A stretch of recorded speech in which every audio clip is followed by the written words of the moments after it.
The Master Key by Dr. L. W. de Laurence, originally published in 1914.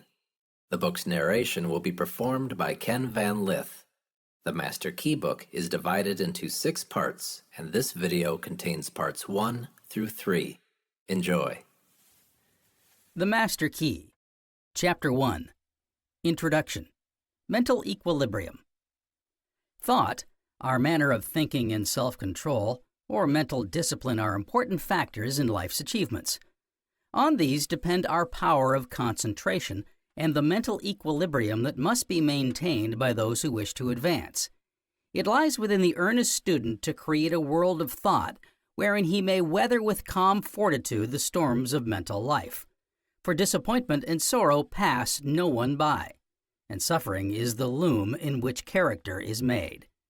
Mind can be so powerful a defensive arm in the battle of earthly existence that, in behalf of his interests and welfare, the student should learn to measure its force, understand its almost limitless power, and educate himself to employ it judiciously. The student must learn to appreciate at its true value this force given to him, that he may be able to meet and conquer not only exterior difficulties, but even greater and more subtle enemies from within. Thought is a product of the mind, a mental vibration, and therefore a force which penetrates even into the physical body and worldly affairs of mankind. It is thought that slowly and unerringly builds up or tears down the whole moral fabric of our being. Consciously or unconsciously, it acts upon everyone with whom you have near or remote contact. The great discoveries of science, the mechanical inventions, the masterpieces in music and art, all these being achievements due to the patient and tireless efforts of the intellect, are but the results of concentrated thought. If your thinking is inspired by high ideals, nourished by the practice of virtue and honesty, and is submissive to a will that sincerely directs it to its highest end, it will achieve moral, intellectual, and even material results of a positive character, as surely as sound seed planted in good soil will blossom and bear fruit following the natural law of its growth. Through the same certain process do evil results follow upon evil, and sordid lines of thought, and hence the employment of this faculty for unworthy ends in any circumstances is a disintegrating action, morally disastrous to the individual, even though the material or intellectual aim has been accomplished. Thought is a creative force, a fact that the student must always bear in mind. Every thought, be it good or evil, creates corresponding conditions. There is, however, a species of mental activity, if I may call it activity at all, which is akin to the flapping of canvas in the ill-trimmed sails of a vessel. It occupies some to the extent that they fancy they are thinking, but in reality, they are floating aimlessly on the tide. Unless thought be employed for specific accomplishment and guided and controlled by the will, it follows the line of least resistance and spends itself in idle dreaming. This dissipation of a great force weakens our mental and moral and even our physical faculties. It is in no wise different from the atrophy that follows upon non-use of our muscles in the work for which they were designed. If we can say that any faculty of the human compound is more important than the faculty of thought, that one must be the will. It is the divine part of man. Our most elementary concept of a successful man or woman is the concept of a compelling force, a great urging towards a result, and this is will, and every one of us possesses in a greater or less degree this faculty as an essential constituent of our individuality.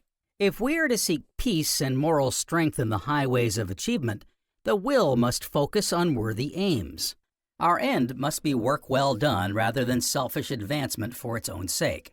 When the human will is directed by truth, honesty, and confidence, man is guided and directed by an unerring vision of right, and even though failure should await his efforts, his whole moral nature has been strengthened by disinterested endeavor, and the way is prepared for some greater achievement with more telling results. Reason is the mentor of the will. Thoughts are its workmen. Reason plans the spiritual or material edifice. Will is the foreman who controls and directs, keeping order and industry in the ranks of the workmen until the structure is complete. Thoughts, in other words, must be absolutely controlled by the will and directed by it into proper channels. With the larger of humanity, thoughts, like wayward, spoiled children, run hither and thither, seeking distraction and fair fields where no mental effort is required. The moment concentration is demanded, and this is speaking generally, they rebel, scamper off, and only a firm will can bring them back. At first, they sulk, the mind remains inactive, and all that has been gained apparently is a restless obedience on their part and a certain moral and mental strength, the result of persistent effort. But as thought was created subject to will, repeated and persistent effort on the part of this faculty reduces thought to docile and absolute obedience. When you accomplish this, anarchy has been uprooted in the mental kingdom. A sensation of peace and strength is experienced in the reestablishment of order under the reign of reason and will. Infinite patience and untiring perseverance are important factors in the accomplishment of this result. The student of psychology and mental discipline must have no illusions concerning the arduous task that lies before him, and he must bring to it not only courage and the determination to conquer, but a vigilance that never sleeps. Few of today sufficiently realize the power of a thought, its danger and its creative potency. The minds of average human beings run riot. The majority of people, even in this era of psychology and mental culture, take little thought of what and how they think. Actions are regarded to be the prime objects of consideration in their relation to the established order of things. They are learning only now that if they would influence their actions with unquestioned certainty, they must cultivate the field in which their actions spring up and grow into actualities, and this field is the field of thought. Many believe because their thoughts are their own and unknown to others, they imagine they can harbor all sorts of unworthy sentiments and feelings, so long as they do not actually allow these feelings to betray themselves in corresponding actions. They do not realize that every bad mental habit indulged in against precept of perfection not only inclines them to the act, but it lowers the ideal and weakens their moral nature and power of resistance. The Catholic Church recognizes how effective is thought in producing conditions, since she requires her children to confess their sins of thought, and imposes penance for any deliberate evil intention, even though the act was never committed. It follows then that our true worth or unworthiness lies in our manner of thinking, no matter how seemingly just or unjust we may outwardly appear. In the fortress of the mind alone is peace or unrest to be found, and in this the immutable law of compensation is made manifest. The man who possesses all that life has to offer, who seems calm, prosperous, and upon whom fate apparently smiles, may be in a tumult of interior unrest and dissatisfaction. His outer life appears well ordered, while inwardly he is unforgiving, grasping, and self-seeking. The apparently unfortunate being, on the contrary, who is generous, honest, and disinterested in his thoughts, no matter how great may be his suffering, his privation, his unhappiness, possesses moral strength and clearness of vision unknown to his prosperous brother. He has interior mental peace which gives content even in suffering. His life is pure at its fountainhead, which is his world of thought, and this clear, limpid stream runs through it in acceptance, resignation, and the uplifting that comes from perfect harmony between his thoughts and his actions. Into such a life the whole world can gaze. Thoughts are as important, and even more so, than words. Many are careful what they say, being fully alive to the disastrous or beneficent consequences of speech. It is equally important, therefore, to realize that although subtle and invisible in their efforts, thoughts are more potent than words. Words can be so empty, so feeble, while thought is always vital. We can say things we neither think nor mean, and such words carry no weight, but we must think things to feel them. Therefore, the results of wrong thinking are much more harmful to the individual than anything he can say. They also pass on to others in that subtle emanation which we call moral atmosphere, as a strengthening or disturbing influence, sometimes vaguely felt, sometimes imperceptible, but at all times positively active. We must guard our thinking with the same circumspection we apply to speech, and could we realize this fact and think as discreetly as we choose our words, believing it to be of equal importance, we would greatly simplify the task of thought control. There would be fewer regrets and anxious moments in life. A realization of what thought can accomplish will bend our energies toward learning how to employ this force in order to attain the results they were meant to accomplish when properly controlled. The discipline of the mind is hard and painful work, but its conquest more than compensates for the mental stress and earnestness it costs. Until mental control has restored order in the mind, the thoughts that one would deny entrance to struggle, clamor, and batter on the door of the mind, while the thoughts that right reason urges one to entertain strain at the leash, seeking freedom to run where they will, and give place to the discordant, idle brood that claim their habitual abiding place. The peculiar feature of this chaotic mental condition is that thought only becomes refractory when commanded. When free to sweep across the mind at will and according to mood, its strength is not perceived. If your thoughts be gloomy, unkind, or bitter, the natural result is depression and bad temper. Should this mood persist, these discordant thoughts dwell peacefully and unmolested in the mind. Here you have a vicious circle. Indulgence in discordant thoughts producing the mood. Indulgence in the mood keeping the mind filled with these weakening and depressing thoughts. Never lose sight of the fact that what you fear, you attract. What you hope for and believe in, you create. For mind is magnetic and attracts to itself whatever it frequently thinks about. It is fatal ever to parley with a thought one does not wish to entertain. Instantly, it must be replaced by a concept good and encouraging. Should the mind be filled with fear and dread, usually unfounded, of some impending danger, the picture should be reversed instantly, the mind forming an image of a happy, successful issue to the situation. Even should the trend of your thinking be strongly and persistently in an evil vein, its seeming strength is fictitious and yields before a resolute act of the will. Here I am speaking not only of normal but undisciplined minds. Those suffering from neurasthenia, a disease in which the will is attacked, have neither the mental nor the moral force to expel fixed ideas, which are one of the symptoms of the malady.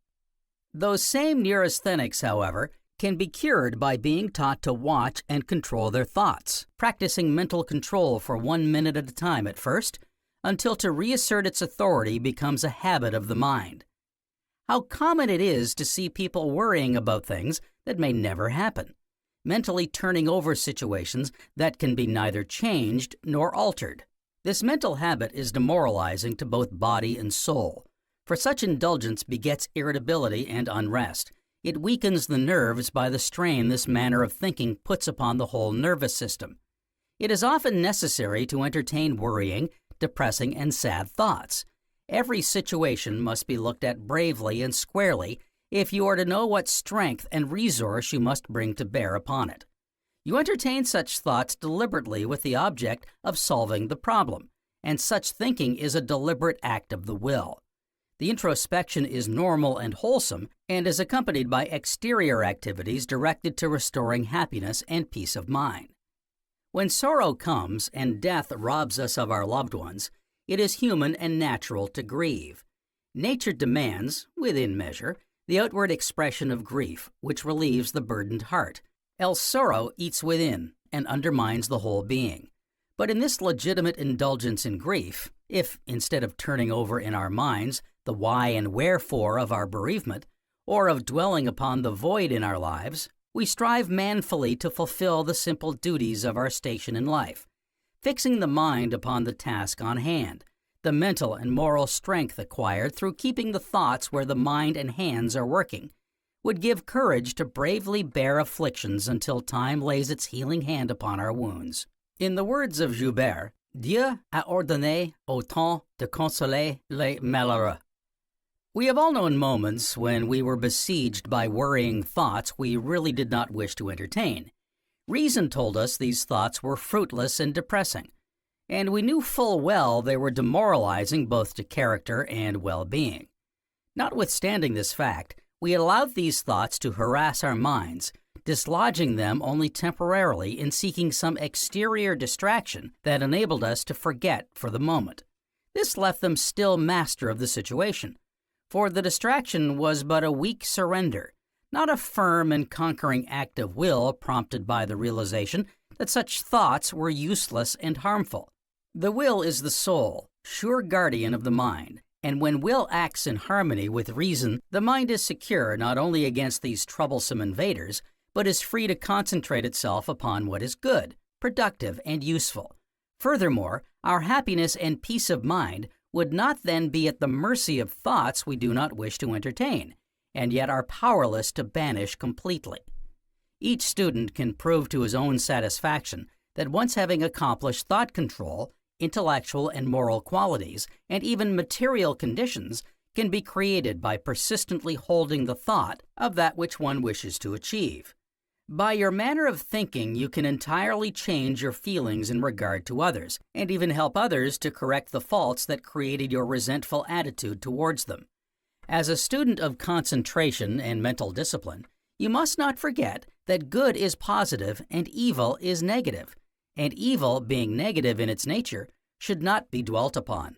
To correct grave faults of character or disposition, the mind must fix itself not conspicuously upon uprooting these faults, but upon acquiring the opposite virtues. Should thoughts of bitterness and resentment for an injury done occupy the mind, it is not always possible to forgive the person simply because you believe it is Christian to do so. The mind inclines naturally to dwell upon the wrong done and the detestable character of the person who has done it. Each time these thoughts are indulged in, even though seemingly justifiable in the eyes of the injured party, hatred of the guilty person increases, and you see him only in his relation to yourself. All else in his life is ignored, however praiseworthy it may be. Nothing can bring about a change of heart save to resolutely dwell upon the one or more good qualities of that person or the good actions he has done in his life. At first, the evil inherent in many people rebels at this lenient attitude of mind, for their own evil tendencies grow and strengthen in thoughts of ill will. A hard battle must now be fought, for your wrongs seem to fill up the whole horizon, and the poor sinner's one redeeming quality appears but a trivial thing to consider. If these bitter and disturbing thoughts are instantly replaced by good thoughts each time they occur, be it 100 times a day, 100 times the moral nature has been strengthened, the mind disciplined, and when the battle seems to last beyond your strength to endure, suddenly all resentment disappears, giving place to feelings of pity and compassion towards your enemy. The mollification of your resentment at once relieves the tension in your moral nature. Peace abides within, and you are once more free, for in yielding to evil sentiments you become their slaves. Students of psychology can make it a habit to see only the good in people, by refusing to dwell upon their faults, however glaring they may be. If you are to accomplish this, it can be only by instantly turning the mind from the faults of your neighbor to the good qualities or virtues he may possess. The man who labors to see only what is good in others, who remembers only the kind actions done to him, even though these kind actions may have been followed by much selfishness, neglect, and ingratitude, is a man who eliminates from his life all mental friction. This must be so because goodwill and indulgence towards the weaknesses of others fill his heart to the exclusion of unkind feelings, and a consciousness of his own failings and a determination to correct them arrest the tendency to criticize and condemn the faults of his neighbor. This most desirable condition of soul can be brought about by our own manner of thinking. Once we realize that the workings of the mind are according to psychological laws, we know that in learning these laws and in acting in harmony with them, we inevitably arrive at self-control, happiness, and interior peace, independent of place and condition. In order to bring these truths home forcibly to himself, the student must first realize that thought is creative, that by persevering in a certain manner of thinking, he can not only create qualities, sentiments, and even conditions, but through thought, he can also transform that which already exists. This being the case, distressing and morbid thoughts should never be indulged in, save when the situation that begot them must be studied with a view to its removal. Should there be no remedy for the evil, no exit from the unhappy mental state, then it is the height of folly to dwell upon it. Depressing, anxious thoughts are powerless to change a situation. They only vitiate one's mental, moral, and physical vitality. The mind must be turned to the few blessings, or perhaps the sole blessing one has. We must see only this blessing, and resist bravely the inclination to dwell upon the privations and disappointments in our lives. In doing so, the natural result is entire acceptance of the unhappy condition. And once acceptance enters the heart, peace comes with it to dwell within and sweeten our lives. Sometimes, in after years, we see the wisdom of not having obtained that for which we wept, and for which we uselessly cast a shadow over our lives by our grief and repining. This should teach us that a great unmutable power for right is behind our lives, ordering them to the accomplishment of the highest good. This highest good is ever and always our own ultimate peace and happiness. The creative power of thought resides in every human being in like measure, and was given to man to aid him to attain his full development and consequent happiness. The degree to which it can be taken advantage of depends upon individual effort and true faith in one's self. Our moral, intellectual, or material ideal must be chosen according to reason. That is, not attempting, save in the moral order, to accomplish results beyond our individual talents and capacities. We must nourish and strengthen the ideal by persistent thought of it, and persistent thought requires an act of the will, a combination which finds us in the harmonious employment of all our faculties towards a desired end.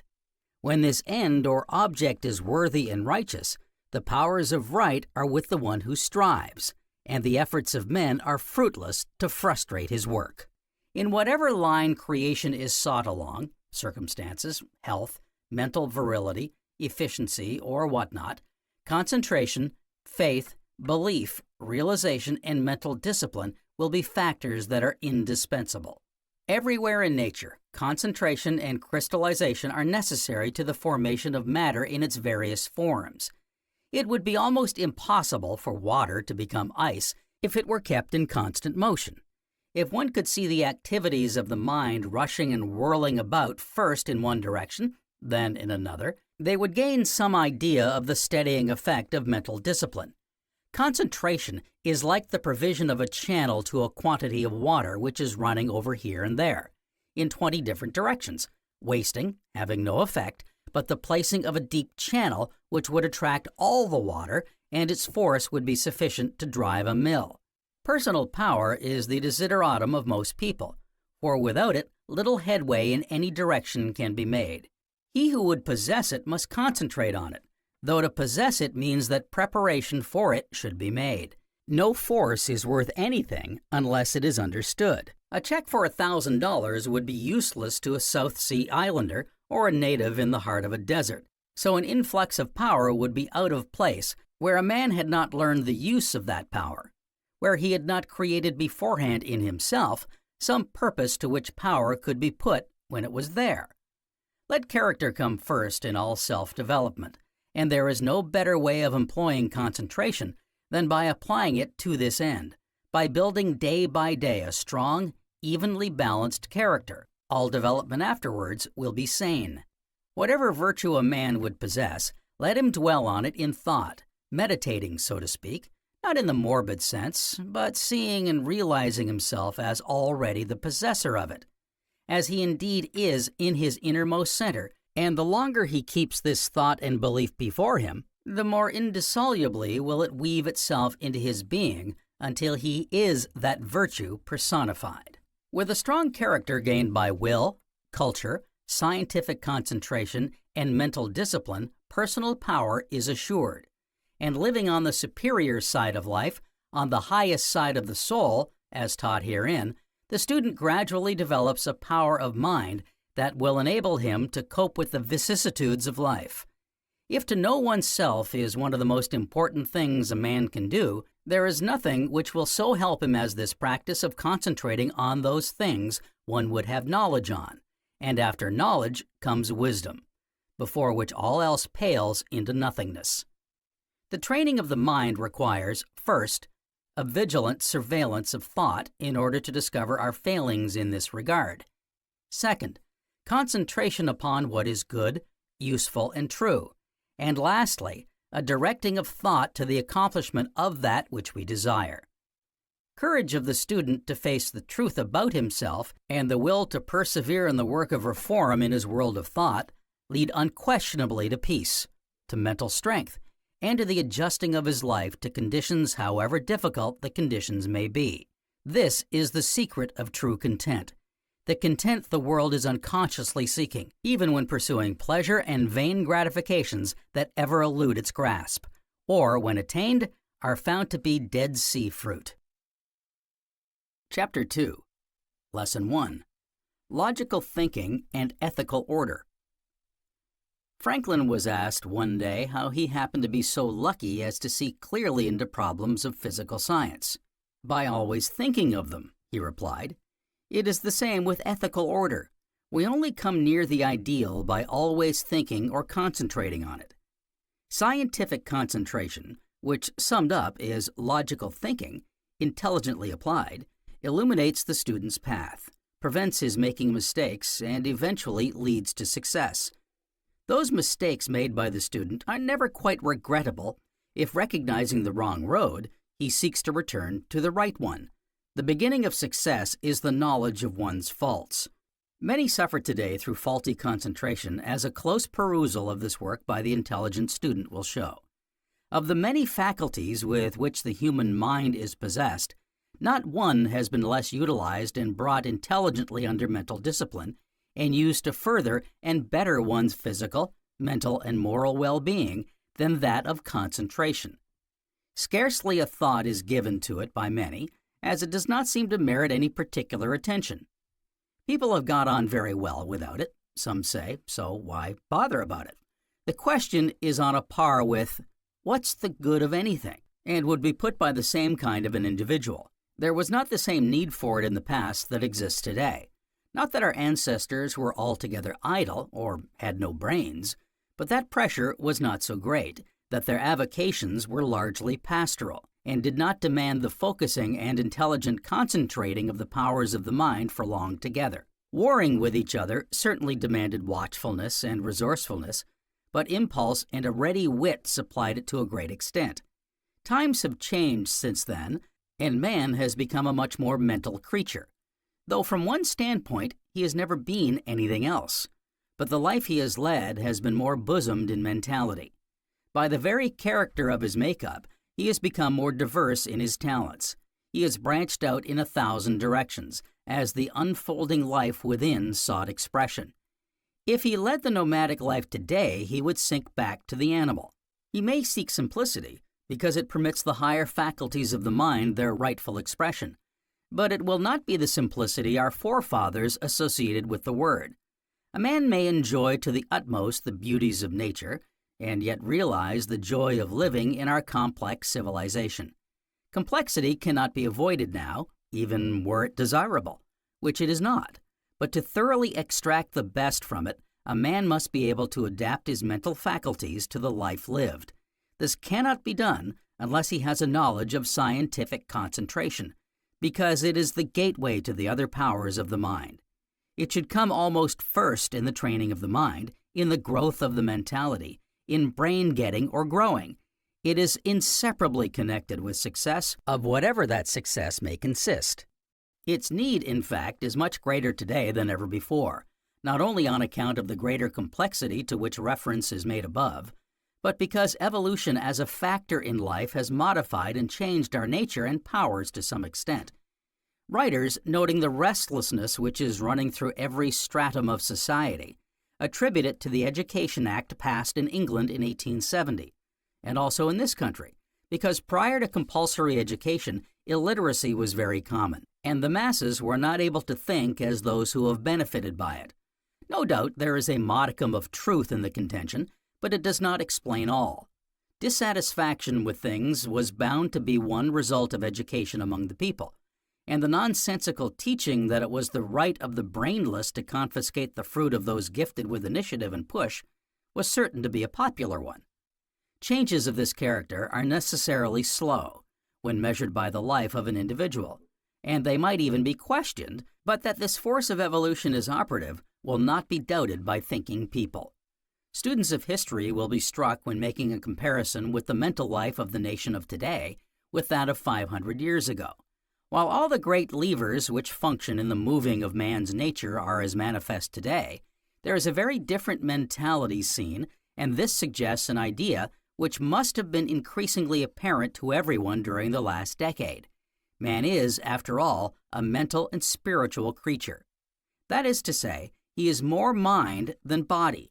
In prehistoric times, when the physical vehicle was the all-important part of his being, when outward form was being fashioned to fit in with the life then lived, there was no room for mind.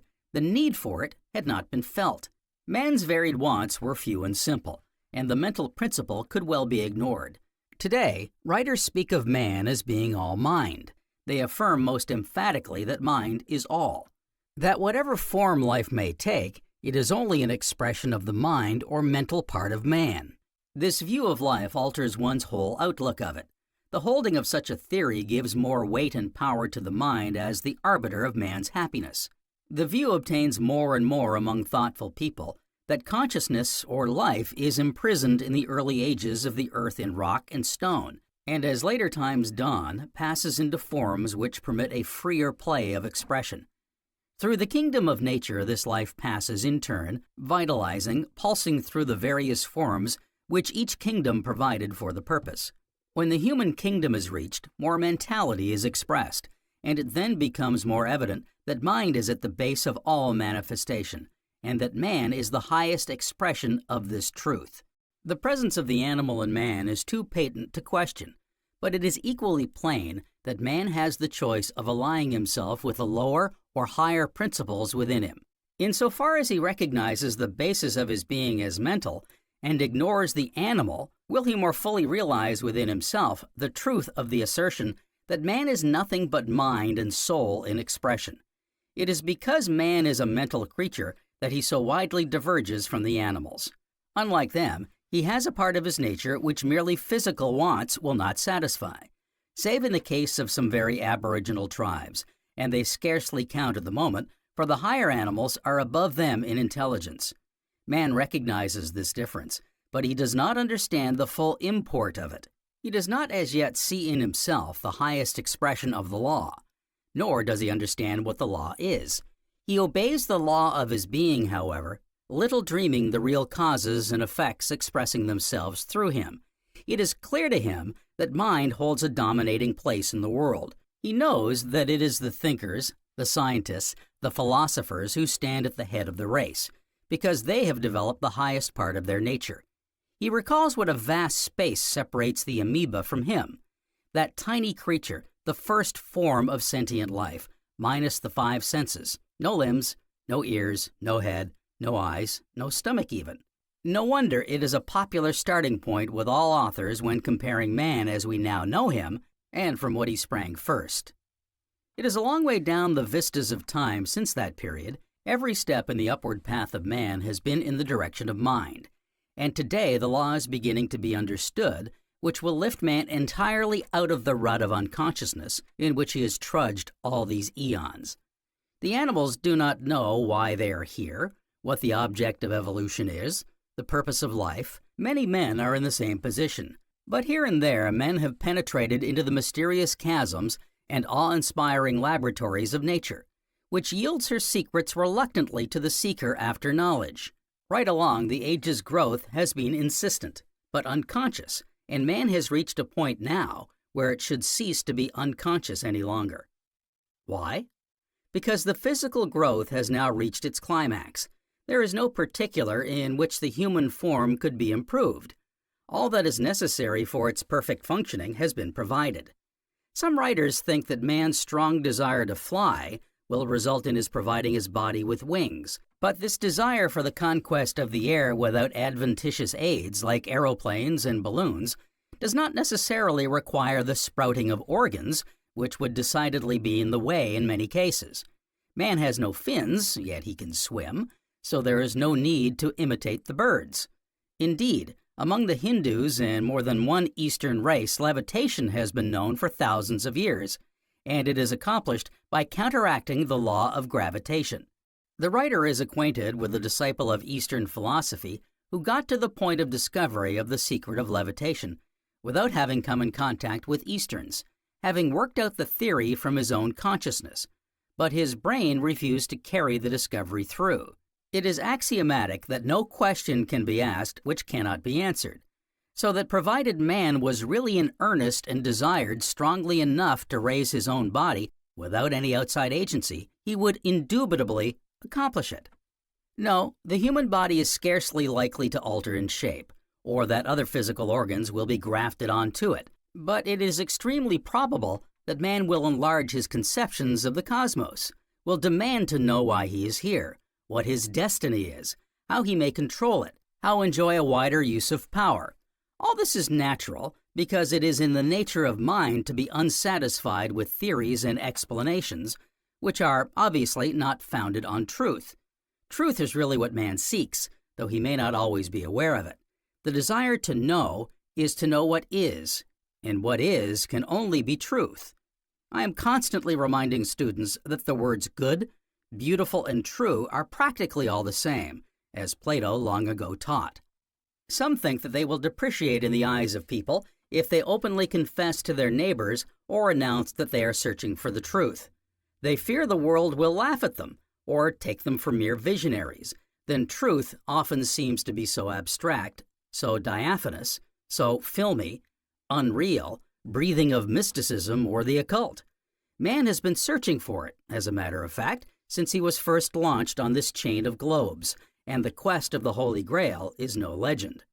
The desire for knowledge of self is apparent on every side, and it will no longer be satisfied with the old-time answers to its questionings. He must know. Authority no longer carries any force or weight, for it has so often been found lacking in truth, and each man can only assimilate that portion of truth which he is able to make his own. To gain this knowledge, or even the lower knowledge, if I may divide knowledge in this way, man must possess the tool by means of which he can delve within himself for it. And what faculty of the mind can so materially assist him in either this work or the exploration of that vast territory of man's being, the subconscious, than concentration? Most writers have been content to dismiss the subject with a few words and the setting of some exercises. Its difficulties have been carefully veiled, and its simplicity been delightfully described. With some people, this is a sure way to get them to study a thing. Few are built like Browning's grammarian, who said, "Let me know all. Prate not of most or least painful or easy." In reality, concentration is not a power which can be readily gained, one of the chief reasons being that it should be taken up after mind training generally rather than precede it. Of course, to train the mind, even concentration to some extent is necessary. But it can only be practiced properly when we know something of the laws of thought and the possibilities of the soul.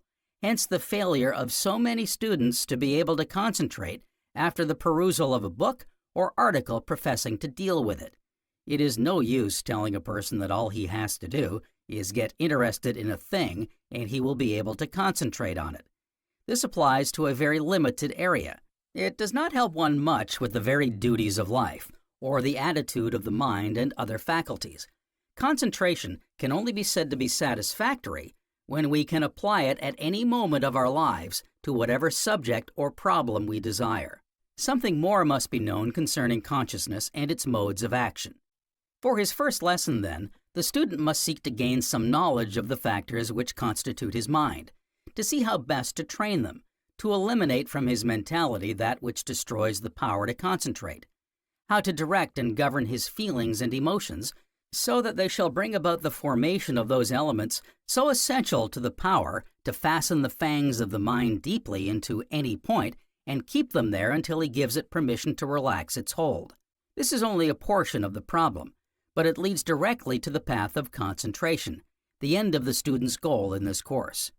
The true and sincere student will not mind the spade work, for he gains a prize worth all the most brilliant jewels the world can offer him. He has gained the master key. After it, study the acquirement of learning, the acquisition of wisdom, the royal road to truth, power, self-culture in the widest sense are his. The deepest secret that nature holds can be wrested from her by it, For the penetrative power of concentration pierces the most impenetrable, or apparently so, veil.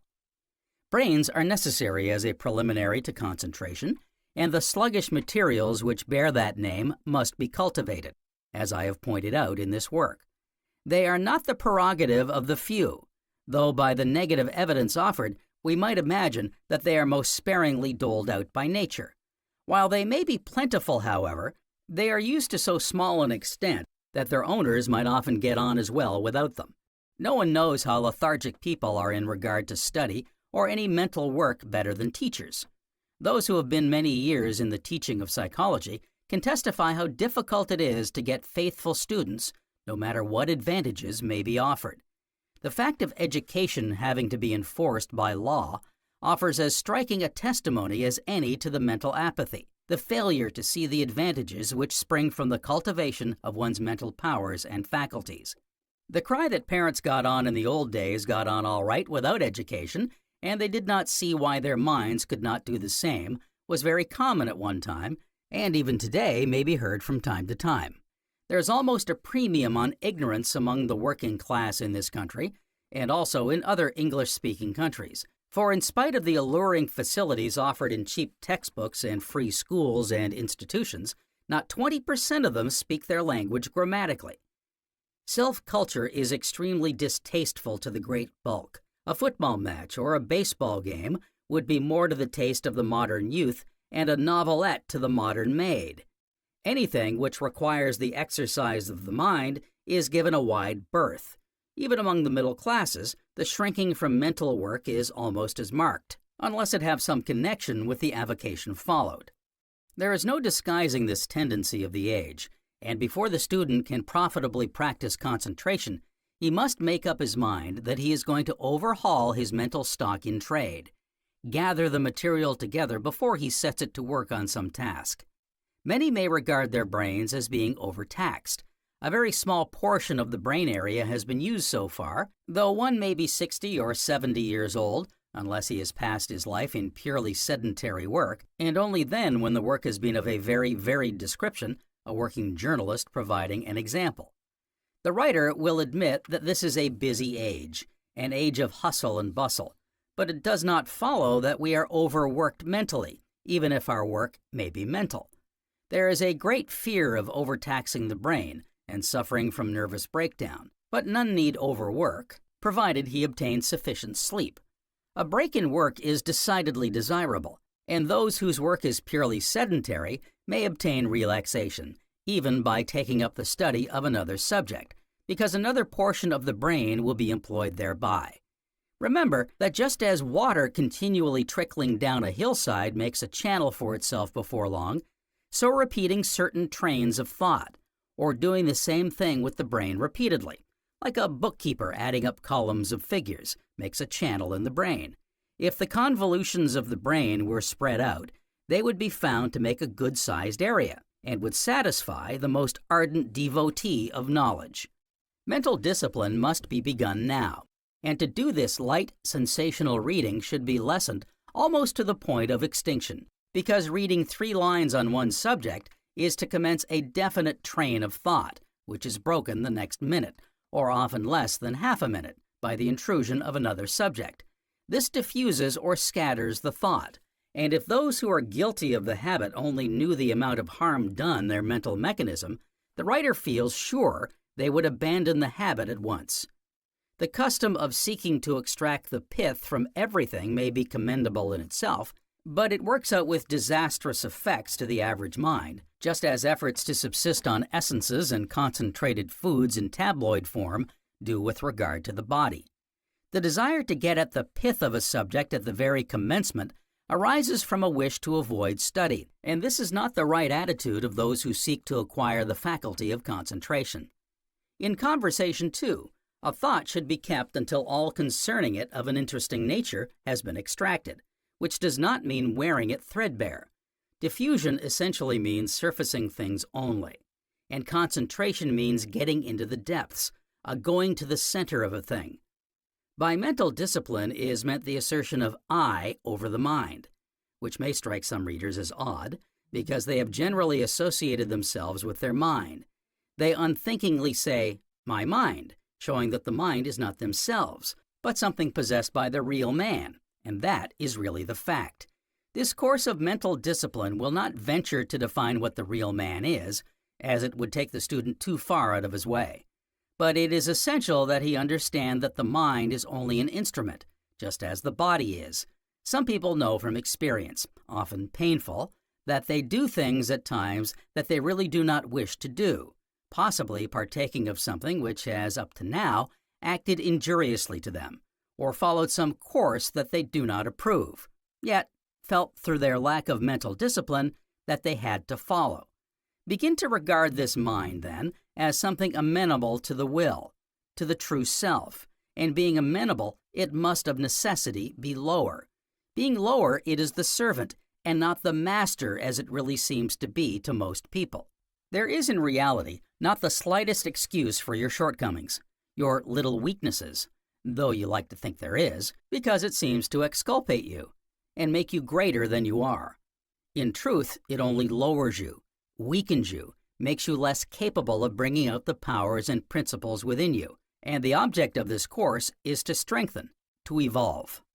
It will be well to remind yourself daily that you are not your mind, that you are something infinitely far higher, and that in proportion as you recognize this truth, you shall be able to subjugate the mind and learn to concentrate, because if you are obsessed with the idea that you are at the mercy of your mind, you will accomplish nothing. I happened to state at a lecture I gave recently that anyone could control his thought if he wished, and in the discussion which followed, a gentleman challenged the statement, because he had been trying for 30 years to do so and had not succeeded. On such a principle, if a man who had been trying to learn to play the piano for 30 years and had not succeeded, it might be laid down that no one could learn to play the instrument.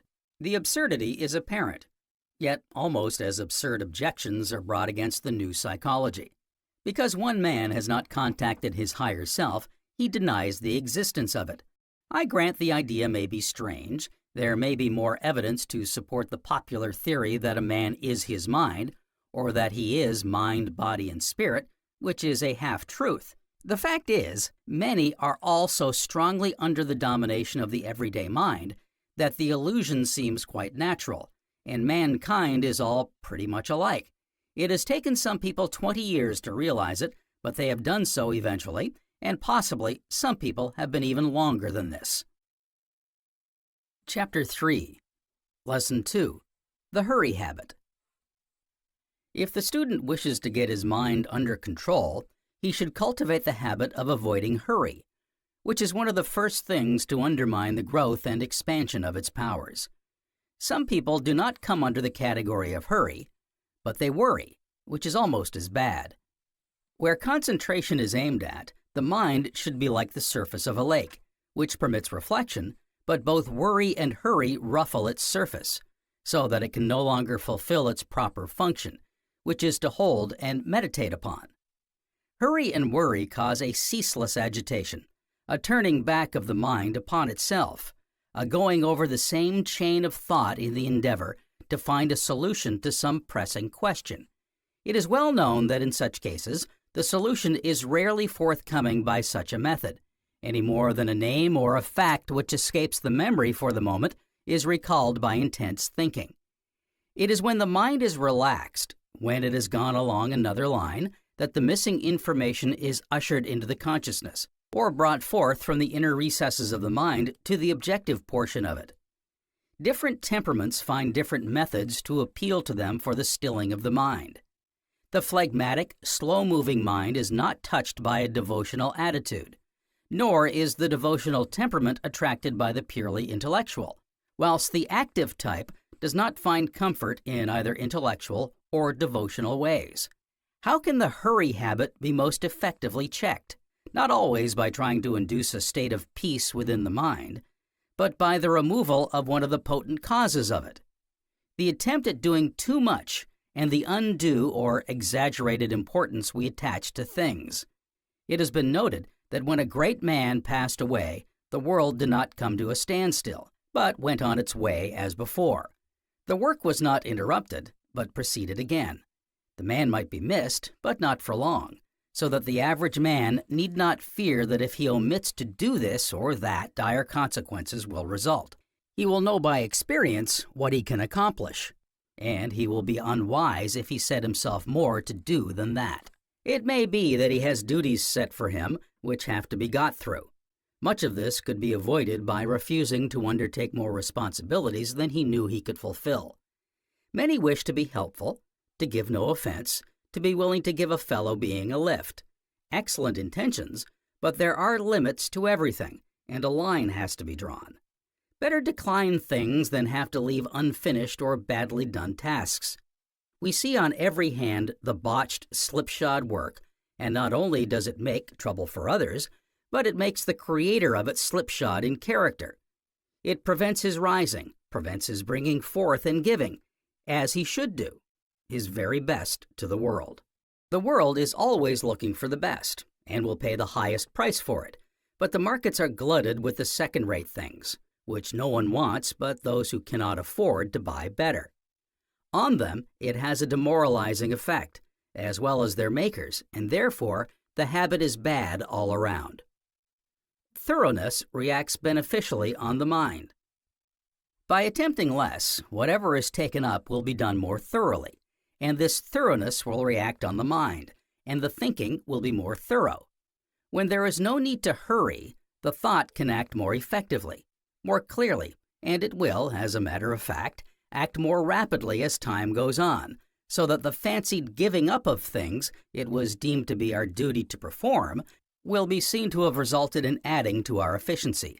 Method and system will be inculcated, and these in themselves will be invaluable adjuncts to the gaining of concentration and will culture.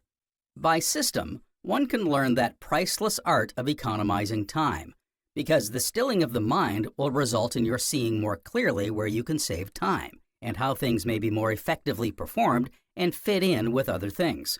Thus, you will eventually be in a position to take up things which you had laid aside, thinking you could not squeeze in the necessary time for their accomplishment. Merely reading the rules, systems, and methods laid down in this work will do little unless they be followed up by actual practice.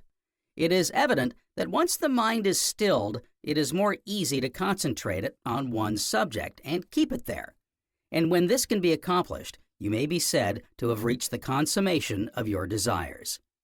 There are few more inspiring ideas to a man than that he can who thinks he can. Is this really true? It may well be asked.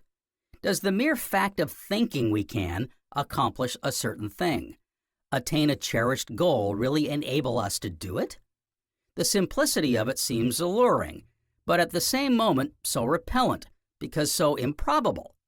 It is one of the 20th century aphorisms of new psychology, a statement that even a Smiles might question, or the most bigoted optimist entertain a doubt about, yet it is thoroughly scientific. Let us examine the assertion a little. A man would prove it just as he would a theorem in Euclid.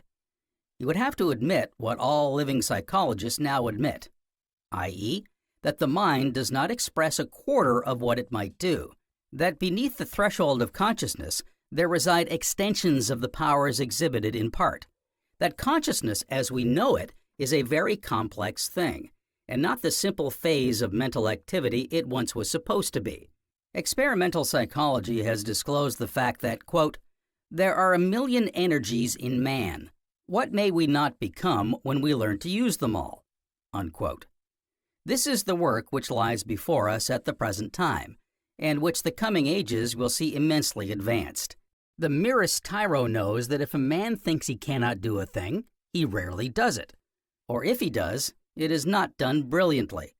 It is obvious that when a man doubts his own powers, he does not make the fullest use of them. Confidence in oneself has always been considered indispensable for success in whatever direction a man might seek it. For the diffident man does not really put forth his abilities, therefore he naturally only evokes part of his abilities. The first idea arising from the statement is that if a man can only think in a certain manner, he will be able to do more, and this is because thoughts running in a particular direction endow one with more force, just as the studying of a difficult problem causes a rush of more blood to the brain than when conversation or light reading is being engaged in. It is a law of nature that where there is the demand, there is the supply. By the entertaining the idea that we can direct the attention into a particular channel, the conception of possibility arises, and with this, the latent power that is coiled up in everyone is stirred up. It is the call of the mind for something, and an immediate response is made to the demand. If there is more power, then more ability must be the result, and with ability it is possible to double one's usefulness. Concentration demands ability to keep the mind one-pointed, and by a study of the laws of mind, we are able to focus the mind upon whatever we desire. Seeing that the mind is made up of innumerable mental actions, for any change of a decided nature to take place, there must be a predominant tendency of the mind, so that this belief in ourselves can only become really alive by its overriding all other thoughts in the mind. Now, this is the attitude that must be taken up by the man who would concentrate successfully. He must believe that he can, and by so doing, he will impregnate his mentality with the force of the idea until it becomes a fixed thought. Then it is that he will awaken the power that will render it possible for him to do what he has set his mind upon. Remember that it is the power you are to evoke that will enable you to do, not the mere thinking that you can, and this is a point which needs bearing in mind. Too many people imagine they have only to think and their power is finished. With the power which belief brings to one, a rearrangement of mental atoms takes place, and the efforts to control the mind gain perceptible strength from day to day. It is only he who thinks he can concentrate who can feel that he can concentrate. There must be feeling and thought brought into line before much will be accomplished, and this emphasizes the necessity of preliminary training. It is a course of preparation which the mind undergoes, quite prior to the actual practice of concentration. Why should belief bring power? For one thing, it has supplanted doubt, and a whole volume might be written on the part which this mental nightmare, doubt, has played in the evolution of man, casting him back into darkness every time he has endeavored to step towards the light. In my work entitled The Immanence of God, Know Thyself, I have placed before the reader the evil it has wrought in man. It is so subtle, so insidious in its workings, that its presence is frequently not suspected. Chapter 4. Lesson 3. Doubt bars the way. We all know what glamour means, but it is one of the most difficult things conceivable to find it in ourselves. It is like turning the mind upon itself. One has read of persons trying to record the impressions made upon them after having used opium. A study in madness, in which the victim portrays the changes in consciousness as he began to pass out of the realm of sanity, illustrates this difficulty. Edgar Allan Poe pictures the same idea in a wonderful manner. It is so different to set to work on a material which is outside the worker to working on the worker himself. We use our eyes to see what is around us, what is really outside them. If we could conceive turning the eye on itself, not another person's eye, and subjecting it to a minute anatomical dissection, we should get some notion of the task. Yet we sharpen a knife by bringing it in contact with another, so that though both blades were blunt before being brought together, they are so no longer. This glamour of the mind is regarded by some as a wise provision of nature to hide from us our deficiencies and shortcomings from ourselves, to soften and assuage the pain which the discovery would awaken. But only the weak now would ever be content to accept such an anodyne. Its action, like that of all anodynes, is to deaden, to stupefy, to stunt and dwarf, and therefore to lead to involution instead of evolution. Glamour may be necessary at certain stages in the growth of the ego, but it decidedly is not so when a man begins to take himself in hand, and the man who is anxious to know how to concentrate does not usually rest there. It is a means to an end, and that end is the bringing forth of all the powers latent in man and using them to the fullest extent. The Old Man of the Sea. Doubt possesses in a remarkable degree this quality of glamour.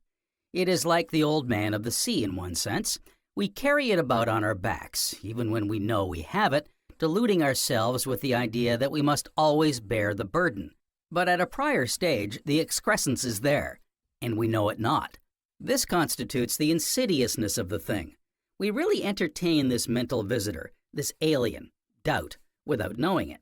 We start a movement, so to speak, and as everyone knows, once a thing is set going, one never knows where it will stop. In fact, once begun, a thing acquires a momentum of its own. When we deal with forces, it is not like dealing with dead things. A stone thrown from the hand will travel until the force which actuated it is spent, and it falls to the ground. It is mechanical. It lacks the life which force possesses, though even a stone has life, only not sufficiently developed to the point we can find in the case of a vital force. A force contains the elements of self-initiation. That is to say, it has potentialities. It has, as it were, life behind it, so that when we start it off, it has the faculty of going on through its own volition. We get some idea of this in the problem of perpetual motion, which has exercised the minds of the greatest thinkers in all ages. They have tried to create some device which, once set going, would continue to move for all eternity. As a result, some clever mechanical apparatus have been invented, things which would wind themselves up when they had run down, showing the idea of a something existing in the universe which pulsed with the primeval life. It does exist too. The atom is an example of it. It is a vortex of perpetual force, of movement, which cannot be destroyed, but which may be altered as regards direction. And this is the practical bearing it has for us. So long as the mind exists, it must work. True, we can cease thinking for brief spaces of time, but they are very brief indeed. Whether we like it or not, the mind will go on functioning, and if we do not provide it with work, it will find work for itself. In this way, doubt will be accepted as something for the mind to pit itself against, and doubt bars the way to accomplishment. To seek to concentrate a mind in which doubt has a state is like trying to extract the maximum worth and brightness from a fire grate which is choked with ashes and piled up with rubbish as well. What avail is the best coal when put on such a fire? If we give the fire time, all the rubbish will probably be burnt up, but this will require too long a period, and we cannot get the best out of our fire whilst it is in this state. A mind which harbors doubt is a mind which is confused, and this confusion is not always apparent to its possessor. You can only secure the fullest use of a power by its being unfettered by others and only by the fullest use. By using 100% do you achieve anything worthwhile. When forces are divided, there is leakage in power, and one force neutralizes another. When in a big crowd of people, one half wants to go in just the opposite direction to what the other half is going, many times the power is necessary in pushing through. This power is utterly thrown away. It leaves the man with less power for whatever purpose he may need it. If you would concentrate with ease, you must clarify the mind first. You must throw overboard much which you deemed essential to its well-being. Doubt, for one thing, must be shown the door. The ructions created in a mind by this soul-destroying negative, which is really a reflection and has no solid existence, are gigantic, and accounts for many people having such average minds. Many will find much in their mental makeup that is only a useless burden, and they should drop it. The student should dwell from time to time on the idea that because he thinks and actually believes he can improve his power of concentration, he really can. While engaged in clarifying the mind, he will do well to consider some of the laws of the mind, its mode of working, the character of thought. The mind is like a bottled-up volcano, full of immense forces only. Unlike its physical prototype, it is under lock and key, or under control. The control is unconscious, however, just as the mind's powers usually are. The lid comes off when the mind is unhinged, when there is a want of balance, and the most brilliant genius has paid the penalty of not understanding the forces he has created or developed. If we would control it, we must seek to understand it. I have referred to the intense activity of the mind, the fact that it is never still, but always moving like a large crowd, a number of which wish to go in various directions. Why do not people train the forces of their mind so that they will all work in one direction, and thus ensure harmony, a oneness of goal, thereby avoiding much needless friction and waste of brain energy, of which such a large amount is generated? One might imagine a juggler endeavoring to keep 20 balls in the air at one time. So long as he had each ball in his hand, he would have full control of it. But as soon as it left his hand, he would be unable to alter its course. He would simply have to wait till it returned to his hand, and sometimes it would not even do this, but fall to the ground. The man who had never practiced juggling would find it would take him all his time to keep 3 balls in the air at one time, and this illustration will exemplify to some extent the problem we are considering. The balls would well stand for the tendencies of the mind. These tendencies would be absolutely under our control, lying inert. But once we set them going, they would be out of hand till the force endowing them had been spent. By one of the laws of the mind, a tendency has a faculty or leaning to multiply itself, just as a snowball when set rolling gathers more snow and thus becomes a huge globe. Undesirable tendencies must, therefore, be controlled, checked, directed, when they will help instead of hindering our growth. Reverting to glamour once more, we see it has its constructive side. It enables us to view with equanimity the pinpricks of daily life, as well as the really great troubles, the disappointments and trials which make so large a part of the lives of some people. When one lives in squalid surroundings, in dirty, dark manufacturing districts, where beauty is a stranger, with people who do not embody many of the virtues in their composition, we may transform as by magic the disharmonious elements, seeing everything through a rose-tinted atmosphere. The sting is thereby removed, and we look with complacency on circumstances and people alike. Such an attitude helps much to gain the upper hand of hurry, to which reference has been made. It is the investing of the daily life with romance, which has no need to be less in evidence than it was in the past, when chivalry and the idealizing tendency were so largely in evidence. Every adjunct which leads to the raising of the mind, which takes it from so-called realities of existence, aids us in our task of learning to concentrate. Chapter 5, Lesson 4, The Great Gospel of Optimism. There may spring up an objection that we are deluding ourselves by regarding things in this fashion. We see an emaciated, stooping figure, painfully crawling along one of our busy streets, breathing with difficulty, the limbs trembling as with ague, and almost giving way with each step. The eyes seek the ground. The figure shrinks as though striving to escape notice. Drink, want, disease, and vice have each imprinted their marks upon the creature. When we think of man and the marvelous things he has done in art, invention, science, literature, philosophy, commerce, engineering, transforming wilderness and deserts into beautiful cities, with stately architecture, the forces of nature ministering to his numerous wants quickly and quietly, when we regard such a creature and identify him with man, are we honest? The tottering, shrinking wretch is real, but it would be a libel on humanity to admit him into the same class.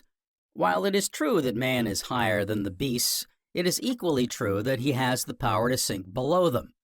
The ideal man is as real as the despicable wreck we have been dealing with, and it only remains for the student to ask himself, is it more common sense to take this poor wretch as an exemplar, or the highest man history places before us? Which will give rise to the loftiest conceptions of humanity? It is obvious that if the mind becomes that on which it dwells, and the majority of the slum dwellers in any city prove it by their features, bearing and gait, then we should ignore the caricature as such. If surroundings do not count, why seek to abolish ugliness? Why lay out parks, provide art galleries, luxurious buildings? If refinement is not an adjunct to existence, and somewhat above that lived by the masses, if it does not conduce to more happiness, a fuller life, then one might as well fall back into the slough of the submerged. We all recognize tacitly, it may be in many cases, that education and a civilized environment tend to the upliftment and betterment of humanity. More and more writers and teachers advocate the viewing of life through rose-tinted glass, and naturally, for it is the kernel of the great gospel of optimism, which is being wholeheartedly preached in the United States and in a lesser degree in England. Adopt the same habit. Idealize everything in which you come into contact. Do not pay attention to the negative part of anything, and as you succeed in doing this, you will see everything with an extended vision, to say nothing of being the happier for it. Happiness and true faith in oneself has more to do with concentration than one would willingly admit at first sight. If we are happy, we regard things in a different light, and we take an interest in them. It is difficult to concentrate on anything in which you are not interested, and it is difficult to be interested in anything you do not like. Students must, as a consequence, begin their exercises in concentration with those things they like, that they feel deep interest in, and the deeper the interest, the easier will it be for them to give themselves up wholeheartedly to it. The want of a real live interest in a subject has had more to do with the failure to concentrate than is generally imagined. The girl or youth who does not learn or grasp her or his lesson has not had the interest in it which allows the finer part of the mind to be employed in absorbing and assimilating the knowledge placed before it. Concentration on columns of figures would seem to the bulk of people as distasteful a piece of mental work which could be given a human being. Hence, it would be approached with positive dislike or loathing. Statistics is another form which most people shun because, as in figures, there is nothing to take an interest in. Yet these things have an actual attraction for many people, who really devour these disconnected facts and figures, deriving a satisfaction from them which is lent by the concentration expended on them. That is to say, the very effort to concentrate evokes a condition which not only enables things to be accomplished before with infinite labor, but a liking for the practice is engendered. Putting the mind in this state, in which you find you have a real interest in a thing, you have not to invoke the will to keep the mind one-pointed. The will has a part to play in concentration, and what that part is will be fully considered in its proper place further on in the work. To create an interest in a thing, find where it concerns us most. It often happens you have to do something you do not like, and if that task calls forth repugnance, it is certain that you shall concentrate on it in a very imperfect manner. You will, in addition, use a far larger amount of vital energy in doing the work that you are justified in doing. All mental force must be conserved, for the student will find that he needs every ounce he possesses. Some spend nearly one-half, many people much more, what they generate uselessly, and the reader will bear this in mind. It is possible to cultivate not merely an indifference to a thing you do not like, but to transmute that feeling of dislike utterly. If it be our work, and we have been put to this work against the grain, there may not appear to be any great virtue in trying to like it. But the fact of hating it creates a disharmony in the mind that we find quite inimical to mental growth and to all creative thought. Whatever be the duties we find we have to do, they must always be done with grace, with love, with the feeling that it is due to our higher conception to dignify a thing and not let it degrade us. When it is repulsive to us, our attitude should be to carry it out as well as we can, and this spirit will lead us to cease to be worried by the feeling of distaste. The task will become less uncongenial. If it is a piece of work requiring mechanical skill, we will not paralyze our best energies by the idea that we are incompetent to do it. It may be that you fail to perform it satisfactorily to your employer or yourself at first, but by calling to your aid the determination that you are not going to let the work be clumsily or inadequately done, you will invoke the cooperation of the best is in you and do the work well. This will especially be the case later when the mind has grown by the exercises given later in the work.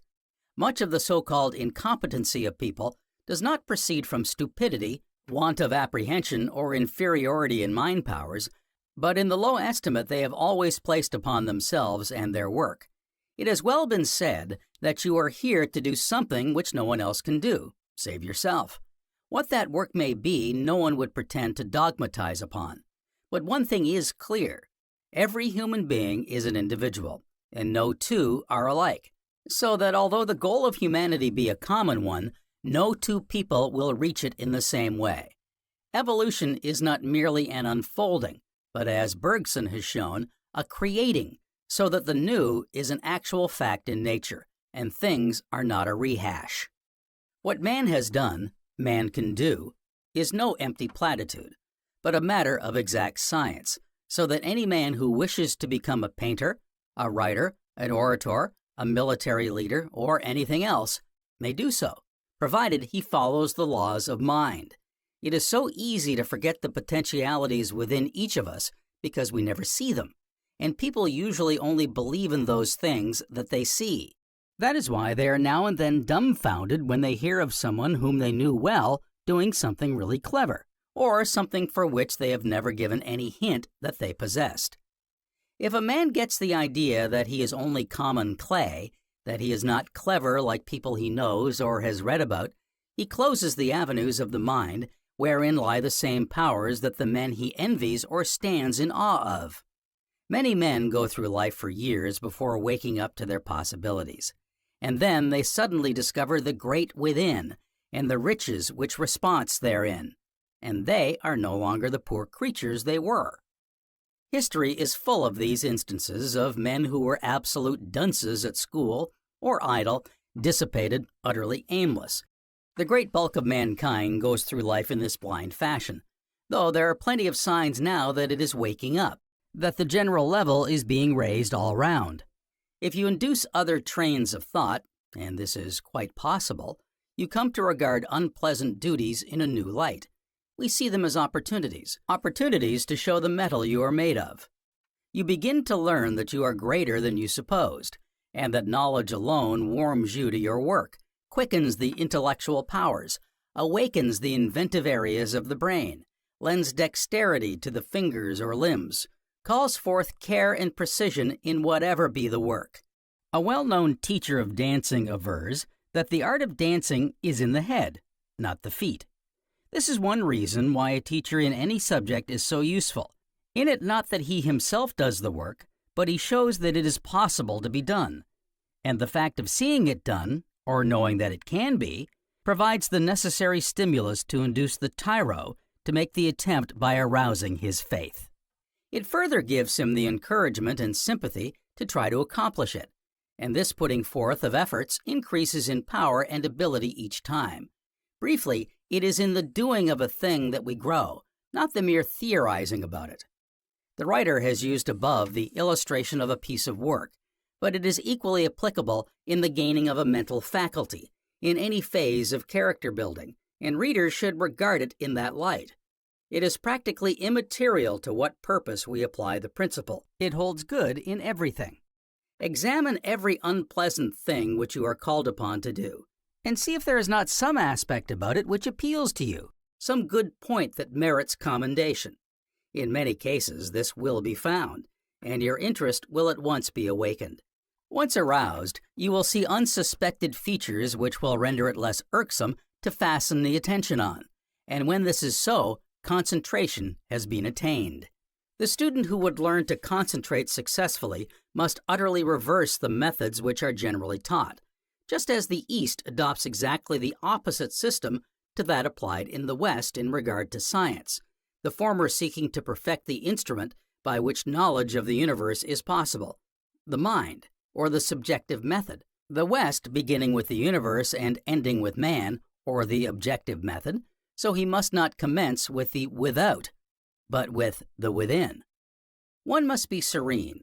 Serenity is the positive aspect, and worry, to which I have referred in Chapter 5, is the negative.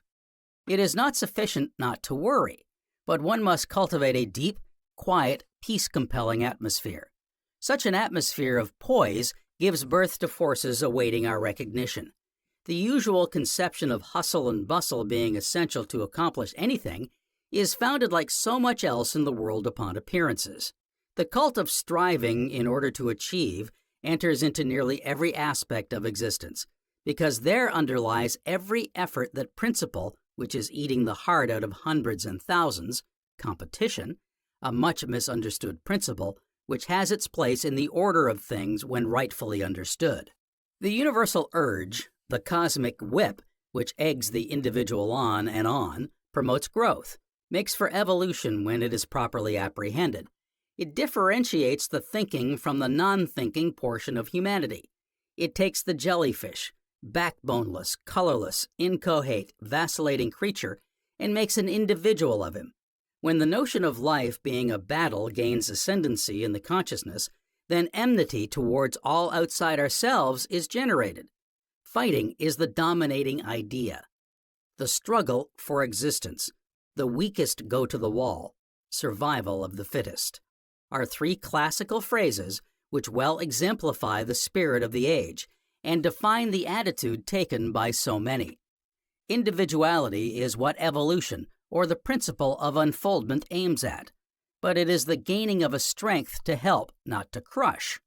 Strength of body and strength of mind are the desiderata of weary men and women, because a strong character is the normal outcome of eternal progress. Strength is evoked not to enable one to walk over those less strong than ourselves, but for the purpose of helping them. Teacher and pupil must ever make up humanity, however high up the ladder of existence we mount. There are always those above the highest and noblest of us, as there are always those whose feet are as yet on the bottom rung of the ladder. The very phrase, the brotherhood of humanity, which is so much in the air today, and which finds more expression now than in any epoch of which we have any record, means that equality is impossible. Brother carries inherently in it one elder or younger than another member of a family, and who dare deny the duty of the elder to help the younger? Even among animals, with certain exceptions, this is a recognized principle. Therefore, how much more should it be so among human beings? So we have to abandon the idea of striving to attain, of violent effort. Energy is necessary, so is ambition, zeal, faith, and belief, but none of these things are to be used in the ordinary fashion. The spirit of serenity is the antithesis of strenuousness, and it is the strenuous life that is attempted by so many and which yields so little in the bulk of cases. It is only as one learns to be serene that one knows that there are finer forces within us, and it is only by the cooperation of those finer forces that we can make the best use of our mental powers.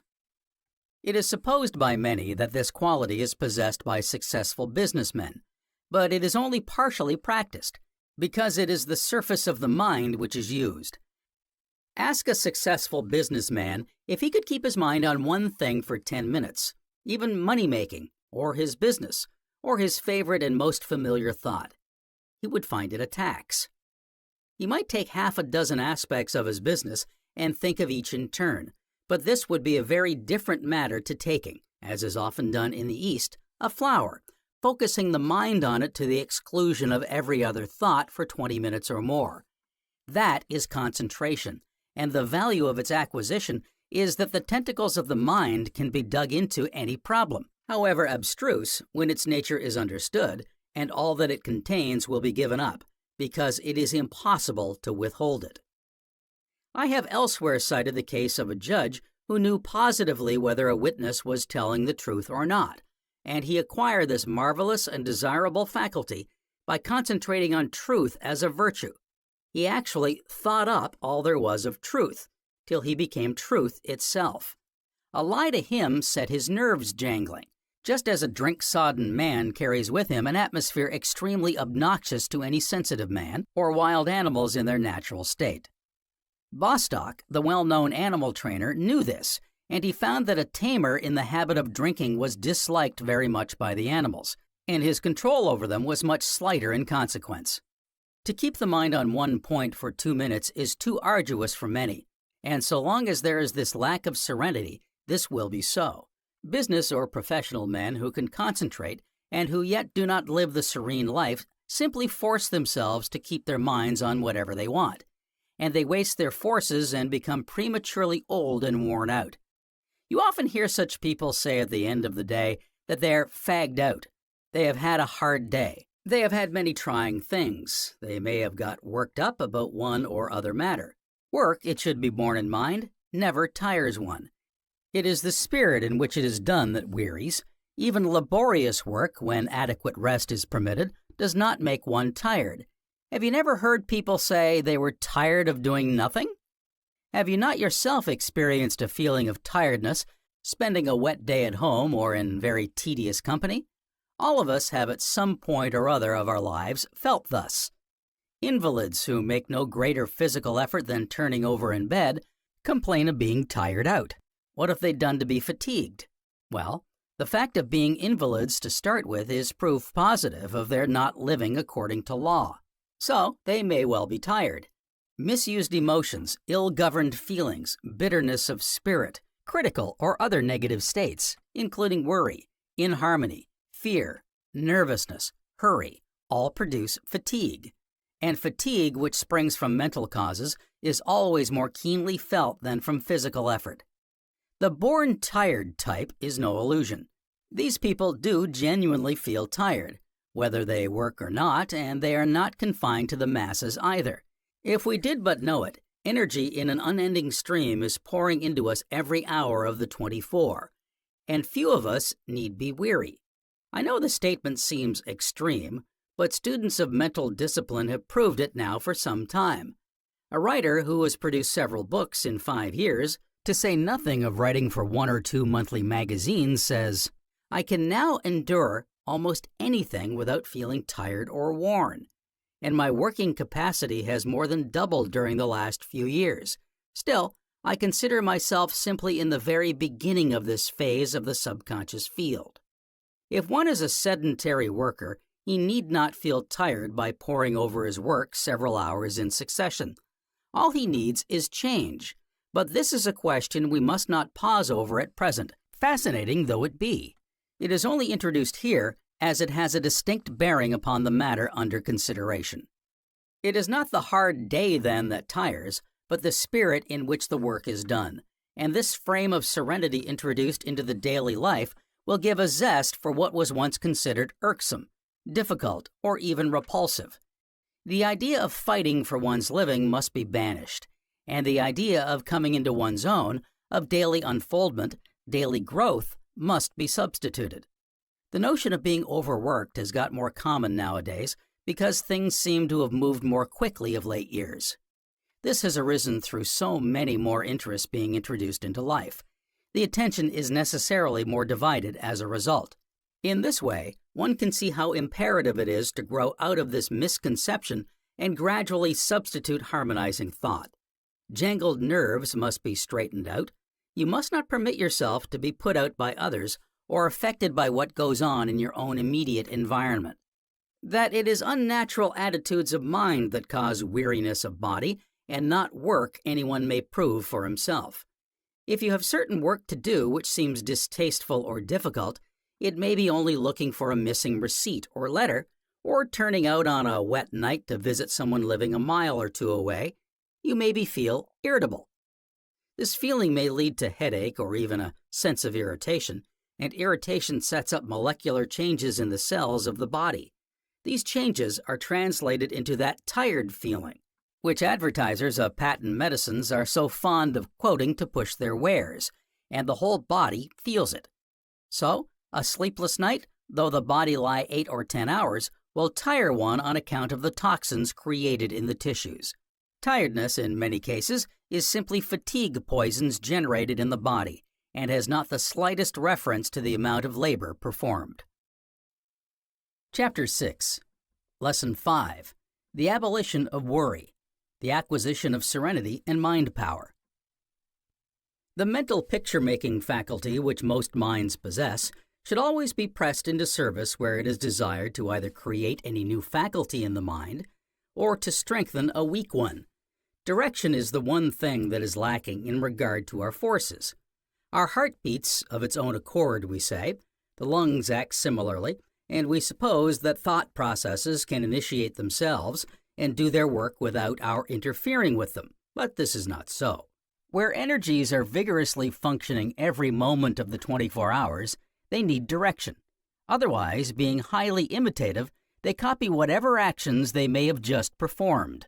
That is what constitutes worry. It is going round and round in the vicious circle, coming to the same spot each time, so that no problem is ever solved by worry, because the solution lies outside the circle.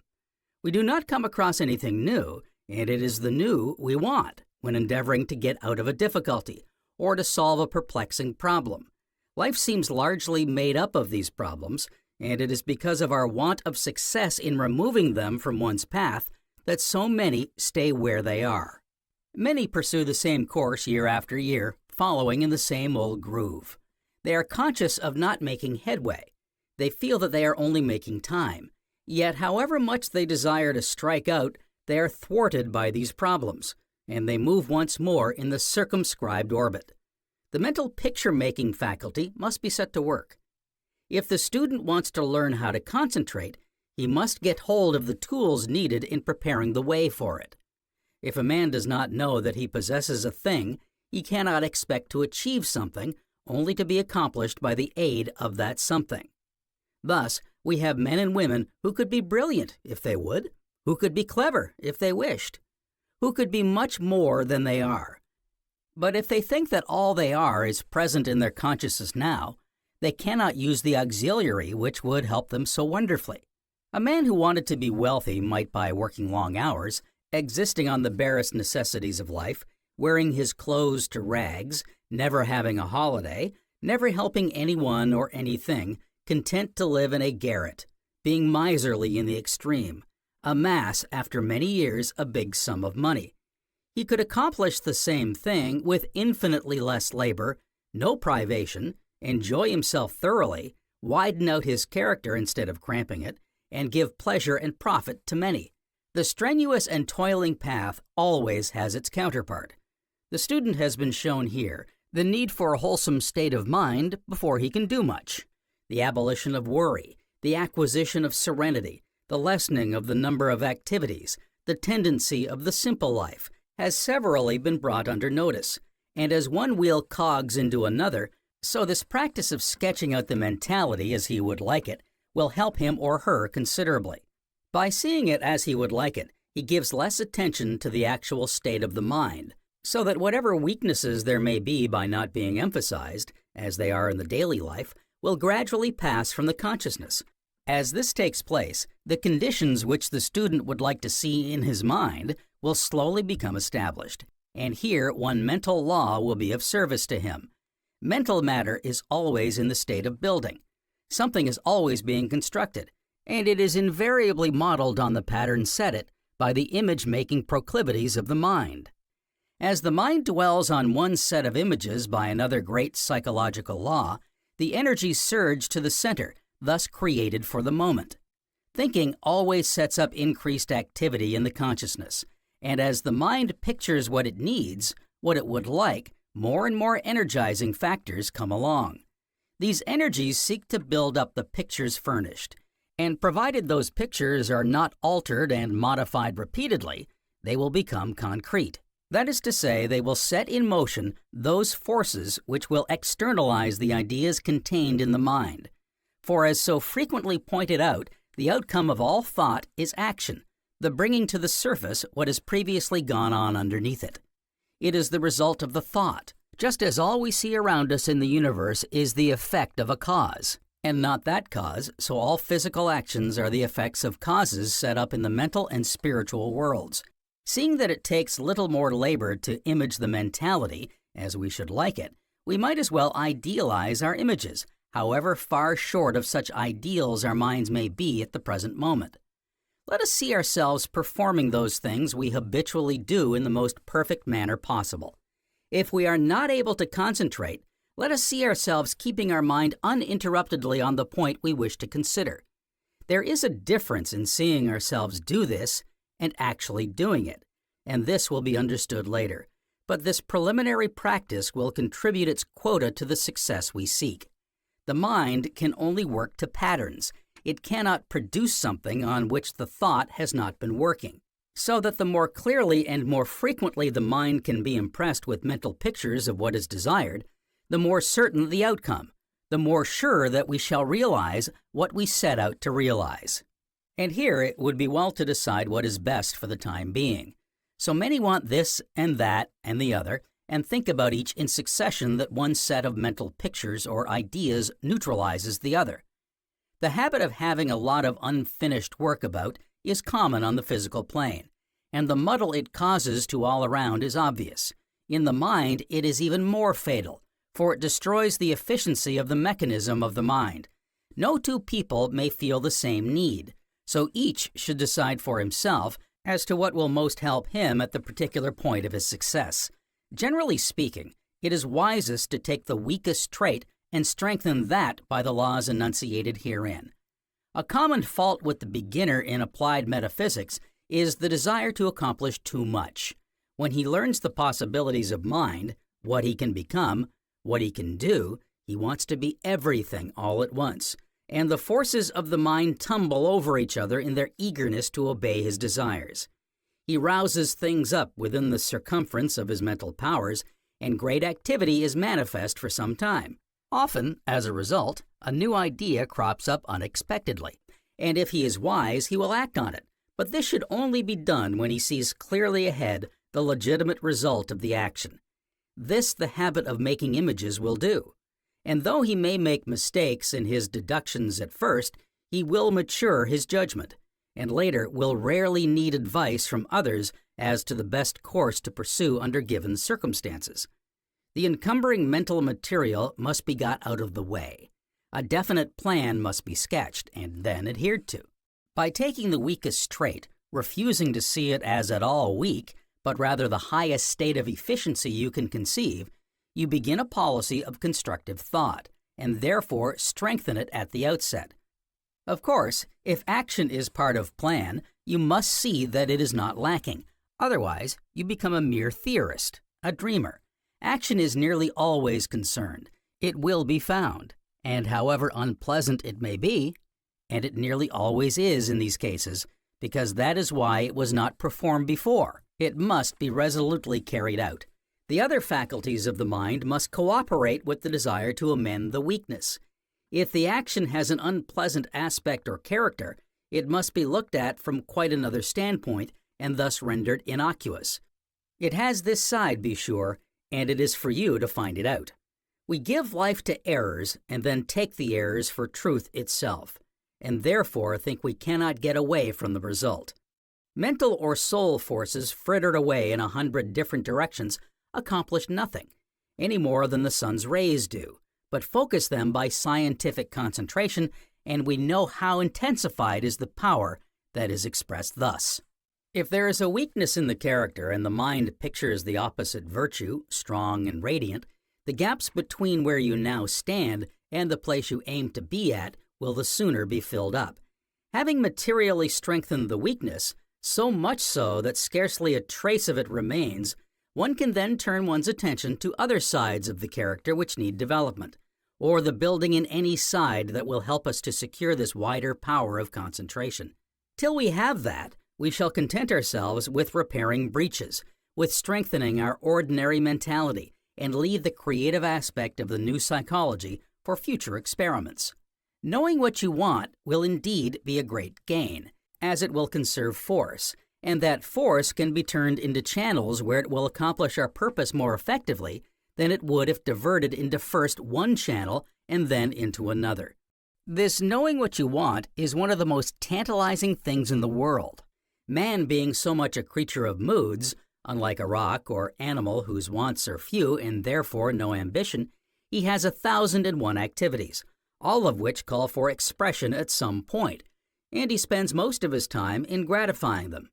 All the 5 senses demand gratification, and there are other physical activities which do not come in the 5-fold division which quite as urgently seek gratification. Add to these the energies of the mind, which are so much more numerous, though in the early stages of the life are not so articulate and insistent, and one begins to understand how complex and marvelous is man's composition. The greater part of the lives of many is spent in a more or less aimless manner. There is no plan laid down at the commencement, except in a very general way. Possibly, the first thing that occurs to a youth after leaving school is that he must be successful in whatever calling he is to follow. Then later he may marry and assume family responsibilities when a broad division occurs in the plan, and those dependent upon him claim his care. These 2 divisions, however, make up the ideal of his life, a hobby coming in as an additional energy of the man. But apart from these natural wants, numerous others arise from time to time. These are largely due to impressions from the without, what we call circumstances. Hopes, fears, desires chase each other in quick succession, and all these alternatives, although giving rise to a certain amount of activity, do not educe a definite plan. Nearly all these moods are of the surface of the mind, and it is one reason why one so seldom knows what one wants. This is not an enviable condition, and so long as mental action is confined to the surface, so long will there be a blankness as to definite plans. The true mind can never work thus. There must be depth, and to secure depth, one must try to feel the finer side of the mind. All thought must have an objective, and it is not by passing from one thing to another that this is gained. What might be called the metaphysical attitude must be adopted, because in that attitude do we perceive what we really want. This attitude is concerned only with those actions which take place in the depths of mind, which are detached from the outer, from the everyday side of existence, and as those states of the mind are contacted, the man comes to know what is the real mind. He learns to know what he really wants, what it is he is capable of enjoying, of understanding. But so long as he lives and thinks like the majority, so long is he shut out from those depths of finer mentality. As soon as they are contacted, thoughts and action become complementary in the true sense, and the thinker is enabled to secure what he really wants. Even the student of metaphysics is not exempt from the weakness of not knowing what he wants. He sees perhaps 20 things he believes he wants, and works ardently at one, then another for a time, but through misapplied energy and want of knowledge, he does not secure definite results. He does not perceive that only by knowing how the mind works, the order in which the various faculties of the mind are to be evoked and developed, can he realize what he seeks.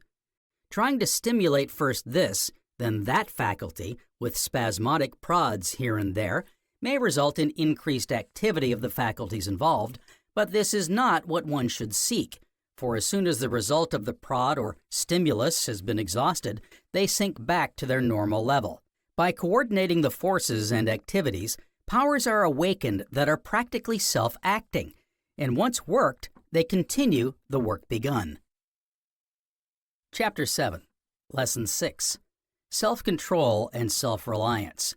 Motives create interest. It is true that what each seeks will differ, but it is possible that one might plunge about for years before finding out just what he did really want. And under such circumstances, there is one course which is safe. It is more than this. It is wise and will appeal strongly to the earnest student because it will develop great self-reliance, poise, and a feeling of power. It is this: practice thought control and concentration several times a day until you become possessed of calm confidence and are thoroughly convinced of the reality of control of yourself and of others. The fact that you have enrolled as a student of concentration and will culture clearly indicates that your desire for a stronger will is earnest. Therefore, let this earnest desire form the basis of the first exercise. A. On a sheet of notepaper, write out a list of the reasons why you are taking up these lessons, also the benefits you hope to derive from them. Call this your list of motives. These motives must not be in any way general motives, but should be concerning matters in which you have a deep absorbing interest. In fact, motives which will move you. Write with the greatest care. Put strong will into your writing. Feel that you are engraving these desires upon your will, as indeed you are. As you doubtless know from experience, resolutions, though easily made, are not so easily continued. But this list, by being frequently reviewed, will be found to form an excellent incentive. This method of reminding oneself of one's pledges is wonderfully effective, and when performed in the proper spirit, with the earnest desire for strong willpower, is one which can scarcely fail. Even one reading of the list will spur you on to greater effort should at any time your interest lag. By repeatedly reviewing these motives, you will soon get to know them by heart, and so be able to recall them at will. As time goes on, new motives will come to you. These, of course, should be added to the original list, as this will do much towards keeping your interest alive and fresh. To serve you as a guide, I have mapped out a specimen list of motives. This list is by no means complete, as it is impossible to tell the whole of anyone's private interests, but it will furnish you with sufficient material to make a beginning. Make it in the form of a resolution somewhat as follows. I, here write your name in full, hereby firmly and solemnly resolve to do my utmost to strengthen and increase my present concentration and willpower for the following reasons. I shall gain greater strength of character, so that my every thought, word, and action will be characterized with more power and purpose. I shall become more able to help those around me. Mention the names of definite individuals, as this will make your motive more interesting and personal. Besides, having thought of others will keep your exercising from becoming a self-centered practice. I desire to create for myself an independent position in life. Mention definite position. I shall gain greater self-control and self-reliance. I shall be able to exercise greater control over others. My personal appearance will be greatly improved. My mouth and jaw will be stronger and firmer, and my whole bearing will denote greater self-confidence and strength of character. My powers of concentration will be enormously developed. To the foregoing motives, add others which touch you more personally, and about which you alone know. Always bear in mind that your motives must be powerful ones, regarding affairs which constantly engage your attention, and in which you take an engrossing and vitalizing interest. Use your own words in writing out the list, but let them be forceful words. Infuse them with all the power and enthusiasm you can command. Write with the thought firmly in mind that your success in concentration, mental discipline, and will culture largely depends upon the strength and earnestness of your motives. Never be guilty of base or mean motives. Motives create interest. Interest invigorates the attention. The attention is the lifeblood of the will. Therefore, the purer and nobler your motives are, the healthier and stronger shall be your will. B. The will, like the muscles, can only be developed by exercise, and the development obtained depends very largely upon the amount of consciousness thrown into the exercising. You know that when the arm is flexed in a purposeless fashion, the biceps remain quite soft. But when the same action is performed with will, the muscles are made to stand out hard and firm. You are also aware that regular practice of this exercise in this manner will quickly develop the muscles used. Similarly, when any daily duty is carried out in a listless manner, it lacks vigor and force. But when performed with attention, strongly willed, the action is characterized with a strength and purposefulness which makes it as vastly different from the carelessly performed act as the firm muscle is from the flabby one. Moreover, continued practice of this willed attention assuredly develops the will, because in summoning and holding the attention to the task, the will is exercised, and thereby increases in strength and flexibility. Therefore, development of the attention means development of the will. In everyday life, you have a never-failing supply of opportunities for practice of willed attention, viz. When you are working or perform any similar act of the daily routine. Instead of performing these acts in the usual perfunctory manner, you should infuse them with life by calling forth the will to focus the attention steadily and strongly upon them.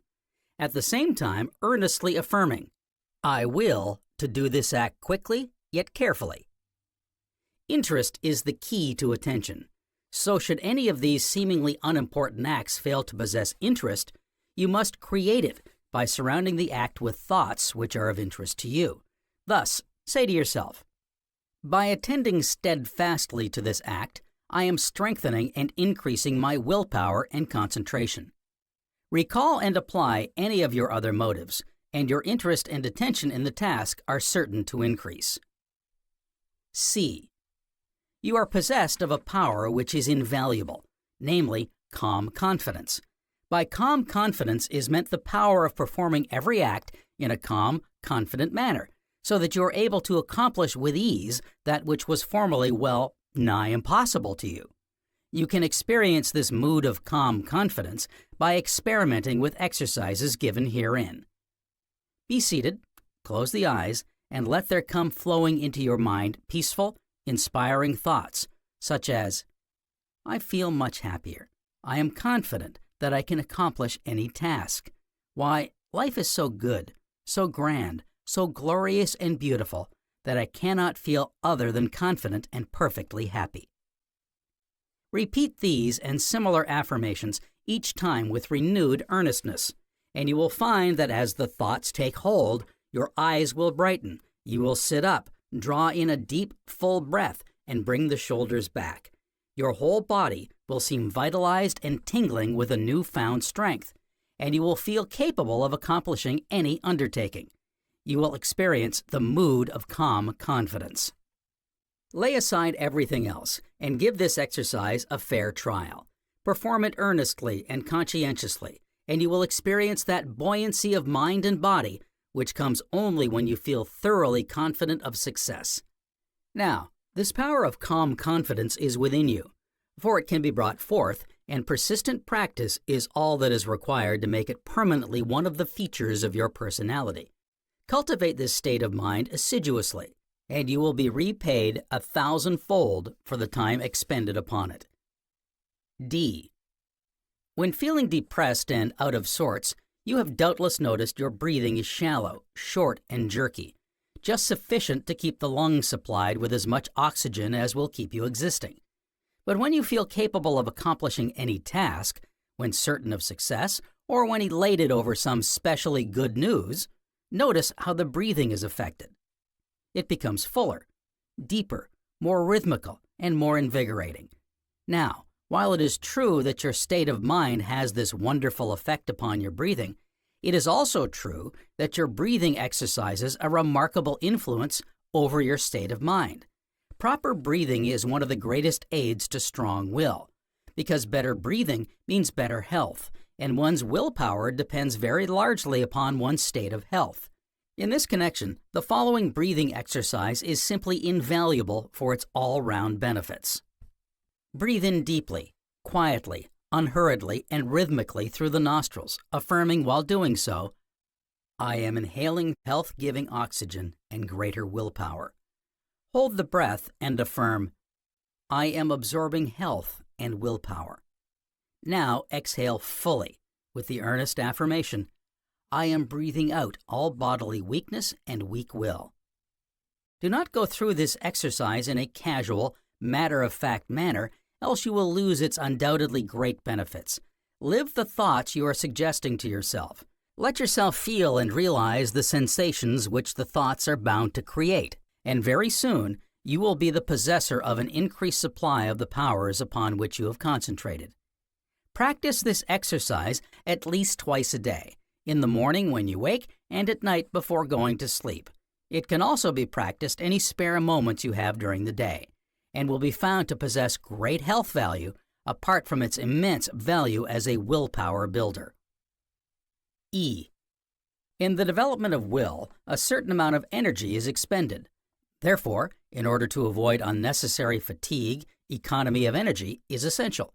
This is achieved through the practice of muscular relaxing, which removes the possibility of overstrain and also enables you to perform more work with less fatigue than formerly.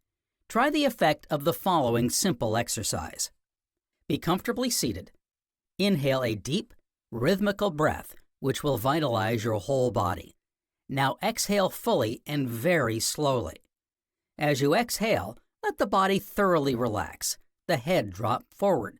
The arms fall listlessly to the sides. The fingers lose the stiffness, and the face be free from all tension so that you look and feel thoroughly limp. Close the eyes, as this will help you to realize more fully the sensation of sleep and rest. Hold before the mind a picture of perfect quietness. Carry the thought, I am receiving and absorbing power from this delightful peace. Again, inhale, but do not change the body from this limp position. Relax even more fully than before. Inhale and relax a third time, after which, again, inhale. But in so doing, bring the body up and the shoulders back as in the original position. As is obvious, the foregoing exercise, to be performed correctly, requires the privacy of your own room. But quite an amount of small practices can be had any time throughout the day without their being noticed. Thus, during your spare moments, cultivate the habit of slightly relaxing.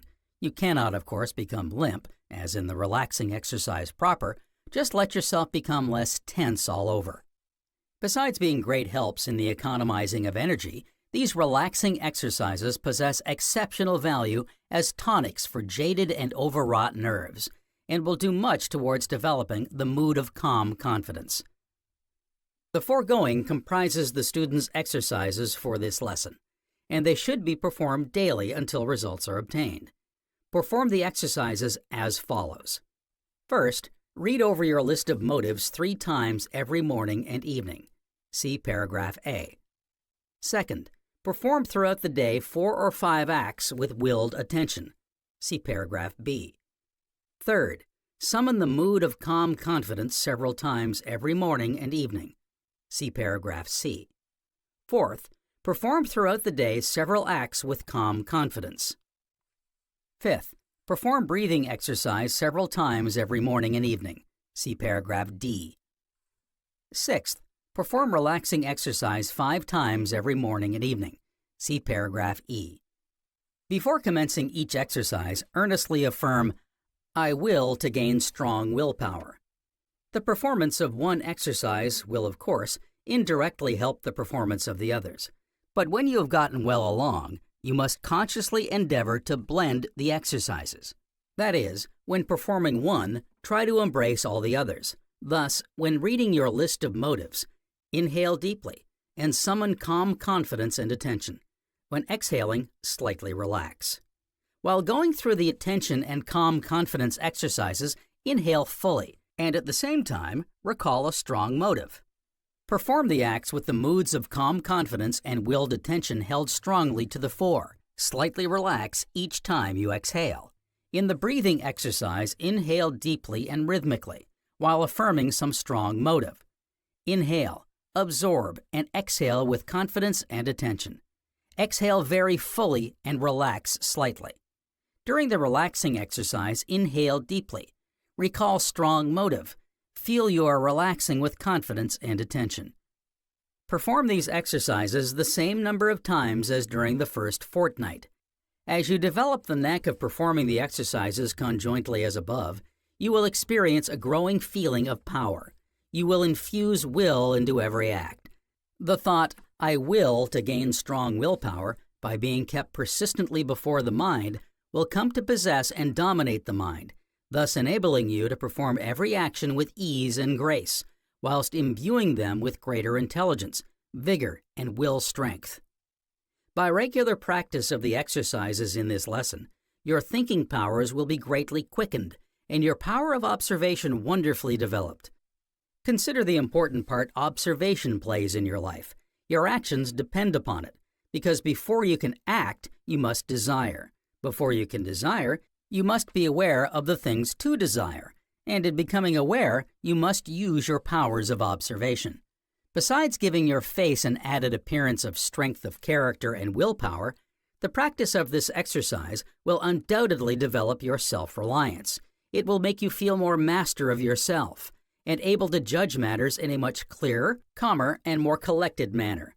By conscientiously practicing the exercises in this course of lessons, you are certain to develop willpower and self-control. With increased self-control and willpower comes greater control of others, because in conquering and training the latent and oftentimes rebellious faculties of your mind, you are creating that strength of character and that personality which holds such great influence with others. Your thoughts will be imbued with greater strength, your speech characterized with more convincing forcefulness, and your actions fuller of confidence, vigor, and purpose. Thus, others will be made to recognize your power so that they will give you their respect, esteem, and confidence, and will seek your cooperation and aid. It is most gratifying to experience the development of this power of personality, and you shall find this one of your greatest encouragements and incentives to continue the study of concentration, mental discipline, and will culture throughout life. Chapter 8, Lesson 7, The Psychological Moment. The student has now arrived at the point where he can consider scientific concentration more closely, and the lessons contained in Part 2 will show its practical application in self-development and mental discipline. The necessity of harmony, freedom from worry, and all negative conditions of the mind, the creation of interest, have cleared the way somewhat. There is a very prevalent opinion that there will not be much success unless we screw up the will and literally force ourselves to keep our mind on whatever it is we seek. For this reason, the efforts of so many have been fruitless. For one thing, the will is scarcely developed in many people. Then they do not know how to rouse or use it, while the exercises practiced have been ill chosen. The first fact necessary to emphasize about concentration is that thousands of attempts are essential to perfectly succeed in it. This statement looks appalling at first, but it need not deter any sincere student who has made up his mind to master the subject. If it were like taking lessons in some subject, and the student had only one lesson a day or every other day, the time required to become proficient in the subject would require many days, involving innumerable hours of work. If one remembers one's early attempts to master Euclid or algebra, one knows how hopeless the task seemed of ever grasping the principles underlying them. Yet, eventually, the obstacles were, by the earnest worker, successfully surmounted, and so it is with scientific concentration and will culture. No earnest student of it ever fails to obtain the master key, but with some, the efforts require a longer period than with others. It is not easy to find a more apt smile of the human mind than the Eastern one, which regards it as a wild, restless horse, ever seeking to go its own way rather than the way its rider desires it to take. Persuasion accomplishes more than force on more plans than one, and this is very true of the mind. Keeping ever at the back of the mind what it is we seek, we say to ourselves, "I am not going to think of anything else." Of course, mind rebels. It has always been accustomed to have its own way till now, and cannot understand the curb placed upon it. It rears, kicks against the fetters imposed upon it. But that which is now for the first time almost opposing it is steadfast, has a definite purpose in view, and is not to be lightly turned aside from it. When the mind finds itself thwarted, it calls upon the senses to help it to overthrow the restraint placed upon it, and hearing, seeing, feeling become suddenly preternaturally alert. The man becomes very much alive. He knows that within him a titanic struggle is being waged, and he decides that he will not relax for a moment or so, keeping the idea before him that he will let his mind go its own way, not because it wants, but because he, the real master of the mind, thinks the lesson has been learnt. He knows that though he could break its spirit, he would have broken all there was in it, just as in the case of the restive steed. The mind is there not to break, but to train, which is very different. So he takes his attention off the subject he has been holding the mind to, but the lesson is not ended yet. He merely turns the thought to another subject for a couple of minutes, a subject chosen previously. When he has calmly considered this to the exclusion of any alien idea, he drops it, and then permits the mind to go its own course. This will be done daily, and despite any shortcomings on the part of the student in the initial stages, he will certainly find he is getting some control of his mental mechanism. Going back to what has been said regarding serenity, absence of fear and worry, the harmony, the lessening of activities, knowing what is really being aimed at, a feeling of confidence is certain to be born. And as this slowly possesses one, there will begin to be created a mental atmosphere quite different to any experienced in the past. Rhythm runs through all kingdom of nature, the mental part no less than the physical, and the automatism of the mind, which was responsible for the want of ability to concentrate, will first of all be broken up and then regrouped in accordance with the pattern presented to it. New vibrations will be set up.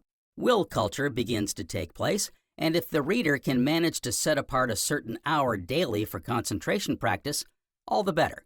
Children and animals get sleepy at certain periods, so that one might set one's watch by them, just as flowers open and close their petals at exact times. Even adults know meal times without the aid of clocks and watches, and plenty of functions are quite automatic in themselves. We are constantly reminded to take the path of least resistance, and in any training of the mind, regularity counts very much. The busy man well understands this in the pleasant hours spent at home after business, every care thrown off, and the mind at ease, contented. This does not apply to all, I know, and it is a pity it does not, because it so easily could.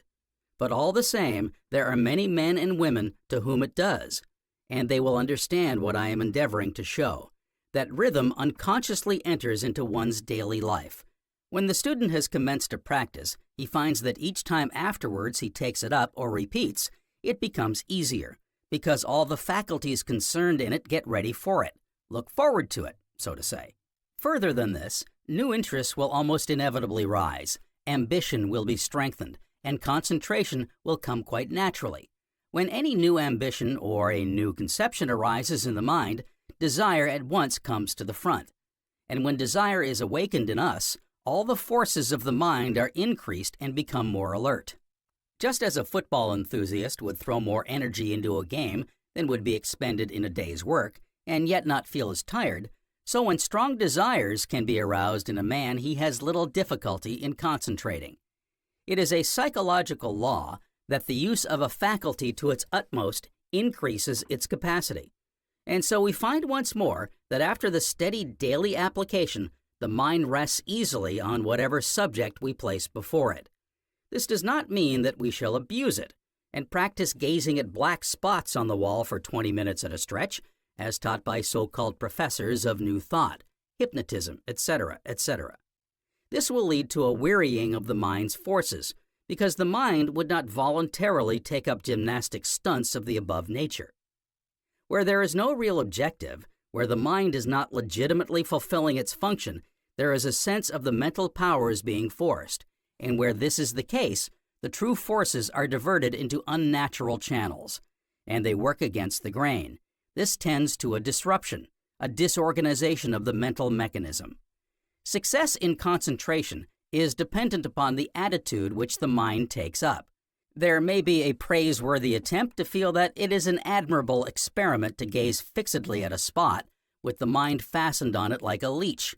But behind this, there is the consciousness that it is only an experiment, a means to an end, and the utter artificiality of it creates an antagonism which will use up a certain amount of force and defeat the object we have in view.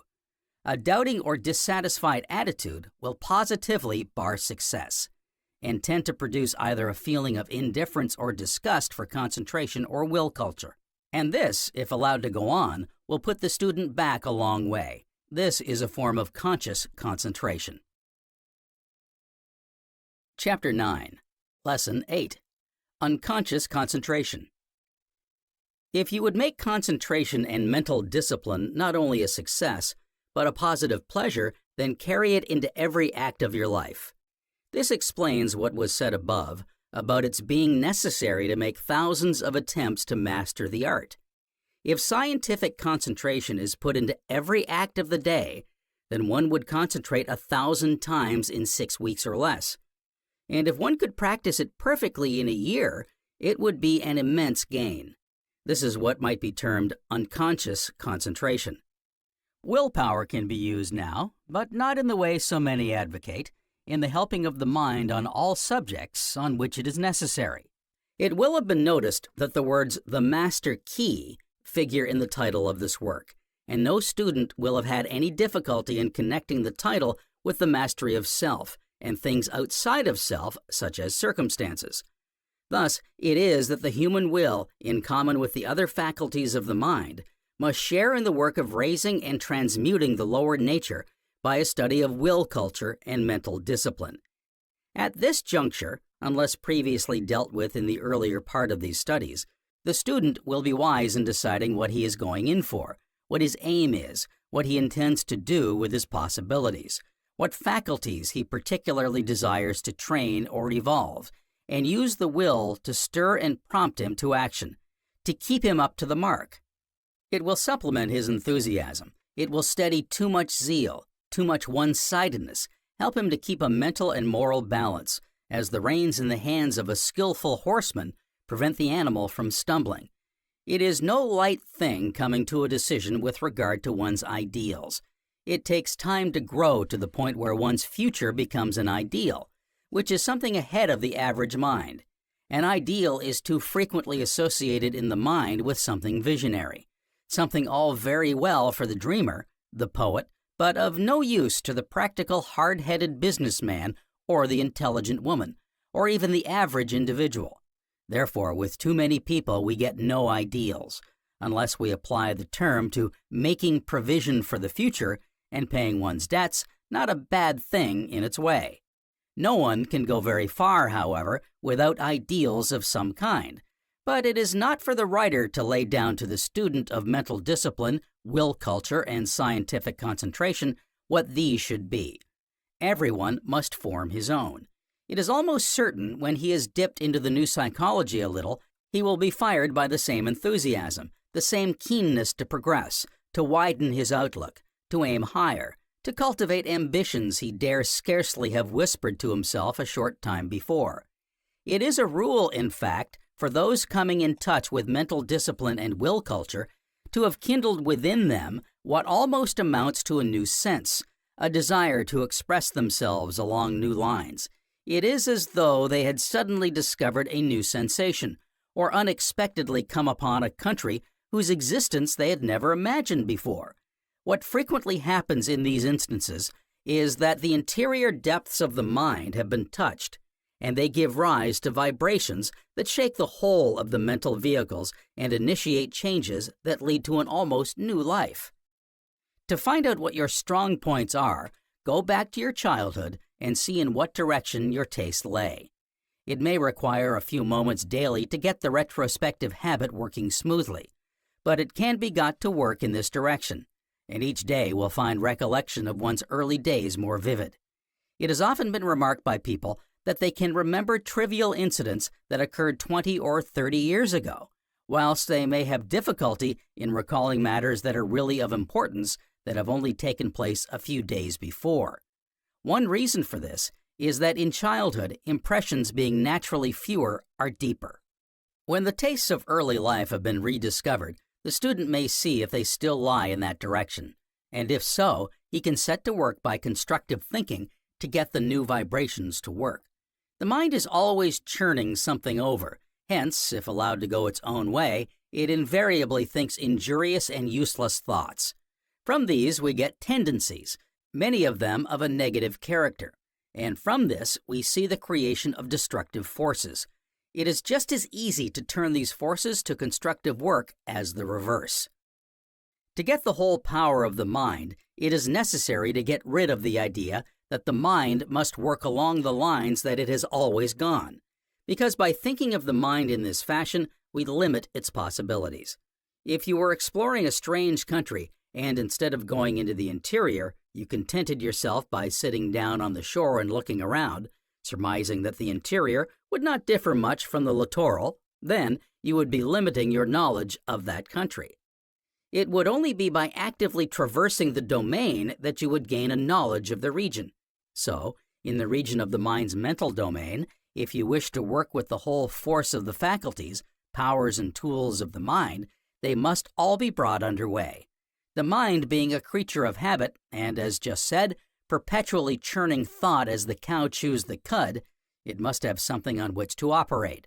If we become enthusiastic over the work in hand, as we rationally ought to do, we shall find no obstacles to the employment of all its powers in the art of will culture and mind training, as taught further on in this work. The mind can never do its best, however, so long as there is any underlying current of dissatisfaction, any factor which can in any way vitiate it. There must be perfect tranquility, for one thing. Then there must be an intense and deep desire to gain the end in view, whatever it be. In this way do we obtain the cooperation of the various forces of the mind, which, while being one, is composed of various parts. The interest of each aspect of the mechanism of consciousness is enlisted, and where the interest of all is concerned, all move in one direction. This means harmony, and all harmonious movement is easy and rhythmical. There is no strain, one force does not move in the opposition to another, and as a general result, willpower is generated. The whole of the force of the mind is engaged, and there can consequently only be one direction which it can move: forward. This is the psychological moment in which to practice concentration and will culture. An idea given to the mind in such a condition will be gripped as by an octopus. It will be absorbed. By one of the laws of the new psychology, a thought placed in front of the consciousness, so to speak, is photographed upon it. It is carried automatically to the subconscious. And by another law, whatever once enters the realm of the subconscious, be it strong or weak, positive or negative, good or bad, is beyond the control of the will even. The conception or thought must work out in the external life. It cannot lie forgotten in some dark recess of the human mind, but it takes its turn and affects the normal mind. Here is the secret of moods. People regarded as level-headed and sane do things which astonish those who know them best. During some unguarded moment, they have given way to some impulse and entertained an inimical thought which they have fructified unwittingly with will, desire, and concentration. And the result has been appalling. Remorse for these lapses brought out by ignorance of the laws of the mind only too realistically brings home the danger. The bearing of these laws on one's affairs of life is to make the reader the more careful as to what thoughts he entertains. Knowing something of the apparatus of the mind, he will be careful to avoid admitting conceptions which are destructive. The mind at times seems filled with activity, and at such moments he will convert such conceptions into constructive ideas. He will know that if he wants inspiration to do a certain piece of work, now is the time to take the opportunity. Shutting out everything but the idea on which he is intent, he will close all the senses, wherever he is, hold down the mind to the one theme with which he is dealing, and it will fill the channel thus prepared. The practicality of concentration and will culture in daily life will be obvious. Every human being, however humble the niche he may fill in the great social scheme, has some duty or service to perform, and only as it is perfectly fulfilled does he honestly discharge it. But it does not end with this perfect fulfillment. The performing of an action perfectly creates the ability to do more. The faculties concerned by their more perfect functioning place all their elements in a position which will admit more force, make them more capable of carrying out their natural functions, and energize the cells of these mental atoms, if the term may be permitted, so that there is an inrush of the great life wave which pulses throughout nature, and ever seeks to ensoul whatever receptacles or channels may be provided for the purpose. It cannot be too widely known that nature has an inexhaustible amount of what, for a better expression, we might designate raw material, which she wants to be worked up, and that man is one of the channels by which this can best be accomplished. The universal urge, called by other writers the surge, which is incessant, which is ever seeking expression, because to become is the key word of all manifestation, prowls about, seeking admission through the doors man can open if he likes, and by obtaining that admission, its purpose is achieved, for the forces and faculties it will then meet raise or transmute the original impulse. Chapter 10, Lesson 9, Metaphysical Alchemy. By metaphysical alchemy, the raw material or mind stuff is raised to another state, just as water is raised to the state of ice by one operation and steam to another. There is in fact a mental chemistry akin to physical, and the science of applied metaphysics deals with it. Anyone familiar with philosophy knows that there is a general consensus of opinion that man's will is free to choose in the highest aspect, though having chosen the result is beyond his power of recall or to modify. Man has his sacred center into which nothing may enter without his bidding, and were it otherwise, he would be reduced to the level of a mere puppet, an automaton. Thus, the life wave, which seeks further expression by the coming into contact with the mental attributes of man, is compelled to wait till invited to enter. That is why evolution seems so slow in the cases of some people. They do not recognize that outside themselves is this mighty world wave, a veritable realm of massive vibrations, which can only be tapped by a coming into harmony with them. By opening oneself to their entrance, one takes on new vibrations, and new ranges begin to come within the sphere of one's mentality. The dynamics of thought show that the ascension of new vibrations always means a fuller use of all the forces of the mind. It is by this ascension that the absorption of knowledge becomes possible. The general way is to memorize certain ideas and to fall back on those ideas and apply them to anything which seems germane to them. If we brought a mind alert to the fullest extent, intent on the question in hand, senses one-pointed, 5 merged into one, with the massed forces of the mind, the consciousness would absorb the facts like a sponge taking up water. The tentacles of the mind would fasten themselves upon the information to be assimilated and make it its own in a tithe the amount of time and a tithe the energy and difficulty. So too, with memorizing facts or committing long passages of poetry or prose to memory, the task would become light and a real pleasure. Study ceases to be distasteful and laborious. The student settles to his work, knowing that he will be able to master whatever problems arise in his studies. Sleepless nights fade into the past, and examinations are entered with confidence as to the outcome. An awakened intelligence brought to bear on whatever engages the attention of the mind is enabled to grapple with and solve problems which have hitherto eluded the grasp. It is in this way that men like Edison, who have shut themselves in from intrusion, have successfully thought out perplexities and made the world the richer for their labors. Gathering up the forces of the mind to a focus, in the silence, few questions remain shrouded in impenetrable mystery to the student. And in connection with study, the student who wishes to obtain the best results along the line of acquiring knowledge should bring the physical into line with the mental to secure the best results. The mental powers are quickened 100-fold by the observance of the lines laid down. But by obeying physical laws, concentration is rendered still more effective. It is well known that whatever part of the body is employed in any particular work is supplied with extra blood to enable it to deal with it more efficiently. So the process of digesting demands more blood being sent to the stomach to accomplish it under the most ideal conditions. If, therefore, a man eats a heavy meal and attempts to apply the instructions for concentrating for any length of time, the forces of the system become divided, and only half the power is given in each case. In China, for thousands of years, students preparing for examinations, which impose a severe tax upon the retentive faculties of the mind on account of having to be learnt by heart, lengthy and tedious passages from the writings of Confucius, Lao Tzu, and other Chinese philosophers, are kept without food for long periods and shut up in little cubicles until they are proficient. Many great men often fast when engaged in abstruse calculations and scientific problems. Nearly all thinkers and many musicians in unraveling complex theories and puzzles have become lost in meditation and altogether have forgotten the demand of nature for food. When, therefore, one has a more than usually difficult task, let little food be taken prior to attempting its achievement. The writer will have occasion to revert to this question later, so will not seek to elaborate it more fully now. Concentration is many times used in a destructive manner. Specialists and medical men in asylums are among the classes who have fallen victims to adverse concentration. Throat and cancer specialists have succumbed to the diseases they have so closely studied. The pathology of the complaints has been as familiar to them as measles would be to the mother of a large family.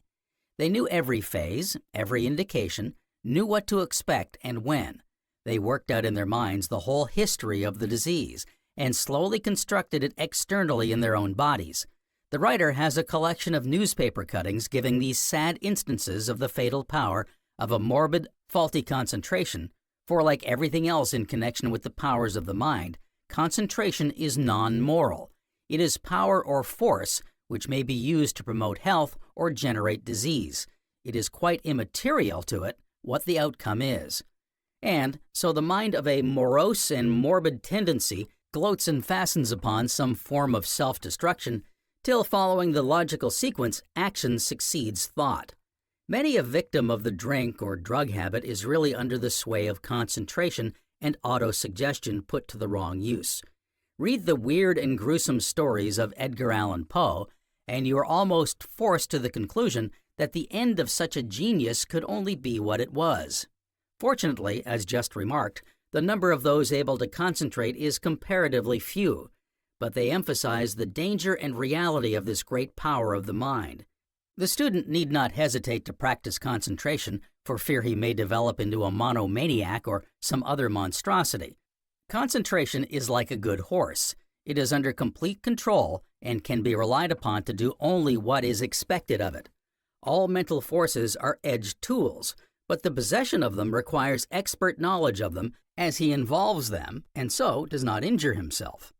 Many diseases are caused and are the direct result of some form of concentration, conscious or otherwise, weak or strong. It is giving attention to a thing for a shorter or longer period from time to time.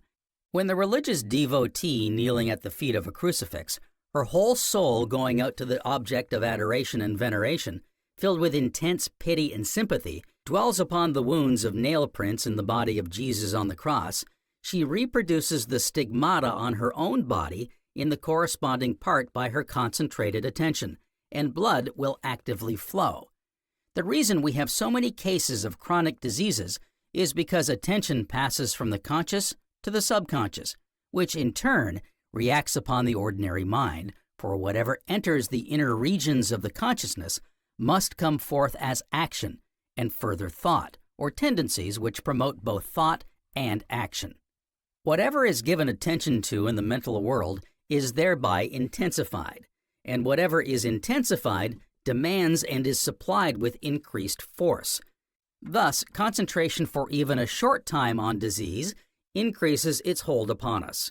The aim of constructive concentration and will culture is to fasten upon those states which promote healthy thinking, and by healthy thinking, we secure a healthy body. Just as a sunbeam falling aslant a darksome corner transforms it to something quite different, so concentration turning upon a symptom imparts new life to it, quickens it. Thus, no one should allow their mind to dwell for a moment upon any weakness or imperfection of any part of their body. Instead of this, those physical states of harmony and equilibrium should be dwelt on to which reference has been made. Whenever the body feels buoyant, full of vim and energy, fit, turn the feeling to a good account. Divert the attention from ordinary, commonplace channels from the channels in which the mind spends most of its time. The idle, profitless thoughts that come and go through the chambers of the mind in an irresponsible manner will receive no encouragement, no impetus, no supporting force from the real mind. But instead of this, while the idea of being fully alive in good form is present, the student should take the opportunity of gathering up a feeling of exhilaration, concentrate all the powers of the mind upon it for a few seconds. Thus centered, he should try to exclude any conceptions of weakness, shortcoming, disease of any kind. He must shut out utterly from his consciousness all ideas of the existence of illness. Try to imagine, if you can, that the world in which you live is one vast garden, bathed in perpetual sunshine, cooled by frequent showers of dew, and tempered by soft zephyrs, the atmosphere laden with the most exquisite perfume, the music of birds filling the air, and the joyous laughter of children and men, happy and contented in a world when poverty and sorrow were unknown. Have you not to confess such a conception of existence could not occupy the mind for more than a fraction of time, to be replaced by the usual view of life, in which such an idealized and ethereal picture is only indulged in, if at all, as a contrast to the grim type of living which is today termed reality? Now, just as it would be almost impossible to the average man to keep his conception of existence on so high a plane, so the student will easily understand that there is quite as much difficulty in conceiving a world in which disease or ill health has no place. We have to take cognizance of this fact, and it is because of this that we begin to understand something of the task we set for ourselves when we talk about concentrating on an ideal state in which illness is utterly unknown and foreign to one's ideas. It would be just as easy to imagine an ideal condition as that depicted above as mankind free from disease. Yet this is the view which must be aimed at if one wishes to reach the point where the word disease conveys scarcely any meaning to the ears on which it falls. If the term disease is familiar to you, then it means that that familiarity is a link between you and it, and that you are very likely to attract it. There is a relationship between you and it, however remote it may be. You may not associate yourself with it because you may have a constitution of iron and have come from good old stock. The fact remains that you are conversant with the term. Therefore, disease does not strike you as being unnatural or strange, though it may be unpalatable or even indifferent to you. You have heard it said that you can't play with pitch without getting tarred, and so the contact with the word disease, whether striking upon the ear by means of the spoken word or the eye by means of the printed symbols, makes a link between you and it, and circumstances strengthen this link from time to time. If you have read even a few new psychology books, you know the baleful effect the word fear has upon the consciousness, and how through the word alone a character may be undermined or weakened, or rendered negative and therefore not at its best to bring forth the highest possibilities in one. The rapidity or quality of instantaneousness connected with thought, which is so aptly expressed in the phrase a flash of thought, applied similarly in the case of a flash of lightning, shows us how quickly a connecting link is made in the mind, which leaps from point to point with even greater velocity than lightning is possible. So disease arouses in the mind the idea of someone who has been or is now ill, and the possibilities arising from this condition. If a friend is ill, a friend you've been brought up with since a boy, as hale and hearty as you, why should not you be affected in the same way? You laugh at the idea, but the mind has made its connecting link the instant the conception arose, and it is strengthened from time to time by various means until it penetrates the deeper precincts of the mind, and the corroding canker begins its malignant work. Many in England are aware of how Lord Nelson, when a boy, did not know the meaning of the word fear, and the effect it had on his career in life. Suppose all men could all get the same notion of the word disease, that is, make themselves positive against it. Suppose one did not know what it meant. Then if it meant nothing to us when you heard it, it could form no link with your consciousness. This is not only good psychology, but it is good sense. If a thing is foreign to the mind, it is practically non-existent. The old story of the plague setting out to Baghdad to kill a specified number of people will occur to many. On its return, it was accused of having exceeded the number of its victims. "Nay," replied the plague, "it was not I who slew the extra thousands, it was fear." This story is always worth bearing in mind because it happens to be very ancient and therefore shows that many thousands of years ago, the effect of mental stabs upon the body was well known. Further, it illustrates in a graphic manner the point the writer is contending for, viz., that keep a thing out of your consciousness, be fearless and positive by training your mental and life forces to combat it, and it cannot affect you in the slightest. It is no use trying to delude ourselves that we could absolutely obliterate the word from our mind so that we be ignorant of what it meant when we chanced to come across it, though a Hindu who had made a life study of Oriental psychology and soul culture would have no difficulty in doing so. What I mean is that you should expunge it from your dictionary, in the same way that Napoleon abolished the word impossible. In a word, ignore it. Encourage the idea, however, that you can annihilate it in time. Every time it is forced upon your attention, turn resolutely from it and substitute for it that magic word, health. Believe in yourself for health. Concentrate on it, absorb it, drink it up, and think it up into the inner recesses of the mind. Fill the mind with it to the exclusion of all else for the time being. Thus, the intrusion of the word disease would be brief. It would be isolated instantly, cut off in a watertight apartment. An impassable gulf would be created, and in this way it is quite innocuous. A close study of this work will show the power of concentration in cases of disease. Many have seen cases of metaphysical healing where the healer has battled with it for hours, where the consciousness literally steeped in disease, chronic cases of many years standing. Many have marked the improvement as concentration upon perfect health has been persisted in. How when the mind of the healer has been withdrawn, the old conditions have returned. This may possibly have happened in the case of the reader, and if so, I would counsel him by all means to retain his belief in constructive thought coupled with concentration and truth faith, despite 1,000 lapses or more. The inability to demonstrate the truths of the new psychology, concentration and mental discipline, is no proof of the falsity of the teaching laid down here. If one man out of 1,000,000 proves it, then it is the truth, and others may do the same in due course. We all know of instances where truth has triumphed over error, which expressed itself in the physical body in one form or another, extending over some years. If the reader belongs to the invalid class, if he has contracted the illness habit, let him daily picture himself in absolute physical perfection, concentrating believingly on what he desires. Have true, intense, deep, and sincere faith. And here is a law which will be found serviceable to the sickly and victims of negative thought. Every impression is a focused energy. This means that by concentrating on a definite point, we immediately create an impression, and this impression becomes a center of energy for the time being. If during that moment of concentration we will that vitality or health shall enter that center of energy, that will actually take place.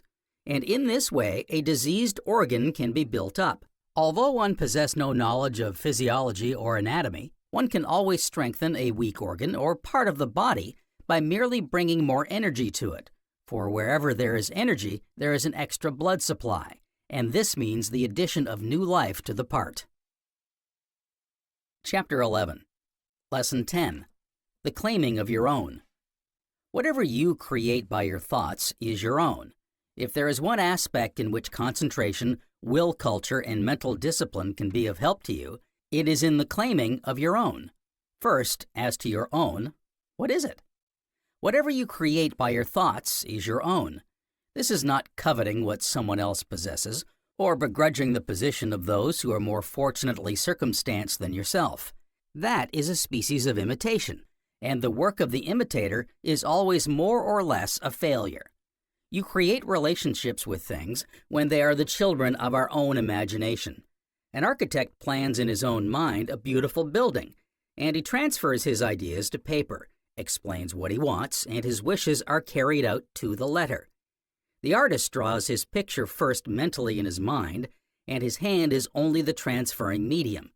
The writer has not the space to explain all that Emerson implied when he wrote, "Whate'er in nature is thine own, floating in air or pent in stone, shall rive the hills and swim the sea, and like thy shadow follow thee."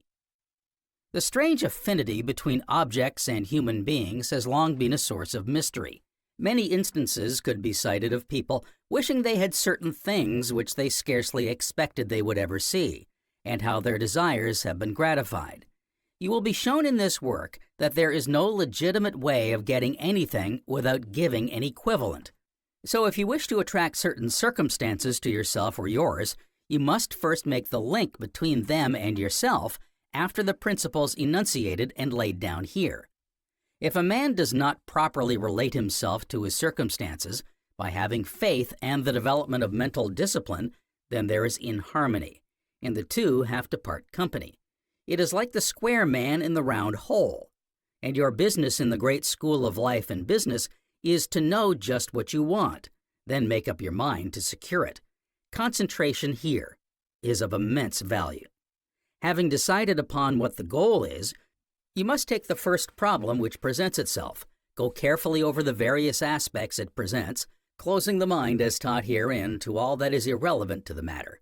It is surprising how a little practice along the lines of mental discipline enables one to almost instinctively select those avenues of thought which will give us what we seek. Do not worry about ways and means. Your part is to decide on the principle, and the immutable law of life will do the rest. A case in point may help to make this clear. Whilst writing this book, an employee of a business firm related to the author how he got his first start.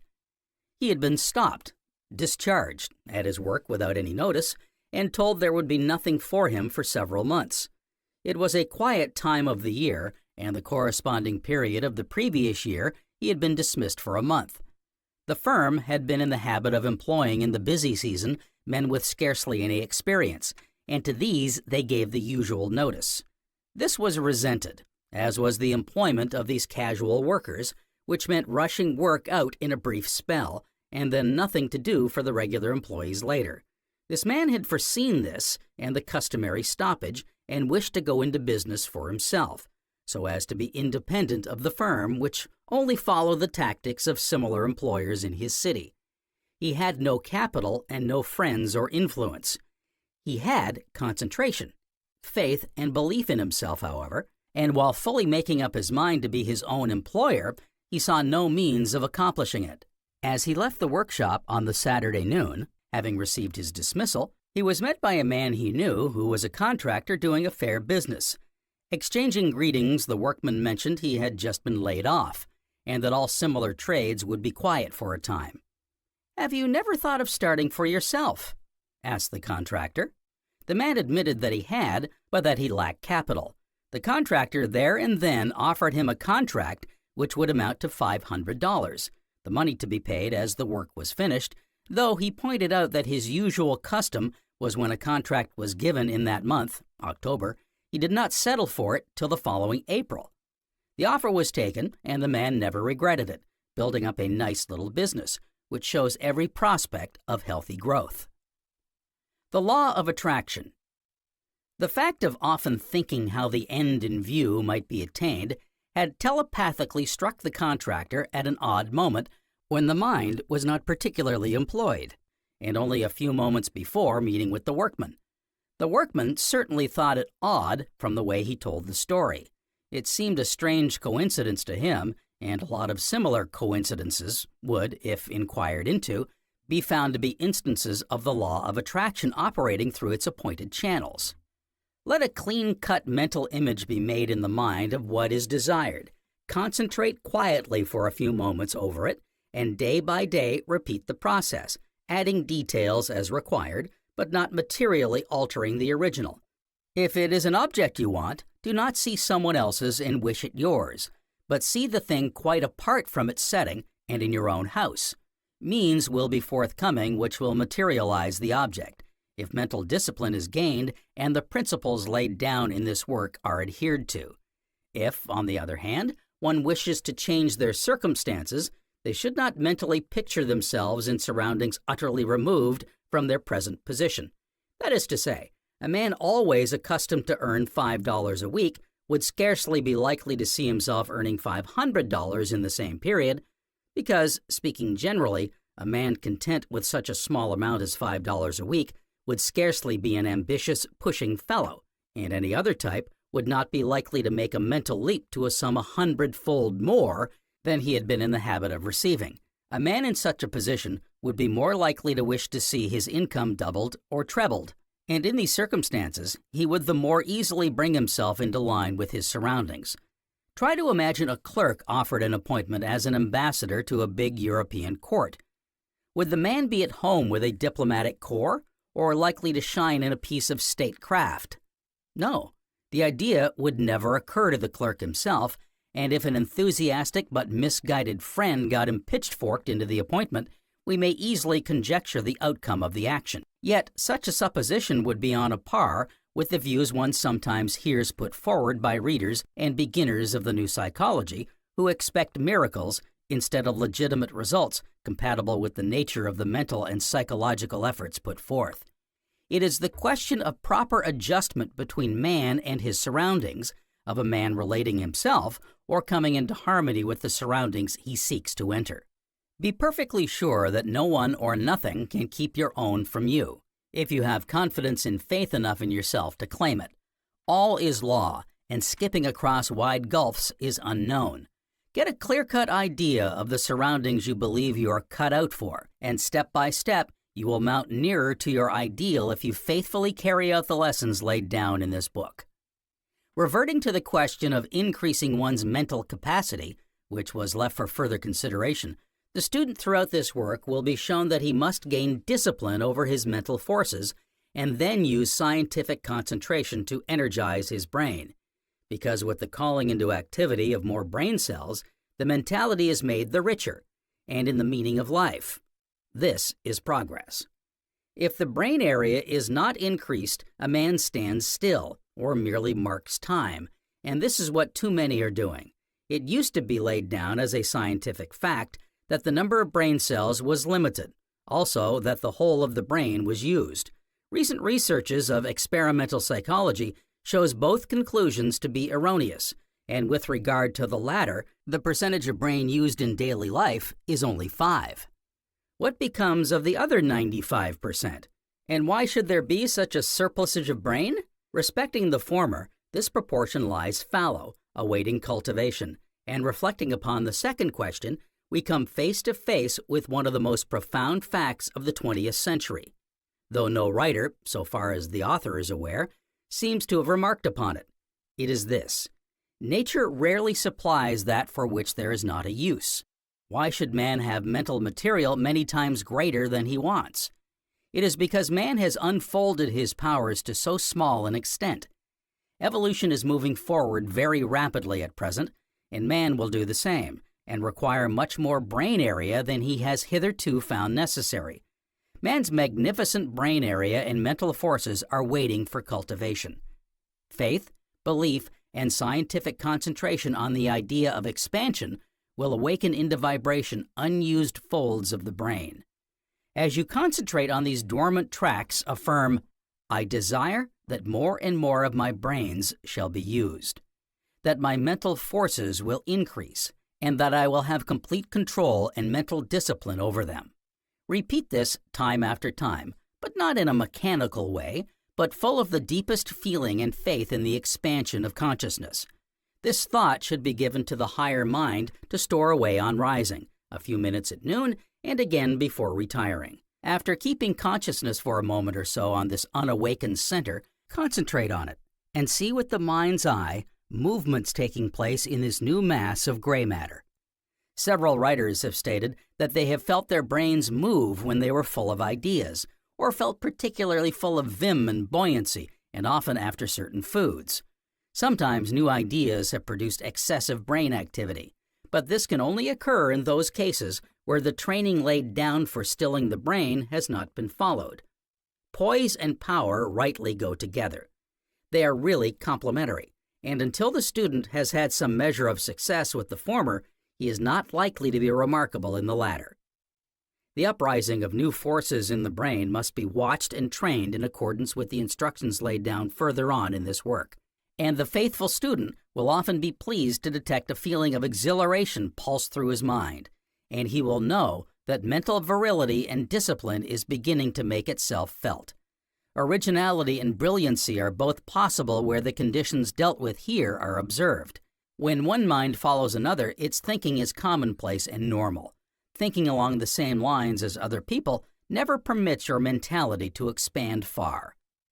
Originality can only take place where the consciousness seeks the upper regions of the mind. In the lower are all the commonplace, ordinary types of thought. Just as the atmosphere becomes rarefied at high levels, so the thoughts at high mental levels look at things from new standpoints. The imagination dwells on these higher levels, and if one wishes to soar above the well-named common sense, in the realms of the finer senses, he has only to train his imagination, which is always done when the mind tacitly admits that there are higher thought currents and wills that his mind may reach them. If a man expects to be always commonplace, he will not put the mind in that position in which it can avail itself of the higher currents. The writer is always suggesting that the best books of all ages should be cultivated, as one will be weaned from the usual views of life and things, and see things through the eyes of great men. Indeed, to study the biographies of great men will not only prove an incentive to tread a similar path, but one will occasionally come across ideas which will illuminate Lord Rosebery's phrase respecting Oliver Cromwell as a practical mystic.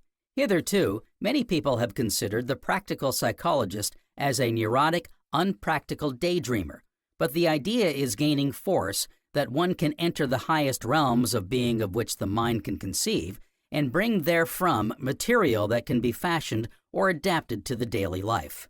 The views of later thinkers concerning genius have undergone very great changes, and the most illumined minds now admit that the genius is no different in kind from his fellow man, but only in degree.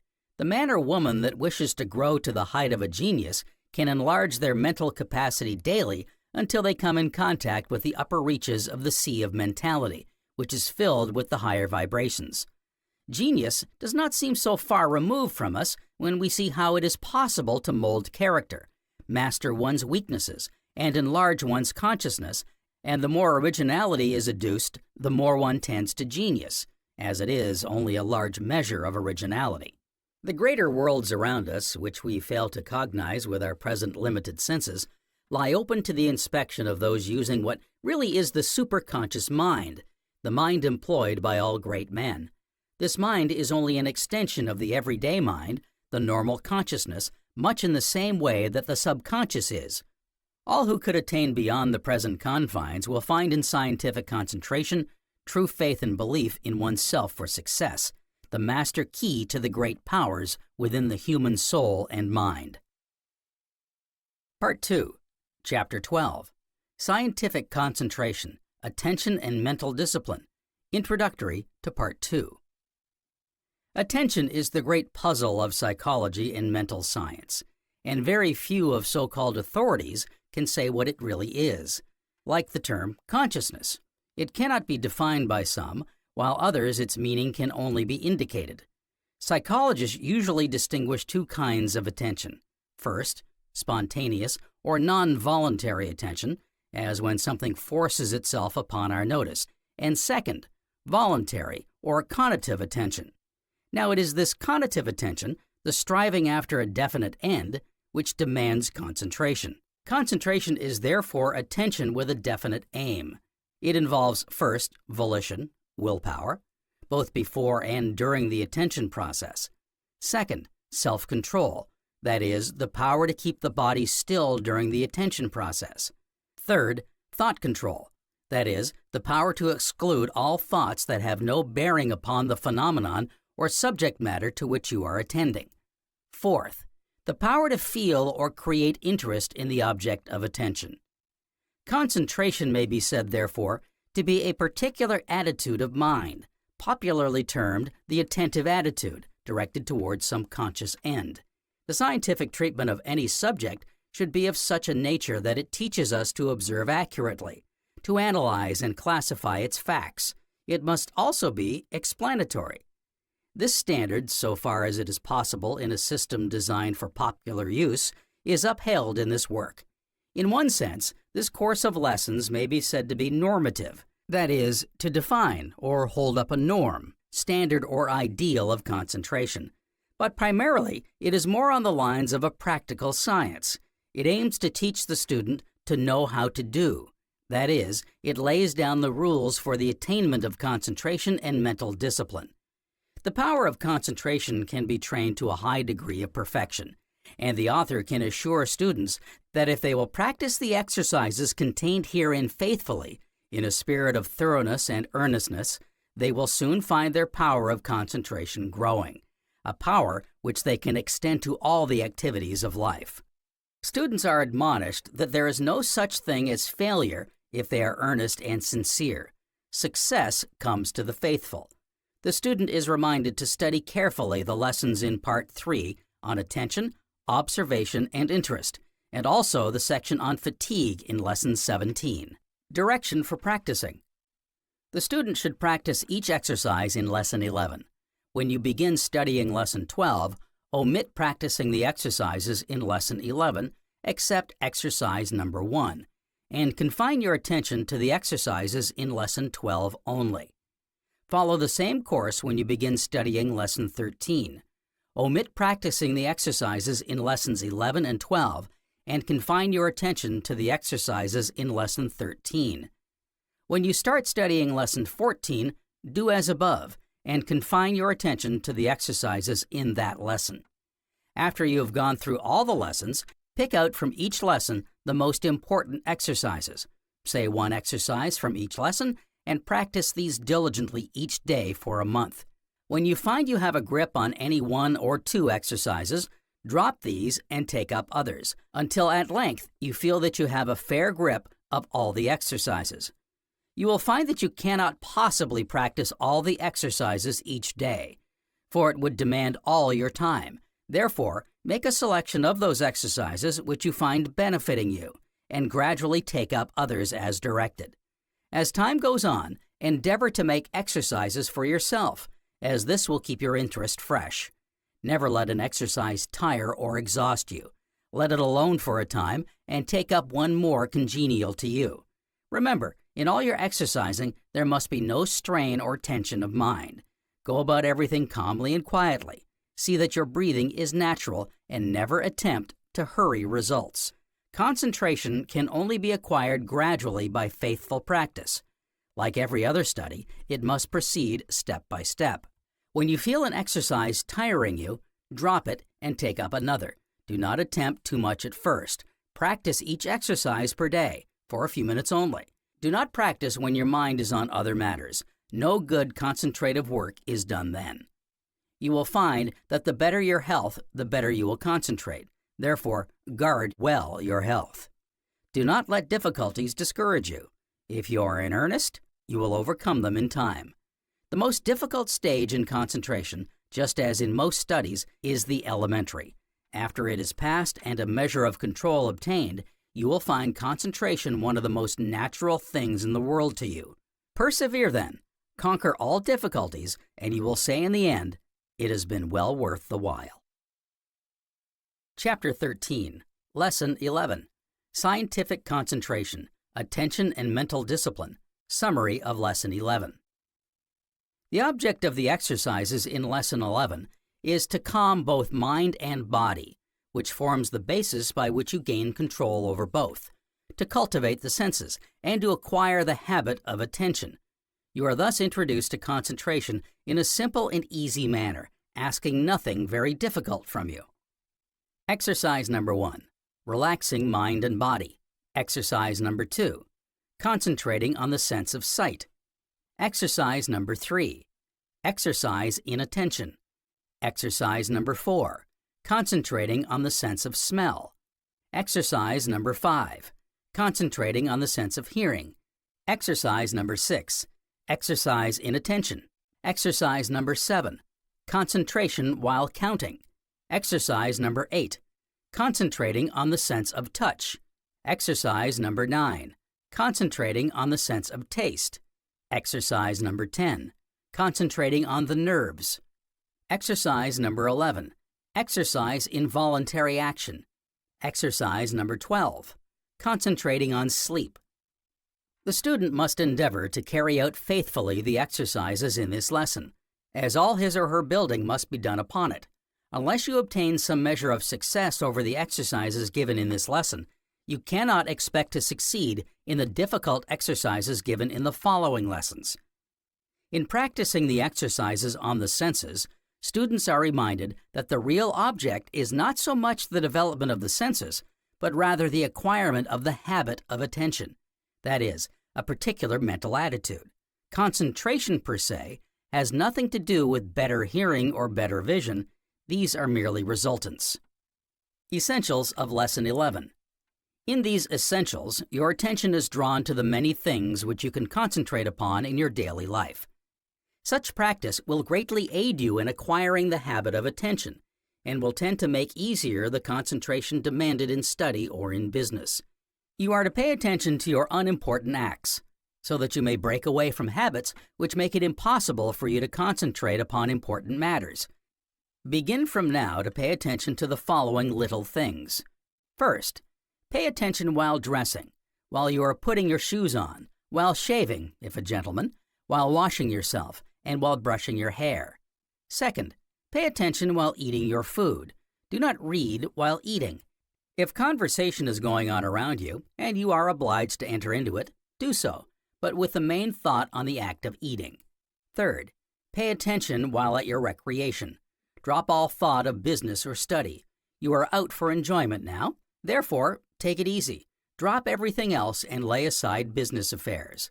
Fourth, the important point in doing any of these things is to attend to one thing only. Thus, when dressing, do not wonder what you are going to have for breakfast or how you are going to spend the day. Think these out, if you like, before you rise. Say to yourself, I am dressing. This directs the attention of the mind to the fact, I must dress quickly. You will be surprised how much time you waste on dressing or any other of the acts which I have enumerated. A good way to test this is to take your watch and time yourself how long each act takes you to perform. Note down the time in your notebook and then commence to concentrate on each act daily. You will soon find yourself beating your old records. One student, a stenographer in the employ of a bank, found he spent 20 minutes in copying letters of a certain number of lines from his shorthand notes. He concentrated upon this work, and to his great astonishment, found it only occupied him 15 minutes, and the work was better done. Thus, over this one act, he had been wasting 5 minutes. This is now a common experience with students. Many report a great saving of time in performing certain work, time which they can, and do, use in other ways. But now, a word of warning. Do not rush madly to beat your former times of doing any of these acts.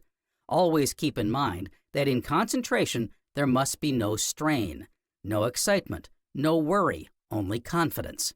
You must be cool, calm, and collected in everything you do. And remember, before you undertake anything, to keep this attitude in mind. Say to yourself, I am cool, calm, and collected. I shall do my utmost to do this act well and quickly, but I shall not attempt to force myself or use strain. Everything shall be done calmly and quietly. You will find that everything you do will eventually be characterized by this spirit of calmness, coolness, and collectedness, and everything will be much better done than formerly. Exercise number 1. Relaxing mind and body. The first essential in concentration is to still the senses, to get quiet, to suspend confused mental activity. In the past, in common with the vast majority of mortals, you have obeyed the dictates of your mind. You have never realized its ceaseless activity and enormous power. It is, therefore, the object of this exercise to introduce you to the threshold of your mind world. You must learn the hidden powers of your mind and then try to direct those powers.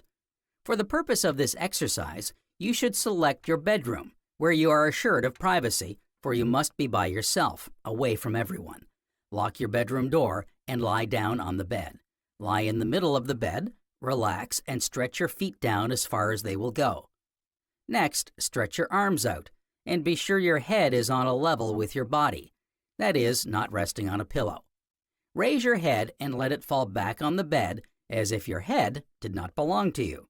Do this 3 times and then let the head rest where it falls. Now, raise one arm and let it fall in the same manner, 3 times. Do the same with the other arm and then with each leg. Now lie perfectly still and try to think of no particular subject. Let the mind wander where it likes, but do not let it pursue a train of thought. The best plan is to think, I am resting, just resting, that is all. After 15 minutes, rise. This is a most important, though very simple exercise. Its object is to steady the nerves, to quiet the mind, to relax the muscles, and to give you tone. Once you come to realize the peace and the good this exercise will bring you, you will value it accordingly and practice it when wearied or worried. You will find, probably at first, that all your body will rebel at the inactivity, but this will prove to you the necessity of the exercise. This exercise is the foundation of some very difficult exercises and should be carried out every day until it gives way to the exercises founded thereon. Exercise number 2. Concentrating on the sense of sight. This exercise is a great favorite with all students of concentration, partly on account of its simplicity and partly on account of the benefits to be derived from it. Get a sheet of notepaper and in the center make an ink spot about half the size of a $quarter. Pin the sheet on the wall of your room and sit in your chair about 8 to 10 feet from the sheet, which should be on a level with your eyes. Then, without making a single movement, gaze at the spot steadily and count slowly and mentally up to 100. Do not mind if your eyes blink. The object of the exercise is to concentrate your mind on the counting. Try to think of the counting to the exclusion of everything else. That is, do not allow your mind to drift to any other subject. This exercise, simple as it looks, requires considerable effort on the part of a beginner to keep the mind fixed on the counting. Do not count beyond 100 till your mind gets used to the exercise, which will, perhaps, not be for a week or so. Afterwards, you can extend, but do so gradually. Breathe naturally while counting. This is important. This exercise is one of the, oh, I can do that easily kind, till you find that it is not quite so easy as it looks. The difficulty lies in the monotonous character of the counting, which does not prevent an active mind from carrying on a train of thought at the same time. And then other thoughts enter the mind, and finally, you find you are not counting at all. Should, however, you be able to complete the counting, you will find when you review the mental process that a few thoughts did cross your mind. You will find it very difficult for a time to keep them out, but you should keep at the exercise till you can keep them out, all of them. Do not at first practice this exercise more than twice a day. Only harm will come if you force matters. In time, the mind will be gradually got under control, and you will do the exercise easily. A good time to test yourself at this exercise is after someone has annoyed you, or after you have heard or read some interesting piece of news. Then you will find the mind struggle to take your thoughts off the counting, and you will find that it will take you all your time to come off victor. Exercise number 3. Exercise in attention. You will find this exercise very valuable for the development of mental discipline and also in the training of your powers of observation. The regular practice of this exercise, and it is one that you can practice almost anywhere, will make you observe things that escape the eyes of most people. You will find also that you will observe when outside automatically, and moreover, you will be able to bring back to your memory what you have observed, should you ever require it. Choose any little thing such as a lead pencil, a pen, a penknife, a key, a matchbox, or a coin. Take it up in your hand and note the time at which you took it up. Commence now to examine the article. Let us say that you have chosen a fountain pen. Examine it carefully, all over, as if you are bent on knowing everything concerning it. Do not hurry. No matter what the article is you choose, it should take you 5 minutes at least to go carefully over it. Now, to come back to our supposed choice, a pen. Note first the nib. What is it made of? Its shape, the name of the pen, its maker, any scratches or ink stains upon it. Then examine the holder. Note what it is made of, its shape, any name upon it. Then go over its surface carefully, noting each little scratch or dint. After you have finished your examination, see how long it has taken you, and note down the time in your notebook. As your powers of concentration develop, you will find your examination of articles take you longer, and yet it will seem shorter. This is a good sign. Watch for it. Observe. You are not merely to stare at the pen. You must keep in mind that you are making a thorough overhaul of it. Do not allow your mind to stray from your task. At first, of course, you will find it do so, but bring it back again and again until you conquer. Trivial as this exercise may seem, you will find it a valuable one. It will train your powers of observation, and you will extend these in other situations where they will stand you in good stead. Choose a fresh article each day, for this will sustain interest, a very important feature for beginners in concentration, as indeed in every new study. As soon as you find the exercise tiring you or making you feel drowsy, drop it for that day. Sit perfectly still during this exercise. Use only such muscles, those of the hands and eye, as are absolutely essential to its performance. Keep also in mind the calm attitude. This exercise is specially valuable for businessmen and women, as it cultivates observation and that calm, cool collectedness which tells so strongly in business. Exercise number 4. Concentrating on the sense of smell. It is an established fact that concentration intensifies the powers of the senses to a remarkable degree. Very few people pay any attention to this in an ordinary way. Therefore, you should train your senses as you would train any other part of your organism. In most people, the sense of smell is fairly keen, and there is no desire on their part to cultivate it. It should be noted, however, that when you exercise your olfactory powers, you generally adopt a peculiarly attentive attitude. Especially is this so when you are unable to locate a certain odor, or where you are uncertain of its nature. Students should note this attitude when trying to detect or to discriminate between odors. We seem for the time being to shut off every other thought from the mind but that of the odor.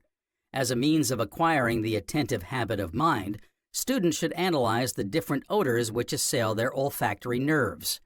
Concentrate upon odors when in the country, or when entering a house, as the smell of cooking, the quality of the air contrasted with that outside when entering shops, a chemist's, for example. Experiment also with perfumes or toilet waters sprinkled on a handkerchief, taking care that none gets on your hands or person. Note how the olfactory nerves are influenced by fatigue, i.e., how the intensity of the smell seems to grow less after a time. Try to describe the different odors, their character, intensity, and also their effect upon you. Such practice from time to time will increase greatly your power of attention, and it is practice that you can put into operation without interfering with your work, business, or studies, for it can be done mostly as you go about from place to place. Exercise number 5. Concentrating on the sense of hearing. The following exercise is intended to develop the sense of hearing by concentrating upon it. If you practice it daily, you will find your hearing become much more acute. Get a small clock with a loud tick, such as an alarm clock, and put it on the mantelpiece in your bedroom. Then gradually walk backwards from the room, a step at a time.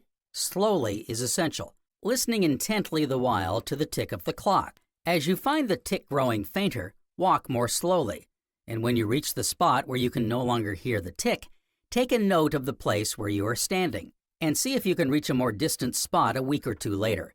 Do not neglect to see that the clock always occupies the same position on the mantelpiece. The great point to attend to in this exercise is the listening attitude. You must keep your ears on the stretch, as it were, for the sound of the tick, and very important, never allow yourself to think of any other thing but the tick. Simple as these exercises of the senses seem, very few people can do them right away, for their minds will stray to other things.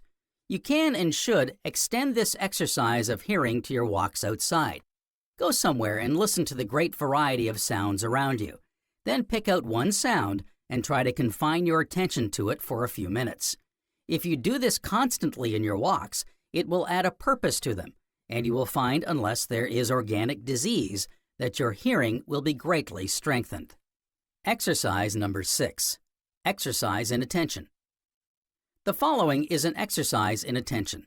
It is very, very simple, and yet you will find it makes a fair demand on your concentrative powers. Take a column in a newspaper, and commencing at the top, cross out with a pen or pencil every letter O you come across. Go faithfully from the top of the column to the bottom. The simplicity of this exercise hides its real character. You will find that the attention will grow weary, that the letters will appear to run together, and your thoughts will wander away from what you are doing, unless you are able to concentrate. Now this you must try to prevent. Say to yourself every time you find your thoughts straying, "All I am thinking about is to mark out each letter O. I am not thinking and must not think of anything else." When you have mastered this exercise, and by mastery I mean can keep your mind solely on blotting out the O's, you have made a big stride towards concentration. The grand thing about this exercise is that you can practice it in so many places. At home, on your way to work or business, while sitting in train, automobile, or car, in your lunch or dinner hour, or at a theater between the acts, etc. Remember, however, to drop the exercise as soon as you find yourself growing really tired. 5 minutes at it is sufficient for most students who have not had training in concentration. It is a good plan to go over the same column on the following day and count the number of O's omitted. If you will keep a record of these, you will be able to note progress. Thus, the fewer the O's omitted, the better your attention will have been. Exercise number 7. Concentration while counting. Select a clock with a loud tick, such as an alarm clock. Sit in your chair and listen to the ticks for a minute or two, and then begin to count silently, that is, inwardly, up to 200 ticks. You will notice that the tick in an alarm clock is fairly quick, so you must learn to count fast. As soon as you have got accustomed to the quick tick, which you call one tick, commence to count, but do not look at the clock, or you will defeat the object of the exercise. As you count, gaze at the ceiling, then at the floor, anywhere in fact but at the clock. As you gaze about, do not think of any of the objects you are looking at. That is, attempt to deny them entrance to your consciousness. Think only of the counting, nothing else. This simple exercise is a splendid one for beginners. For the eye and ear, fight for mastery. The eye sends message after message to your brain concerning the things it sees, and the ear also sends its messages of what it hears. One of these two senses will win the fight. You must make the ear the winner by refusing to attend to the messages of the eye. By proper attention and concentration, you can master it. Exercise number 8. Concentrating on the sense of touch. Blind people have developed the sense of touch to a remarkable degree, many being able to tell a piece of money simply by feeling the coin.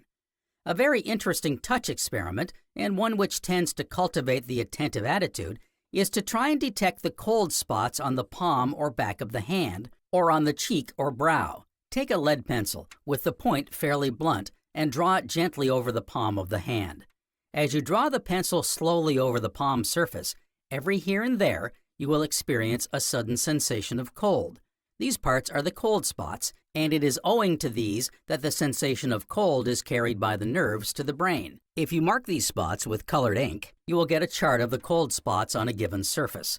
There are also warm spots detected by dipping a steel knitting needle with a blunt end in warm water, then wiping it dry and drawing it over the palm surface, in the same way as with the lead pencil. The warm spots, however, have not the same intensity as the cold spots. Students can also cultivate the sense of touch by touching articles in the dark or with the eyes closed. It is often very difficult to describe the nature of an article touched in a dark room or when the eyes are blindfolded.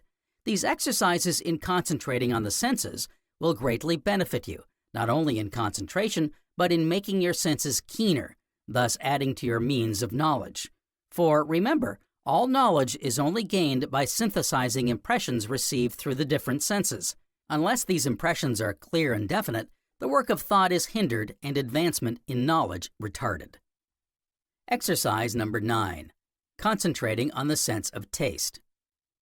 Students should cultivate the sense of taste by paying particular attention to the taste of the various kinds of food while at their meals.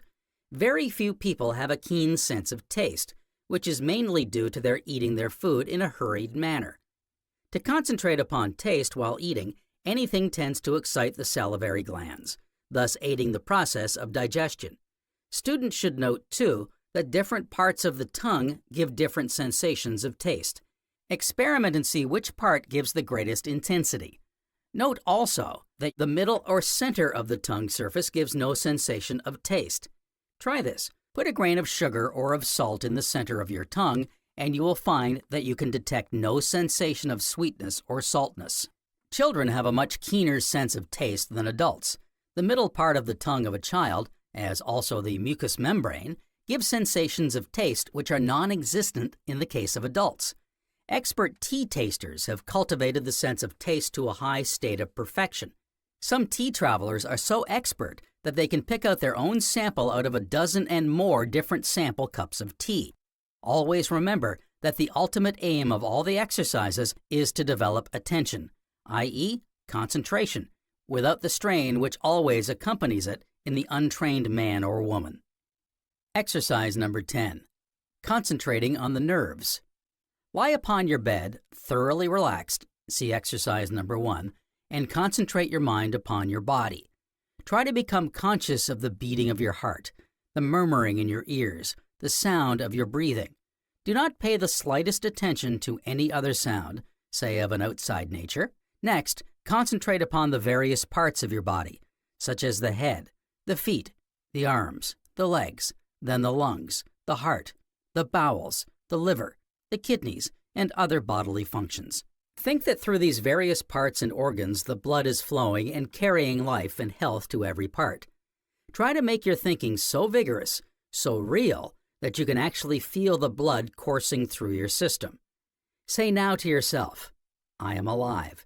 Every cell in my organism thrills with life. Every part of me is filled with vitality. Picture yourself standing up a perfect type of bodily strength. Strong in mind and strong in body. Literally realize it with all the intensity of mind and soul.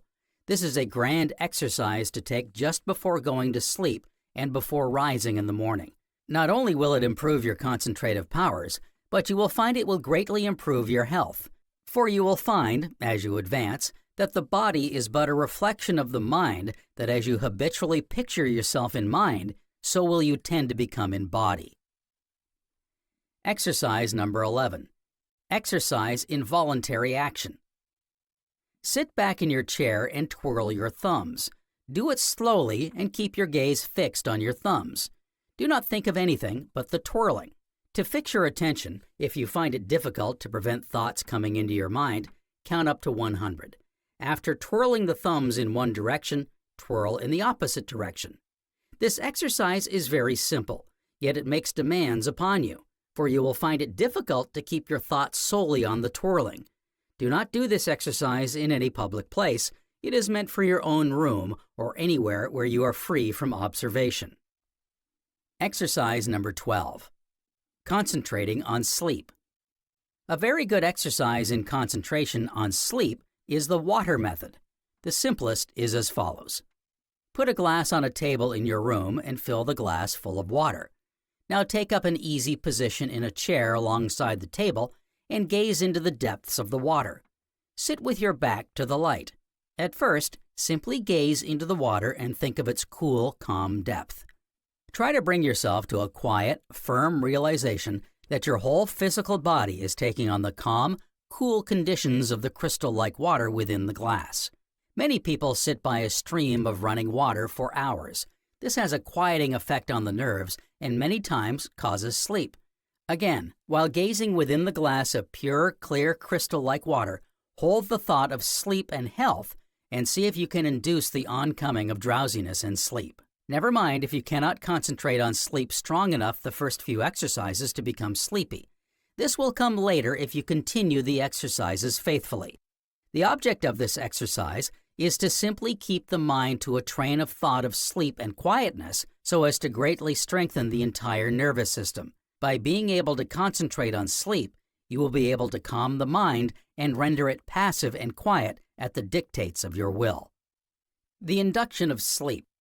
For the induction of sleep, several concomitant conditions are necessary, chief among which are an exhaustion of potential interest and the presence of monotony. The induction of sleep is the resultant of these joint conditions. Other conditions, of course, are more or less essential and conducive to sleep, such as a peaceful state of mind, a comfortable posture, absence of bodily pain, external excitement, etc. There are exceptions, however. Persons accustomed to sleeping in the midst of great noise and excitement find it extremely difficult to go to sleep where there is perfect silence. The faculty of imitation also helps to bring it about. When we see others dozing, we are naturally inclined to follow their example. And at night, the consciousness that all around us are asleep disposes us to seek the same condition. Talking about sleep is apt to induce somnolescence, just as talking about food may provoke hunger. Monotonous sounds such as raindrops falling upon the roof or the breaking of wind-tossed waves upon the seashore tend to encourage slumber. Monotonous repetition of sleep suggestions have a decided tendency to induce sleep. The unvarying accents of an unskilled lecturer is an instance of the effects of monotonous repetition.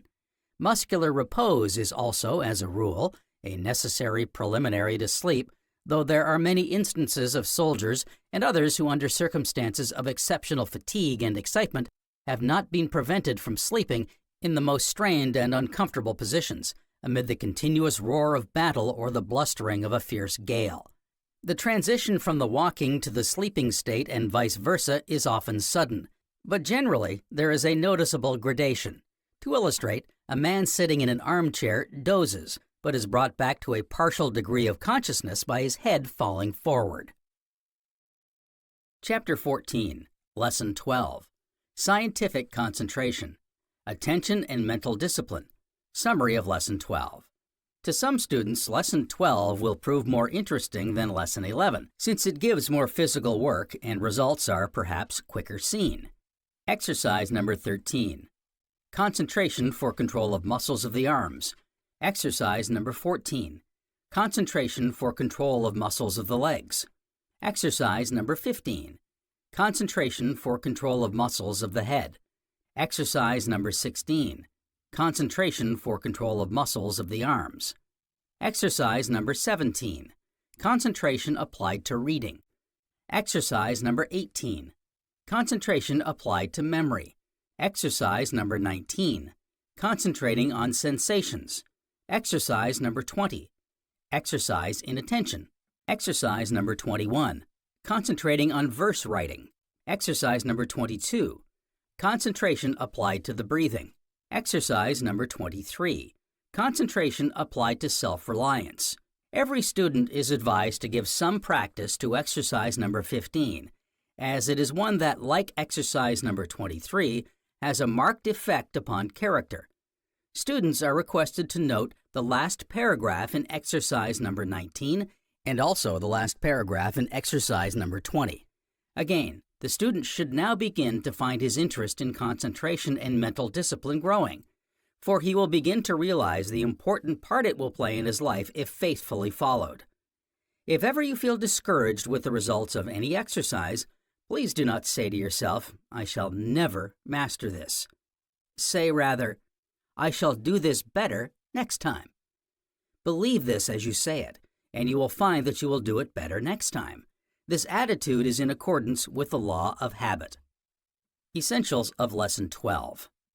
There are certain little things which are fatal to concentration and mental discipline in the highest sense. And these little things are things of which nearly every man and woman is, in some degree, guilty. The first class comprises those people who cannot keep their hands still, who are always pulling at their watch chain or coat, or indulging in little tricks of speech or gesture, or who move backwards or forwards in their chair when talking to you. This class also comprises people who delight in beating the floor with their foot, tattooing on desk or table with their fingers, biting their fingernails, twirling their mustache, etc. The second class comprises all who worry over the merest trifle, who are irritable and nervous so that they start at the least sound. The third class comprises those who fire up at the slightest thing, who never in the least degree attempt to control their anger. Now, all of the above are signs of a lack of self-control, and you, as a student of concentration, must stop any of the above acts of which you may be guilty. An excellent plan which the student can adopt is to repeat the following affirmation every day. Even should you be at present absolutely guiltless of any of these signs, you will find the affirmation do you good, inasmuch as it will be a perpetual reminder to you to guard against them and so preserve your self-control. Affirmation. From henceforth, I shall guard against any defects of speech or gestures which formerly characterized me. I shall not worry over trifles. I shall not be nervous or irritable. I shall not give way to passion. I shall be calm and self-controlled under all circumstances. From henceforth, I am free from all these signs or acts which show a lack of self-control. Repeat this affirmation with great earnestness every day, or several times in the day if you can, and try to mean and carry out what you say. Understand and realize thoroughly all it means, and you will soon feel a difference in yourself, a difference which others will quickly mark and cause them to have a greater sense of respect for you. Exercise number 13. Concentration for control of muscles of the arms. Get a sheet of notepaper and in the center make a black spot the size of a $50. Pin the paper on the wall of your room on a level standing with your eyes. Then stand away from the sheet, a distance of from 8 to 10 feet, and extend your arm in the direction of the sheet. Keep the hand perfectly straight and point the second finger until it exactly covers the black spot. Now, if you run your eye along your arm to the fingers, just as in sighting when firing a rifle, you will notice if there is the slightest wavering of the second finger. Do not watch the hand. Watch the tip of the second finger. If there is the faintest quivering of the arm, the fingertip will show it. What you must do is to try to keep the fingertip exactly in the center of the spot. At first, you will find the arm very unsteady, but with practice, you will soon find yourself gaining control over it.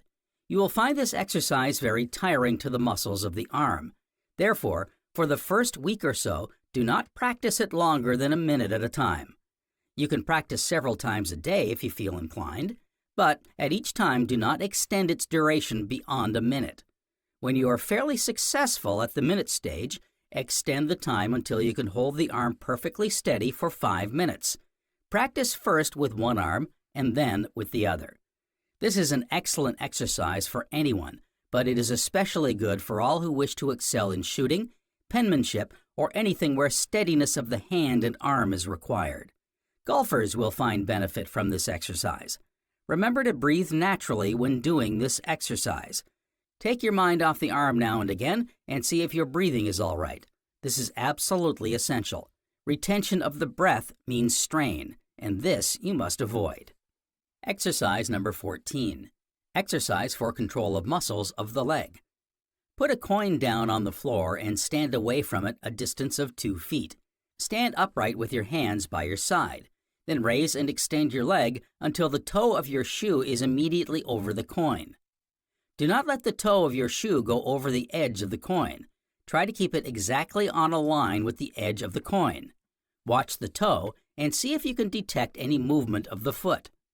This exercise also is tiring and should, like the arm exercise, be restricted to a minute or two at a time during the first week or so. When you have a fair amount of control at the 2-foot distance, gradually extend, i.e., move away from the coin, until your distance is nearing 3 feet. When you are successful at this distance, you should try the wall exercise as follows. Take the sheet of paper you use for your arm exercise and pin it to the wall about 3 feet from the floor. Stand away from the wall and raise your foot until the toe of your shoe covers the spot on the sheet. Gradually heighten the sheet until the spot approaches on a level with your eye. You will find the strain on the muscles become more severe as you heighten the sheet. You must try and avoid this strain by raising the height of the sheet gradually. Practice with each leg alternately, and remember to watch your breathing as in the arm exercise. Do not think of anything else when doing the exercise. Keep the mind fixed on what you are doing. Exercise number 15. Exercise for control of muscles of the head. Sit back at ease in your chair, an armchair is the best, and gaze at the ink spot on your sheet of notepaper, which you have previously pinned on the wall on a level with your eyes. Sit with your watch in your hand and gaze at the spot on the sheet for 5 minutes. Never mind if your eye blinks. Do not move your head in the least degree, not even when looking at your watch. You can easily do this by glancing downwards, as this does not involve any movement of the head. Concentrate all your thoughts on keeping the head perfectly still. As thoughts come into your mind, try to reject them by saying, I must keep my head perfectly still. I must think of nothing else. Pay great attention to your breathing in this exercise. Turn your attention to it now and again and see if it is full and rhythmic. This exercise is very important and not at all difficult. It gives a sense of power and dignity to one and is valuable in many situations in life. The man who has perfect control of all the muscles of the head and eyes always carries weight in conversation and in business interviews. It powerfully impresses those with whom you come into contact, and as you continue to practice, it gives you a feeling of calmness and restraint that will soon be habitual to you and be manifested in all you do. Do not practice this exercise for a longer time than 5 minutes the first week or so. Afterwards, extend to 15 minutes.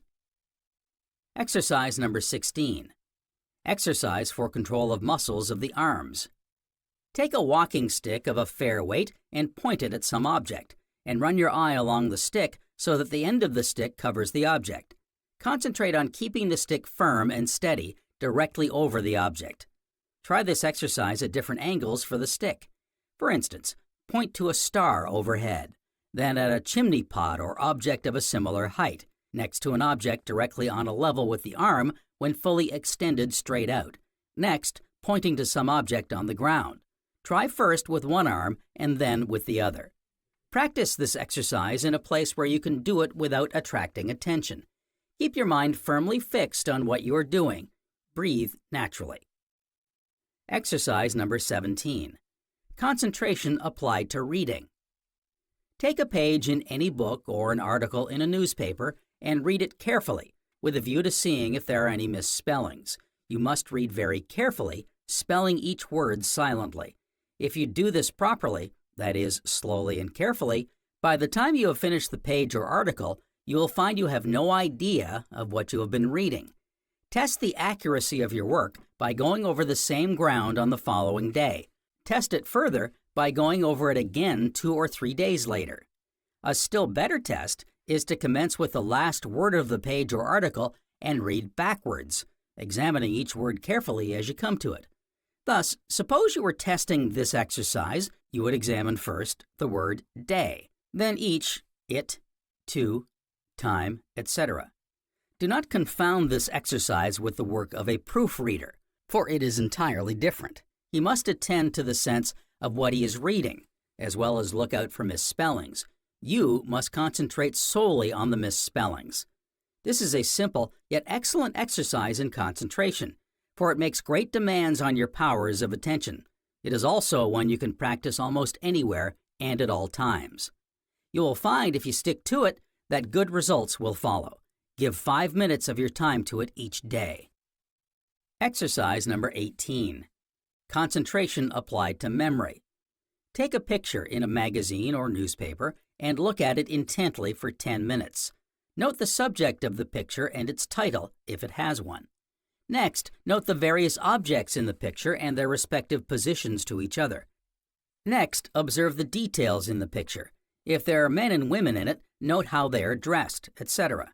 Never let your mind wander for an instant from the picture and its story.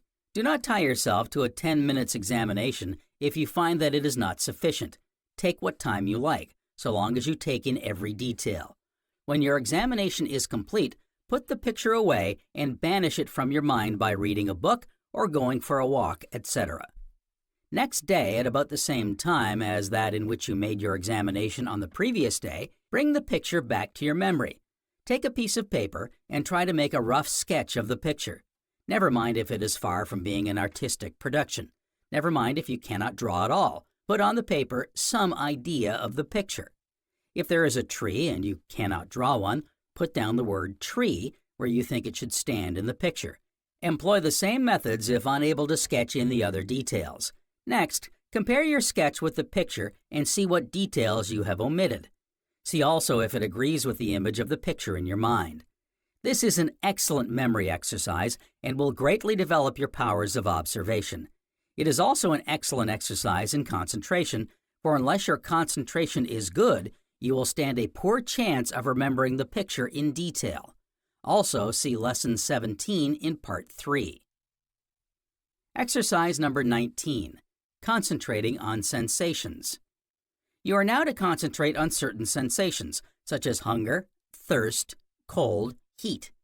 Lie down on your bed or on a couch and commence to think of hunger. Try to think what it must feel like to be ravenously hungry with no means of satisfying your hunger. Picture the scene till you can almost feel the pangs of hunger. Turn, then, to its opposite. Imagine yourself hungry and sitting down to a splendid repast. Picture the scene as each course is brought in until finally you retire from the table satisfied. Next, concentrate on thirst until you feel your tongue dry and parched. Then concentrate on its opposite, a splendid drink of cool, clear water held before you. Imagine it, as Charles Lamb says, purling over your tongue. Next, concentrate on cold until you feel shivering all over. Then, on its opposite, heat, until you are all in a glow. You will find that the sensations make splendid exercises in concentration. You will find them, too, very valuable, for you gain by them great control and great imaginative power. There is a further aspect from which this exercise may be viewed.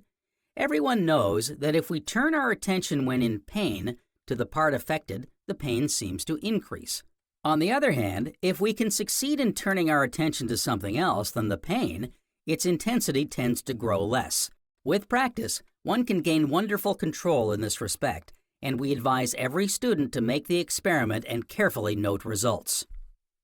Exercise number 20. Exercise in attention. Take a sheet of notepaper, or any kind of paper, provided there is on it neither reading nor writing matter. Make a fold right round the sheet, of about 1/2 inch, and press down the fold with your thumbnail. Now tear off this fold right round so that you leave a ragged edge. Next, hold the sheet against a dark background so that the edge will stand out quite clear. Make a mark in one of the corners, and commencing from this mark, let the eye wander slowly around the edge of the paper until it comes back to the mark again. Try as you go round to imagine the edge to be a series of mountains and valleys, and let the eye travel up and down these. Keep the mind on this act. Do not let it stray in the least. The object of the exercise is to train you in attention, and you must bear in mind that to succeed, you must simulate interest in what you are doing. That is why you are told to imagine the eye traveling up and down the mountains and valleys. This exercise should be done very slowly. It cannot be done effectively under 5 minutes. To keep the attention on it and the interest keen for 10 minutes shows that your power of attention is growing. To some students, this exercise will prove very difficult, especially if they are more inclined to physical than to mental work. Like a cyclist, they want to rush round the track. But they forget that even a cyclist must control this impulse if he is to win. The man who has control over his mind is the one who knows when to race ahead and when to restrain, and who acts accordingly. Exercise number 21. Concentrating on verse writing. Writing verse makes an admirable exercise in concentration, besides adding to your vocabulary. Choose at first verses simple in construction. Where the concentration comes in is in the endeavor to find words that will rhyme. Do not mind if you cannot write poetry. All you are to concern yourself with is the rhyme. The matter can be nonsensical or otherwise, as you please. If you find that you cannot write even nonsense verses, try to form pairs of words that will rhyme, such as to take the very simplest, cat, mat, doll, Paul, fairy, Mary, etc. Proceed in this way until you can form more difficult ones. Students must be careful to keep the mind centered on the rhymes and not to stray away to the meanings of the words, for this will tend to set up trains of thought and then mind wandering will almost inevitably follow. This, of course, applies only to nonsense verses or forming pairs of words. Exercise number 22. Concentration applied to the breathing. The following exercise on breathing is one employed with great success by the Hindus.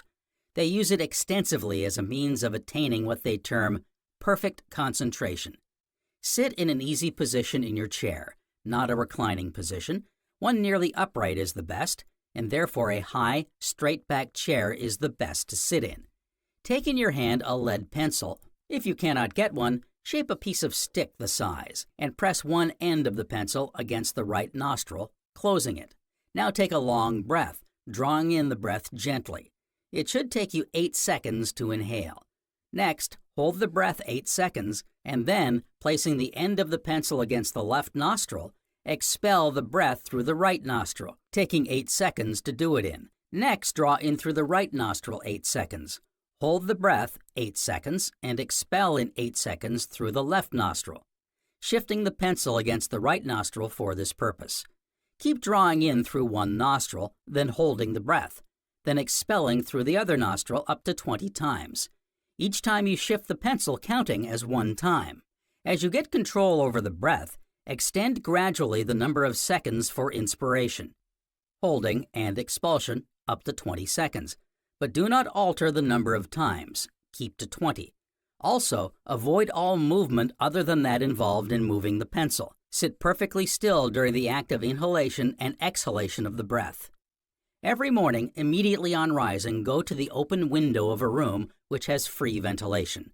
Fold your arms across the chest and draw the upper arms close to the side. Stand erect. Expel all the air out of your lungs.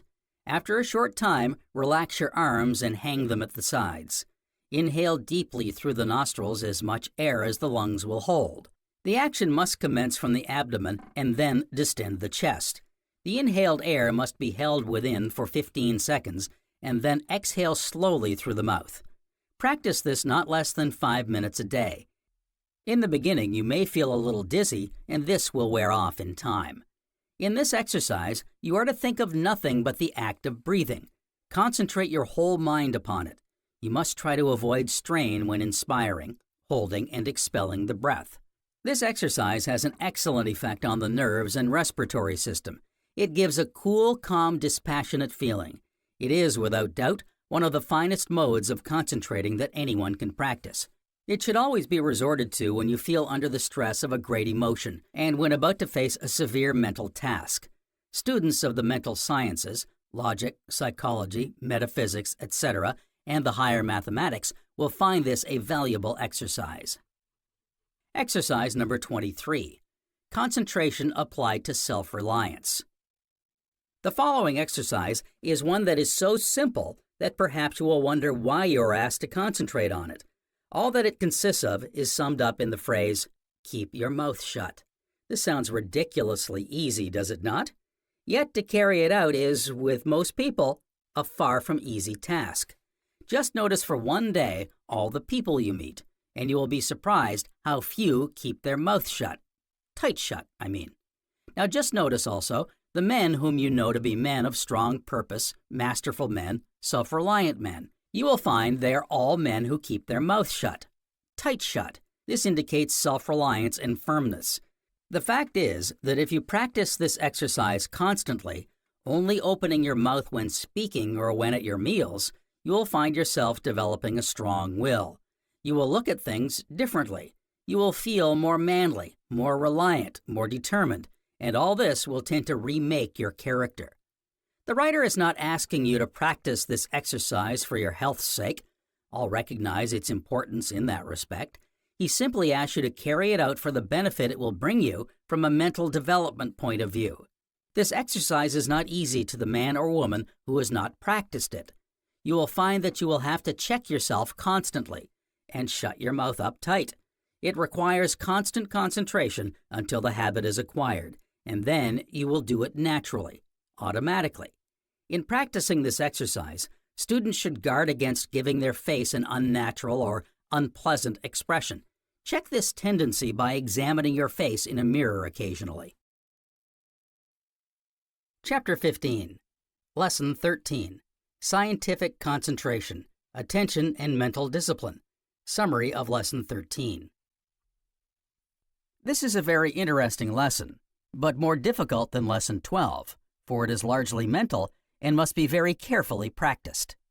Be particularly careful to avoid strain or fatigue in doing any of the exercises herein. Festina lente, hasten slowly, must be your motto, and ever before you. Exercise number 24, concentration on the facial muscles. Page number 119. Exercise number 25, concentration applied to reading. Page number 120. Exercise number 26, concentration applied to thinking. Page number 121. Exercise number 27, concentration applied to thinking. Page number 123. Exercise number 28, concentration applied to memory. Page number 124. Exercise number 29, concentration applied to bad habits. Page number 124. Exercise number 30, exercise in attention. Page number 125. Exercise number 31, concentration in prayer. Page number 126. Exercise number 32, concentration applied to an object in life. Page number 127. Remember the advice given in the last lesson about being discouraged. Never admit the thought of failure. Every student is also most earnestly admonished to give some practice to exercise number 24. It is of special value to businessmen and women. Exercises number 31 and number 32 are invaluable to you. If you practice them in the proper spirit, you will never be numbered amongst life's failures. Essentials of Lesson 13. The force of desire is one of the greatest forces in the world, and it affords excellent exercises in concentration.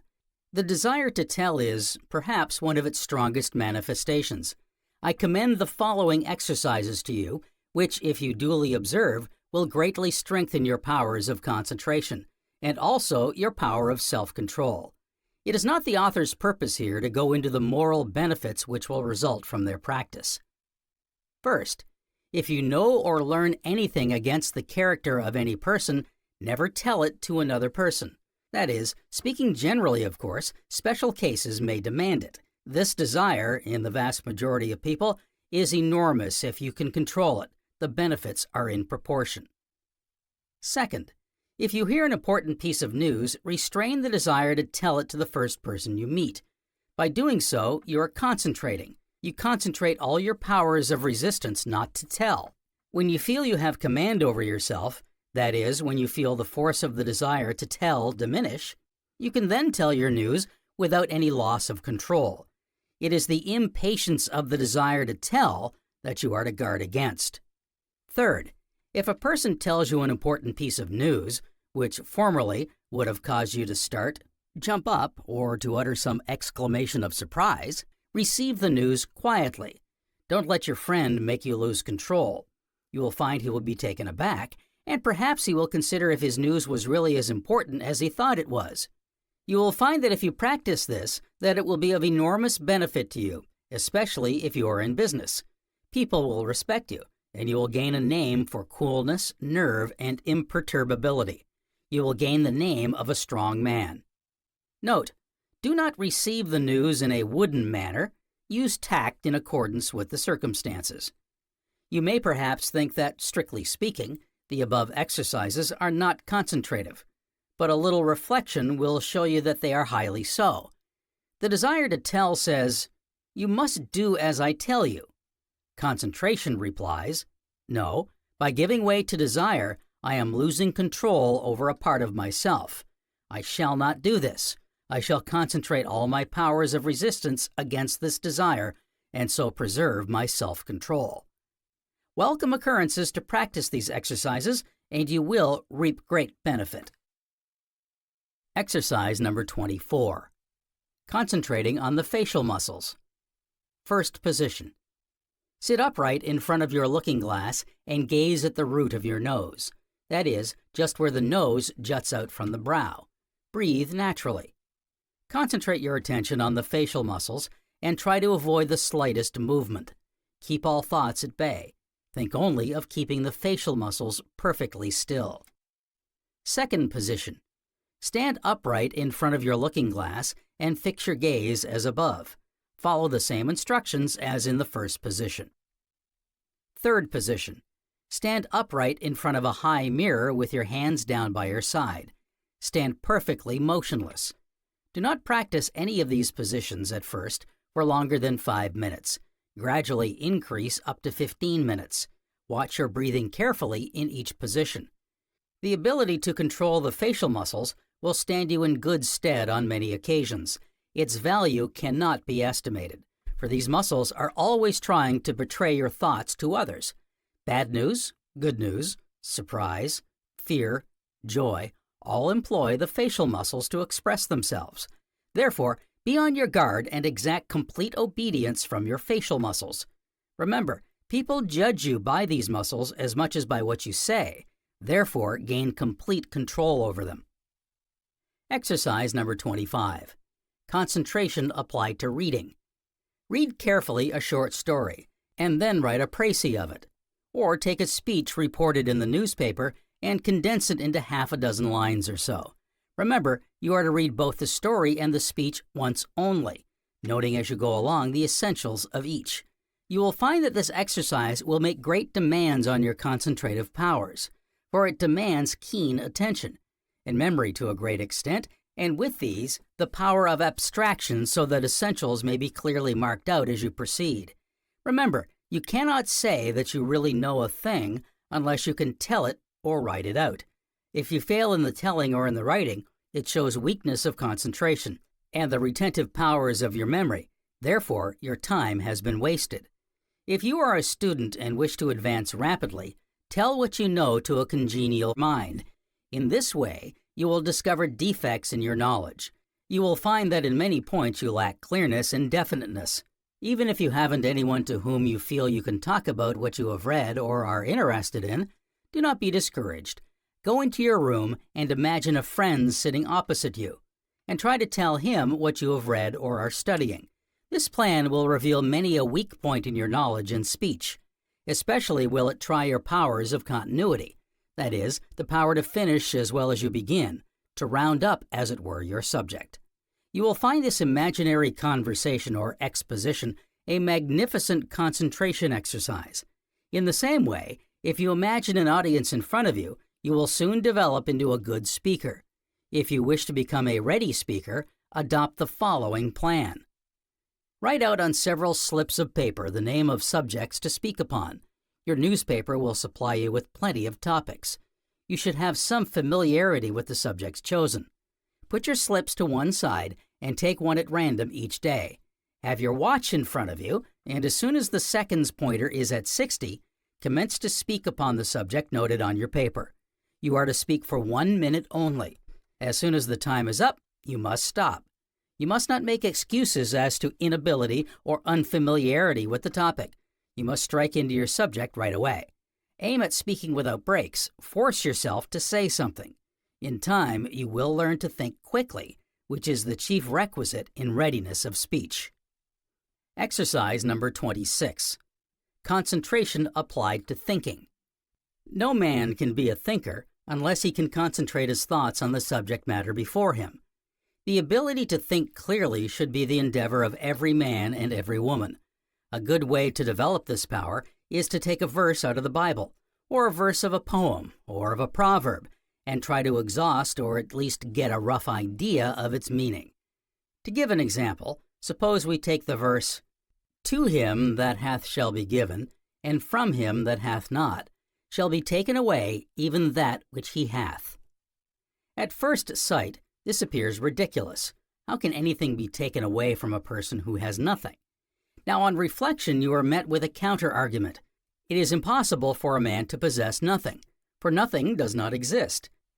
Let us examine the first argument. How can anything be taken from a man who has nothing?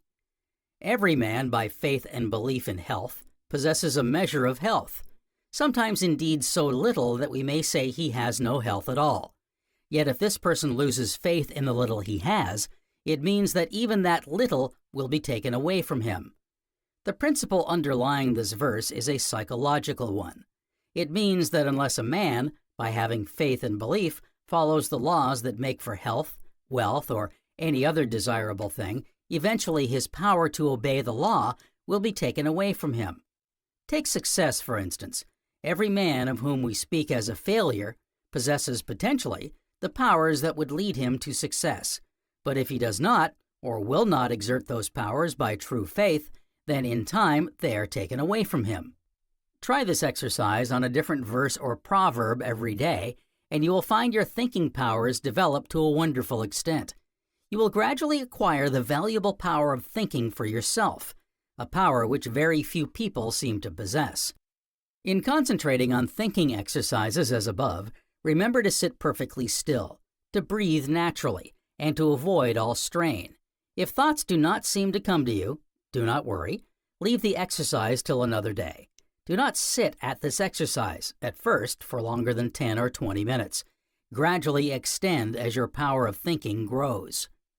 Students should understand that the author is speaking here of thinking in a popular sense. There must always be a wide difference between such thinking and that of the trained thinker, one with a philosophical training in the niceties and exactness of language and literary subjects. Exercise number 27. Concentration applied to thinking. The following exercise will make greater demands upon you than exercise number 26. It calls into play the retentive power of memory and requires keen concentration throughout. Take any book, which for you is fairly difficult to understand, and read it carefully for 10 minutes. Then put the book to one side, and for 20 minutes think over what you have read. At the expiration of the 20 minutes, try to write down, in your own words, an account of what you have read. At first, if the exercise is absolutely new to you, you will find the thinking exceedingly difficult. First, there will come a feeling of heat. Next, one of strain and fatigue consequent on your endeavor to reconstruct the subject in your own words. Following this will come mind-wandering, and you will have to pull your thoughts back constantly, as it were, to the process of reconstruction. The exercise is very similar in its physical aspect to that of lifting a heavy weight. You experience heat, muscle fatigue, and a feeling of letting go the weight, all of which proves that both exercises, the mental and the physical, can only be mastered by degrees. This exercise in thinking is one that makes very great demands on your concentrative powers. But you will find that if you persevere with it, the constant practice will soon develop your thinking powers. In other words, your thought power and memory will grow, just as your muscle power will grow by steady and careful practice. Exercise number 28. Concentration applied to memory. Here is another excellent memory exercise which demands high concentrative effort. As the concentration, so will the memory tend to be. Read carefully a short sentence once only. Read it aloud, for this will, in most cases, help the memory. Now see if you can write it down. Next, try a longer sentence and see if you can write it down. Try now to write both sentences. Gradually extend as you find your memory grow. You will get good results if you keep on. As a variation, read a sentence and mark it number 1. Then read a sentence in a totally different book and mark it number 2. Try now to write down sentence number 1. Other variations will suggest themselves to you. To succeed in this exercise will mean succeeding in concentration, for you cannot obtain results without great concentration. You must keep out of mind every thought, but that on which you are engaged. Never give way in the least, even though some good idea comes into your mind. To give way is fatal to concentration. Do not be in despair if you make slow progress. Remember, you are fighting all your past inattention, and that is not overcome in a week or so. Always make a point of reading each sentence aloud. Your ear is a valuable ally in the fight. This will not apply if you are deficient in auditory memory. See under Mental Imagery in Part 4. Also study Lessons 23 and 24 in Part 4. Exercise number 29. Concentration applied to bad habits. If you are a victim or slave to any bad habit, you can obtain great power over it by the following exercise in concentration.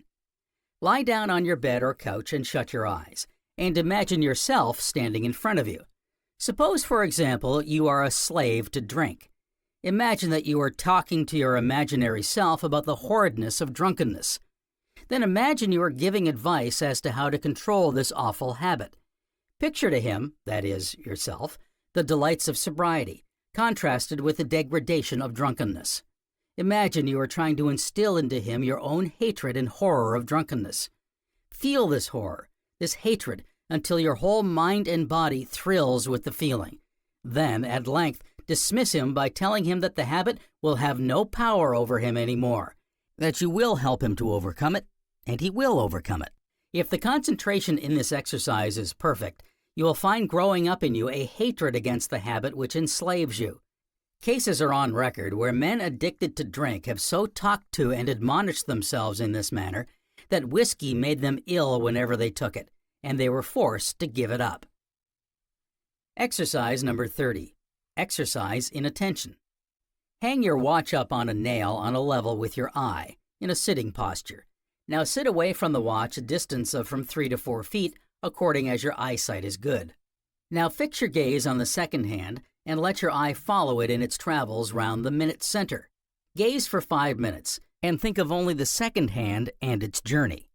This exercise will afford you an excellent test as to whether your concentrative powers are growing. When you first take up the exercise, the pointer will seem to travel at a very slow rate, and sometimes you will imagine it has stopped or is going to stop. But as your concentration develops, you will find that the pointer will seem to go round much quicker, until later it will seem almost to race round. This is a capital exercise for any odd moments you do not know what to do with, such as when you are waiting for someone, or waiting for your meals to be placed on the table. In cases like this, prop the watch up on the table and hold it in your hand away from you. Remember to keep perfectly still during this exercise. This is necessary. Exercise number 31. Concentration in faith. If you are a believer, you will find faith an excellent means for developing concentration. Even should you not be a strong believer, you may, as a student of concentration, imagine yourself as addressing your petitions to the invisible forces of life. Many can assure you, from personal experience, that you will get results. If you doubt, read the history of any creed, and you will find that every creed gets results by faith. It is owing to this universality that some ascribe the answering of prayer, not to a spiritual agency, but as founded in unknown psychological laws. You can be pragmatic and choose according to your faith. We will suppose, then, that you have a desire that you wish fulfilled, or that you want special guidance in a difficulty. Concentrate your mind on this in the privacy of your own room and express your desire. making it perfectly clear and definite what you want. Have absolute faith shown in what way you can cooperate to have your desire fulfilled. Everything depends on your faith definiteness. You must know what you want and believe you will get it. You will find that according to your ability to concentrate, believe and state clearly your wants, that things will come your way in connection with the thing you desire. How they come cannot be told from a material standpoint, but thousands of people have found that they do come in answer to their petitions, or faith, and the author most earnestly advises you to follow in their steps. Even should you not gain the thing you desire, you will greatly advance in concentration, and so, indirectly, you may gain the power to get yourself that which you have had faith in. Give 30 minutes to this exercise, and remember to picture in your faith mind the thing you want, always finishing up by picturing yourself in mind, as really possessing the thing you have asked for. Sit perfectly still during this exercise. Close your eyes if you find it more helpful. Exercise number 32. Concentration applied to an object in life. Every man and woman desires to succeed in life, and the surest way to do this is to have an object in life, and to concentrate on that object daily with the faith and belief that you will gain it. The method advised here is as follows. Sit at ease in your room and think upon what you wish to be. Imagine you see your desired end, and then try to define, that is, make clear, all the steps leading up to it. Then see your end achieved. Try to picture yourself the successful man or woman you wish to be. Imagine how you would act, how you would speak.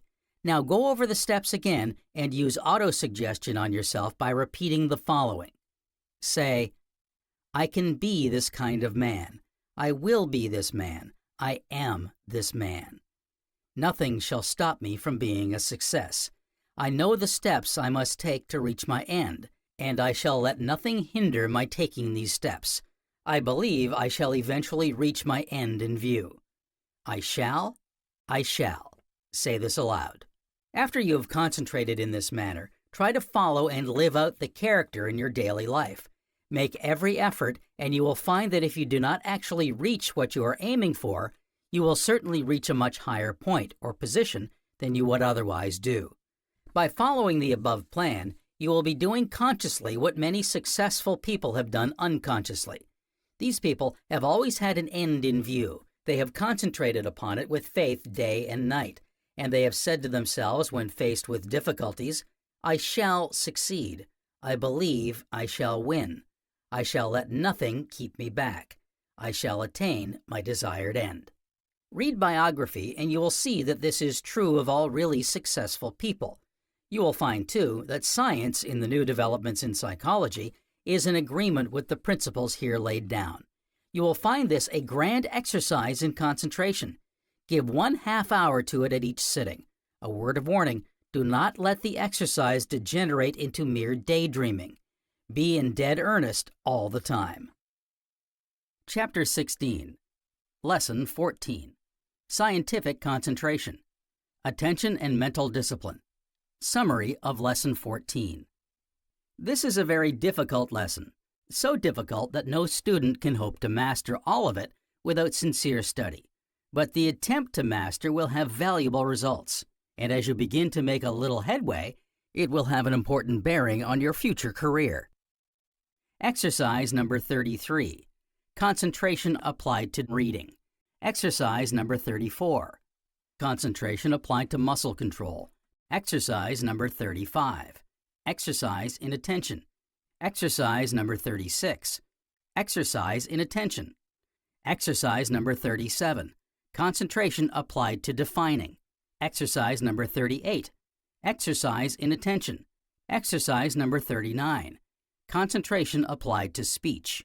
Exercise number 40. Errors in concentration. Exercises number 33 and number 35 are particularly difficult and must be attacked very, very carefully. Follow instructions implicitly. Pay particular attention to exercise number 39. It is one of the most important in this volume.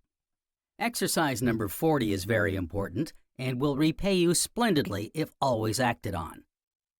Essentials of Lesson 14. The author wishes to speak to you here of several things which detract from attention and so hinder perfect concentration and mental discipline. Nearly every man or woman who has a knotty problem to solve, be it one of study, business, or connected with the ordinary affairs of life, is guilty of some mental weakness which accompanies the act of attending to the problem. Some men sit smoking a pipe and watching the smoke as it rises from their lips. Some people cannot think the problem out without a drumming accompaniment of their hands on the table. Some sit all bunched up, every muscle tense and every nerve on the stretch. Others are on the move all the time, some with every part of their body, others by walking rapidly to and fro across the floor. All these people are thinking. They will tell you they cannot think otherwise than by following one or other of the above methods. Now suppose that any of these people are so situated that they cannot employ any of these tricks of attention. What happens? They are practically helpless. This should be one reason why you, as a student of concentration, should not employ any of these tricks.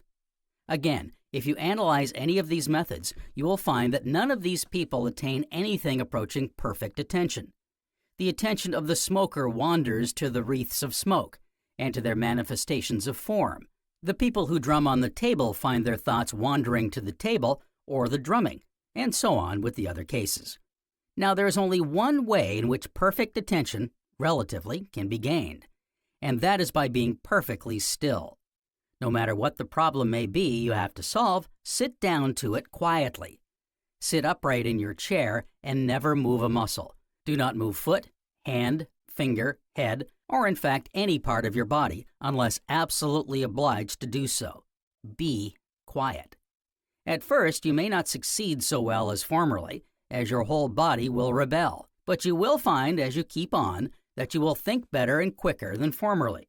For instead of wasting energy on the thinking, you have saved it and are now ready to act on your thinking.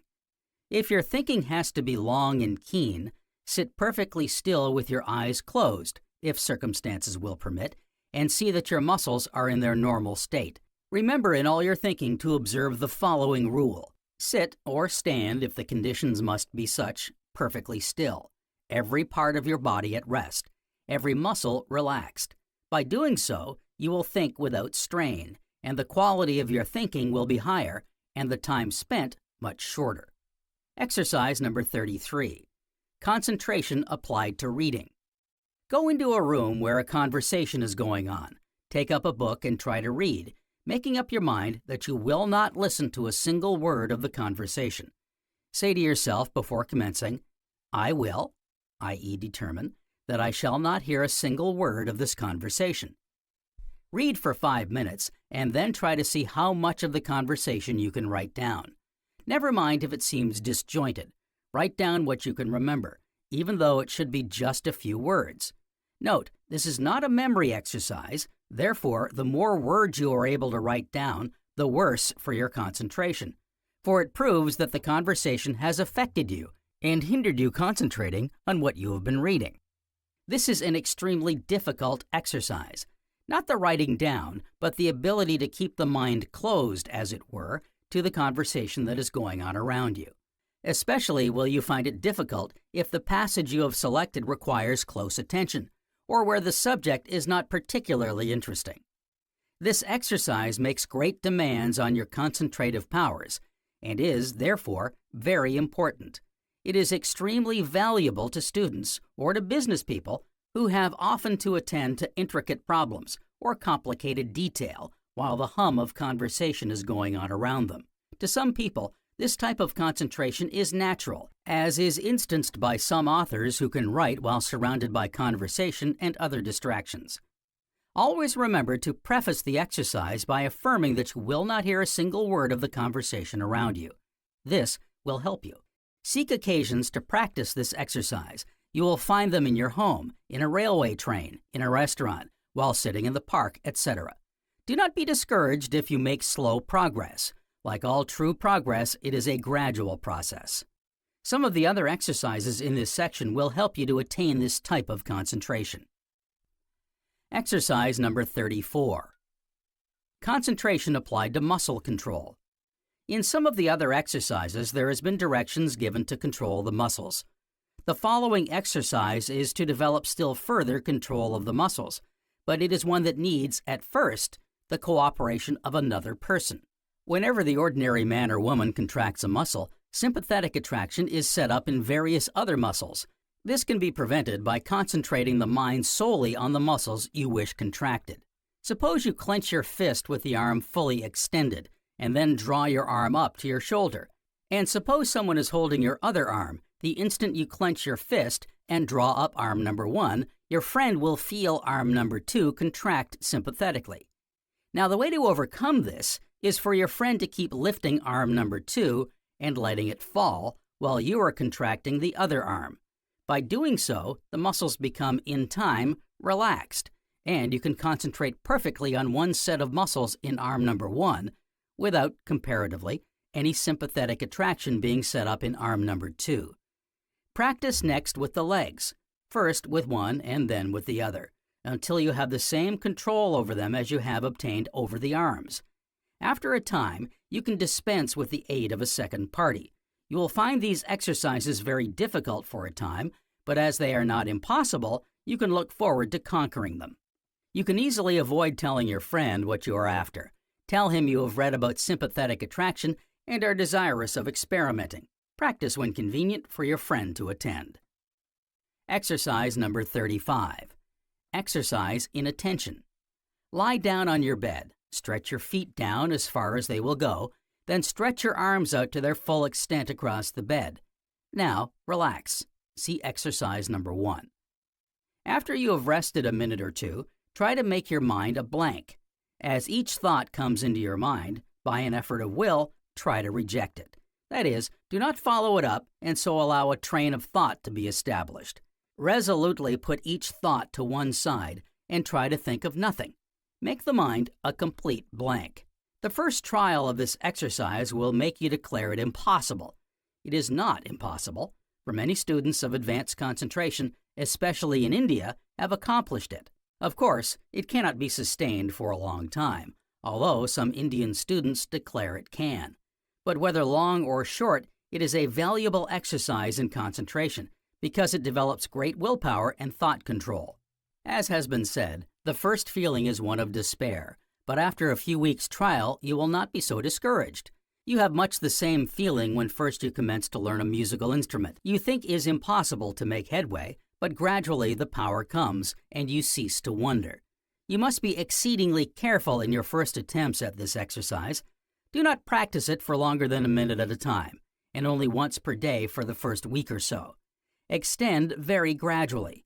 When you can keep the mind blank for nearly 3 minutes, you will have developed a wonderful control over your thoughts. Exercise number 36. Exercise in attention. Lie down as in the previous exercise and make the mind a blank for a few seconds. Then instantly commence to think of a subject. Decide on the subject before lying down. Suppose, for example, you choose health. Never mind if at the time you are not in good health. Try to think what it means to be in perfect health, what your appearance would be like, the pleasure it would bring, the freedom from illness. Then, when you feel you have exhausted the subject, banish it by making the mind a blank again. After a few seconds, rise. You should choose a fresh subject each day, such as wealth, power, position, influence, love, happiness, etc. Think also of any particular ideal you should like to see realized, but never think negative thoughts, such as fear, ill health, misery, hate, death, etc. For it is a law in concentration, for which there is a sound psychological basis, that what we concentrate upon, that we tend to become. Many people take advantage of this law by concentrating daily upon their future, mapping it out clearly, and willing at the same time that it shall come to pass. Exercise number 32 exemplifies this. The difficulty in this exercise is to keep the mind to its subject, as after the period of blankness, it tends to rush along at top speed. Keep a firm control over it and never allow it to wander from the subject. As soon as the exercise is over, 15 minutes, banish from the mind the subject you have concentrated on. Exercise number 37. Concentration applied to defining. One of the most difficult things in the world of thought is the power to define. Suppose you are asked to define the word chair. You will probably answer, something to sit on. But you can sit on the ground. Would you call it a chair? Then you try again. A chair is something we sit on to eat our food or sit in to read. But this does not tell us what the chair is, what it is made of, its appearance. You have only told us certain uses to which we put it. You should read a book like Davidson's The Logic of Definition, and you will get an idea of the difficulty of the subject, or read under definition in any good book on logic. To give a good definition makes great demands on most people's concentrative powers. Ask yourself what a table is, or a book, desk, clock, piano, lamp, etc. Then look up these words in a good dictionary and see how the dictionary definition agrees with your definition. Of course, the dictionary definition is often far from accurate, yet for the purpose of this exercise, it will, generally speaking, suffice. In defining anything, be on your guard against merely describing it. A definition is the explicit statement of all the attributes of a term, and only such attributes as are implied by name. You will find that defining things will make your ideas distinct and adequate, and the effort will do you good, even though you fail to give a definition that will satisfy a professor of logic. Practice this exercise in any spare moment. Exercise number 38. Exercise in attention. Take any simple word of 3 letters, such as may, can, pen, cat, top, hat, etc., and write it down in bold black letters. Write it in the center of a piece of clean writing paper, i.e. free from any other writing matter, and gaze steadily at the middle letter. You must try now to obliterate out of your mind the idea of the word. Concentrate solely on the middle letter. Suppose the word you have written is may. Do not let the thought of may cross your mind. Think only of the letter A. You will find that the mind will struggle. It will want to take in the word as a whole and will try to spell or pronounce the name mentally. This you must try to prevent. This exercise looks very simple perhaps, but in reality it is very difficult, and that is the reason the author has kept it back till now. It cannot be done until the mind has had a fair amount of training, such as has been given you in previous lessons. Try it on a series of words, 2 minutes at each, at different intervals during the day, and you will find that it is not so simple as it looks. This is an excellent exercise for anyone troubled with mind wandering. Exercise number 39. Concentration applied to speech. The best way to obtain extraordinary accuracy in flow of language is to lay it down as a fixed rule to do your best on every occasion, and in every company to impart whatever you know in the most forcible language you can put it in, and that by constant practice and never suffering any careless expressions to escape you, or attempting to deliver your thoughts without arranging them in the clearest manner, it will in time become habitual to you. This plan makes an excellent exercise in concentration, for it requires constant watchfulness, constant concentration to achieve success. The majority of people never try to express themselves well. They would be ashamed, probably, if someone were to present them with a verbatim report of any conversation they had taken part in, where they were unconscious that they were being reported or even watched. You should commence from today, and instead of using sentences with no character or swing about them, try to express yourself in the best language you can find in which you clothe your thoughts. But remember, do not go to the other extreme and use long words where short ones would do, or stilted or pedantic language. Let your sentences be simple, with no long involved phrases or subordinate sentences to try the patience of your hearers. Speak naturally, i.e., with no suggestion of artificiality, yet with strict regard to grammatical principles, and you will find that your conversation will be sought after. Read Boswell's Life of Johnson, and you will get an excellent idea of what good conversation is. But remember to avoid some of the doctor's errors due to his fondness of hearing himself speak. I cannot too strongly urge upon you to pay attention to this exercise. To businessmen and to professional men, it is simply invaluable, as it will mark them out from the ordinary man wherever they go, and will command the attention and respect of all with whom they come into contact. Exercise number 40. Errors in concentration.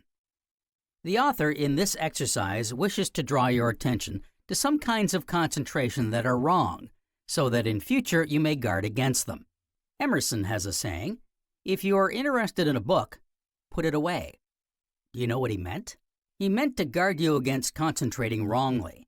Anything you are interested in, you concentrate on naturally. The danger is that you get so interested that you do not notice the effect upon your nervous system, or the effect upon your muscles, or upon your eyes. Always be on your guard, then, in reading an interesting book. Stop every now and then and note if there is any strain anywhere. Especially watch your breathing, for it is the first to suffer from this wrong concentration. It is a good practice to put the book to one side in its most interesting part and concentrate upon something else. This will show you if the book is having too strong an effect upon you. For if it has, it will be impossible for you to concentrate upon anything else. Never let a book make you say, "I could not put it down till I finished it." If you do so, you have paid for the book in more than cash. Watch your concentration in games. If you win, never let it lead you to excess. If you lose, never let it make you angry. In other words, you have concentrated wrongly on the game if it makes you too pleased or if it annoys you.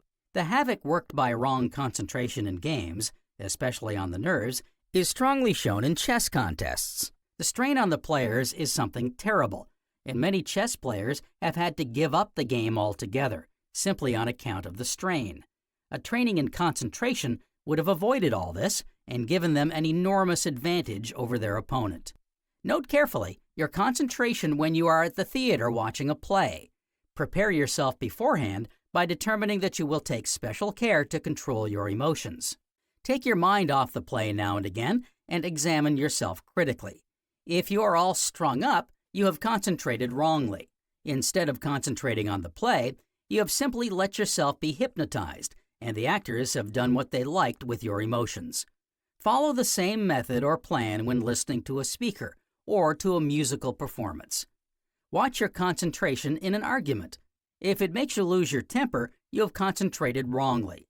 Instead of aiming at the validity of the argument and trying to confine your opponent to the same, you have handed over to him your strongest weapon, viz., your self-control.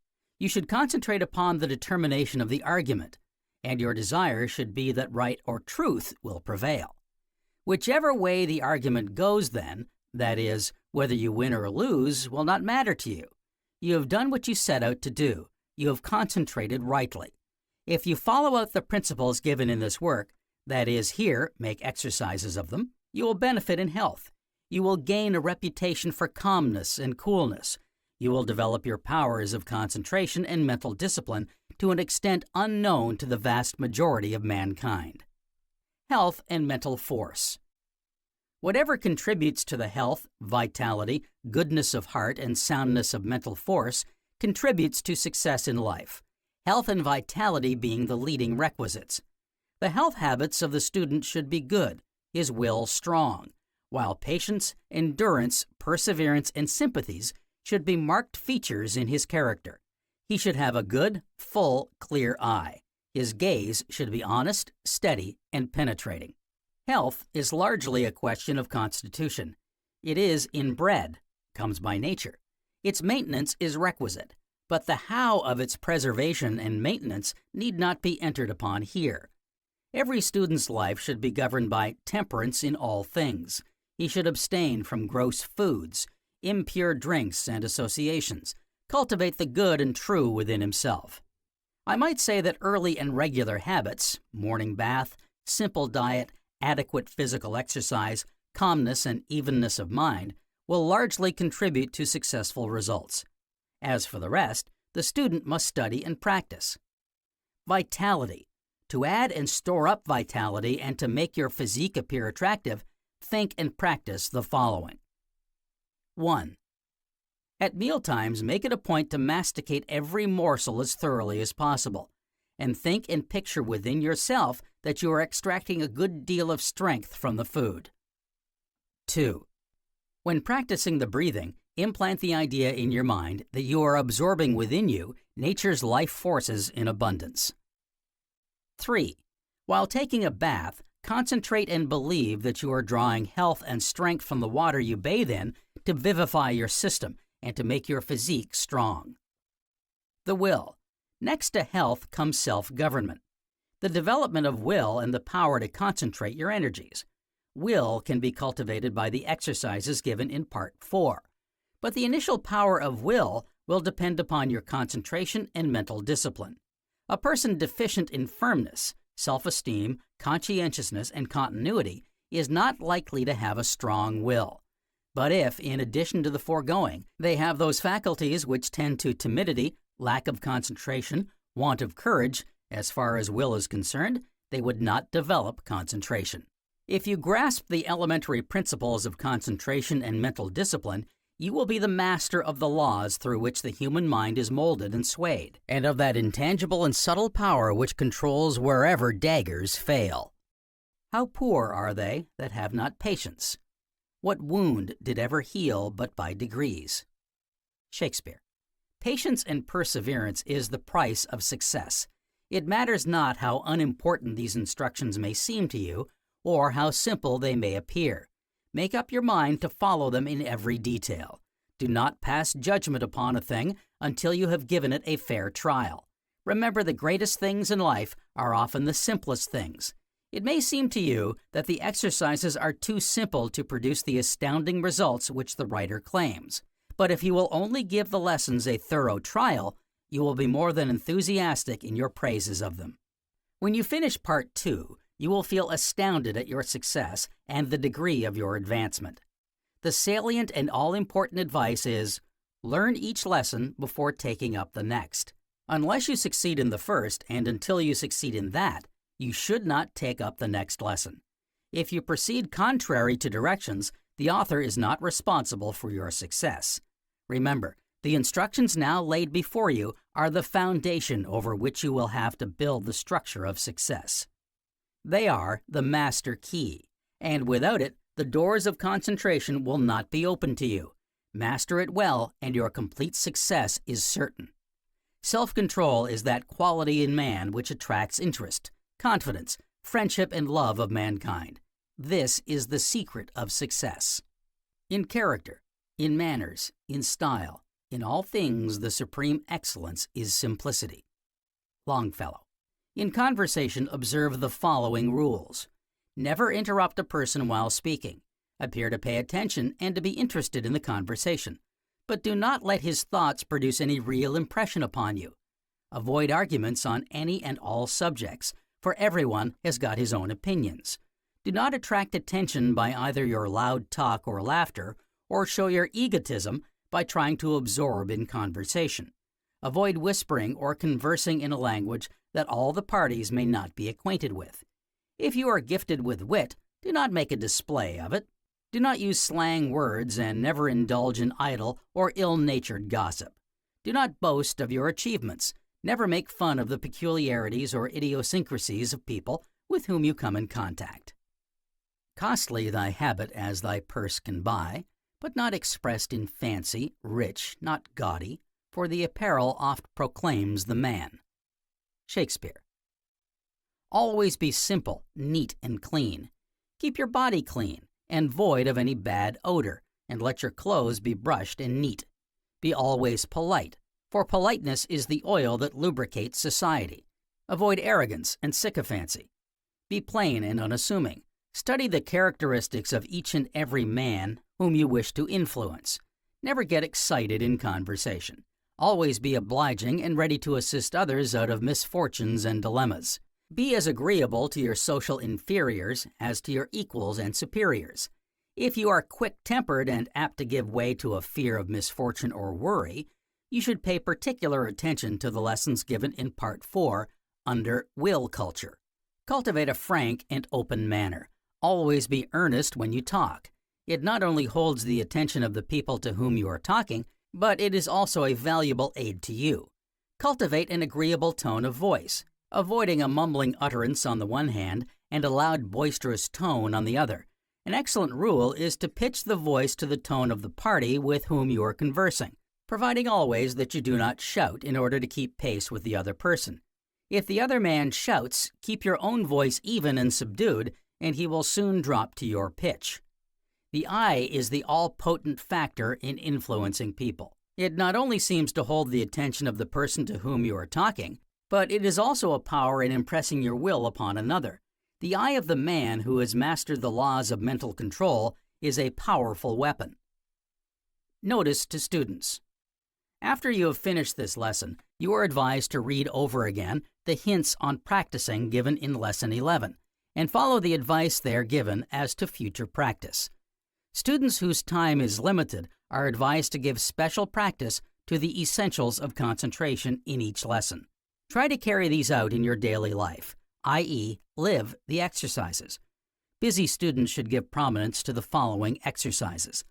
Exercises numbers 1, 3, 15, 22, 23, 24, 32, 33, 35, 37, 39, 40. If these are practiced whenever possible, students will not fail to make considerable headway in concentration and mental discipline. Part 3, Chapter 17, Lesson 15, Attention. Voluntary attention, non-voluntary attention. What is attention? The mind is always busy. The stream of consciousness is ever flowing. Even in our sleep, we are never wholly unconscious, for the mind has its sentinels ever on the watch. Our dreams are but an echo of these. Thousands of messages are being sent to and from the brain every hour of our lives. Some of these are rushed into consciousness, and as we become aware of them, we are said to attend to them. Attention of this character is termed non-voluntary. We are compelled to attend, even though our attention is but momentary. But when we deliberately turn the stream of consciousness into a definite channel and attend to one object, such attention is termed voluntary attention. And it is this kind of attention which chiefly concerns us in concentration. Voluntary attention, therefore, is simply nothing else than the mind's directive power. The power to turn the stream of consciousness aside from its mad rush into a definite channel or train of thought. Students should distinguish between the terms consciousness and attention. Consciousness may be said to be that state of mind which results whenever sensory impressions produce a mental experience. Attention, on the other hand, emphasizes the selective character of the organized process of mental life. Forced attention. By forced attention is what might be termed non-voluntary attention. There are many ways in which we are forced or compelled to pay attention, as shown in this chapter. Business of any kind tends to attract our attention. We feel compelled to notice a very tall man or woman, or anything of abnormal size. Loudness comes under this category. A loud sound commands more attention than a weak sound. It arouses attention in half the time that a weak sound will take. Shocks, or anything of a startling nature, instantly command attention. We may say, therefore, that intensity of any kind is a facilitating influence in gaining attention. Neatness, cleanliness, and orderly arrangement command more attention than their opposites. The latter fill us with disgust, and our attention soon dies away. In some schools and laboratories, it has been found that students pay much greater attention and do better work where all the appointments are well ordered than where these are of an indifferent character. Expectation forces us to attend. If we are expecting a friend calling at our house, we hear and attend to every ring at the bell. The same applies when we are expecting a letter by the morning's post. Curiosity also compels attention. If we see a crowd around a shop window, we feel compelled to go and see the cause. This feeling is strong in children and should be taken advantage of by all who are entrusted with their training. The unusual also commands attention. Public speakers, clergymen, writers, and many others take advantage of this fact to arouse attention. A certain divine, preaching once on the subject of sin, illustrated the rapidity of the downward path by sliding down, hobby horse style, the pulpit rails. He did not have to complain of inattention afterwards. Movement. We are more inclined to pay attention to a moving object than to a still object. Scouts are aware of this. Where it is necessary for them to raise their heads to the horizon line or skyline, as in looking over a hilltop, they are careful to raise the head very gradually, and as gradually let it descend. Pleasure. Once an object gives us pleasure, it tends to draw our attention to it on another occasion. Bad habits and vices, viewed genetically, illustrate this fact. Experience. Our past experience plays a great part in commanding our attention. A retired Army officer or a detective, for instance, will feel compelled to attend to anything which recalls his past experience. This applies to any walk of life. Anything connected with an individual's experience will force him to attend to it through the law of habit. Interest. A man who is anxious about his weight will notice any appearance of stoutness in his friends. The same applies to a man anxious about his hair, that is, turning gray or showing signs of baldness. People who are about to furnish will notice furniture shops and the furniture in the houses of their friends. People who are about to take their holidays will notice anything relative to holiday resorts, especially where reference is made to the place to which they think of going. Students of all kinds will notice at once anything in books or newspapers bearing on their studies. And businessmen also will feel compelled to attend to anything in newspapers, etc., referring to their line of business. Note: the author particularly requests students who wish to gain control or influence over their fellows to ponder over the above points, and also make a close study of personal magnetism, Chapter 27, Lesson 25. They can be and are made use of by businessmen, schoolmasters, and teachers, clergymen, writers, etc., to their great advantage. How inattention may be turned into attention. The simplest way to turn inattention into attention is to see a practical gain as the resultant. Suppose a schoolmaster tells his pupils, on a day when they all seem stupid and listless, that as soon as they finish the problems on which they are engaged, they may go home. You will soon see a difference in their attitude. A stranger coming in now would pronounce them a fine lot of little fellows, so attentive, eager, etc. The reason, of course, is that they see personal advantage as a result of their labors. Note: students who can see a practical gain, not necessarily a monetary gain, as likely to result from their work, will more than double their capacity for that work. Notice how a new set of conditions turns inattention into attention. Let us suppose you are on a first visit to a certain town. You will notice that every street, building, tree, garden, the passerby, their speech, gait, dress, gestures, etc., makes a bid for your attention. You feel you must attend to what is going on around you. Should you stay in the town for any length of time, your attention in this respect will weaken. Hence, familiarity tends to weaken attention, and inversely, the novel or unusual stimulates it and calls forth its powers. Thus it is that when you first enter a town, you will probably notice and comment upon things of which the inhabitants of the town are ignorant. After a lengthy stay, you will be in much the same position. Strangers may be able to point out things which you have never noticed.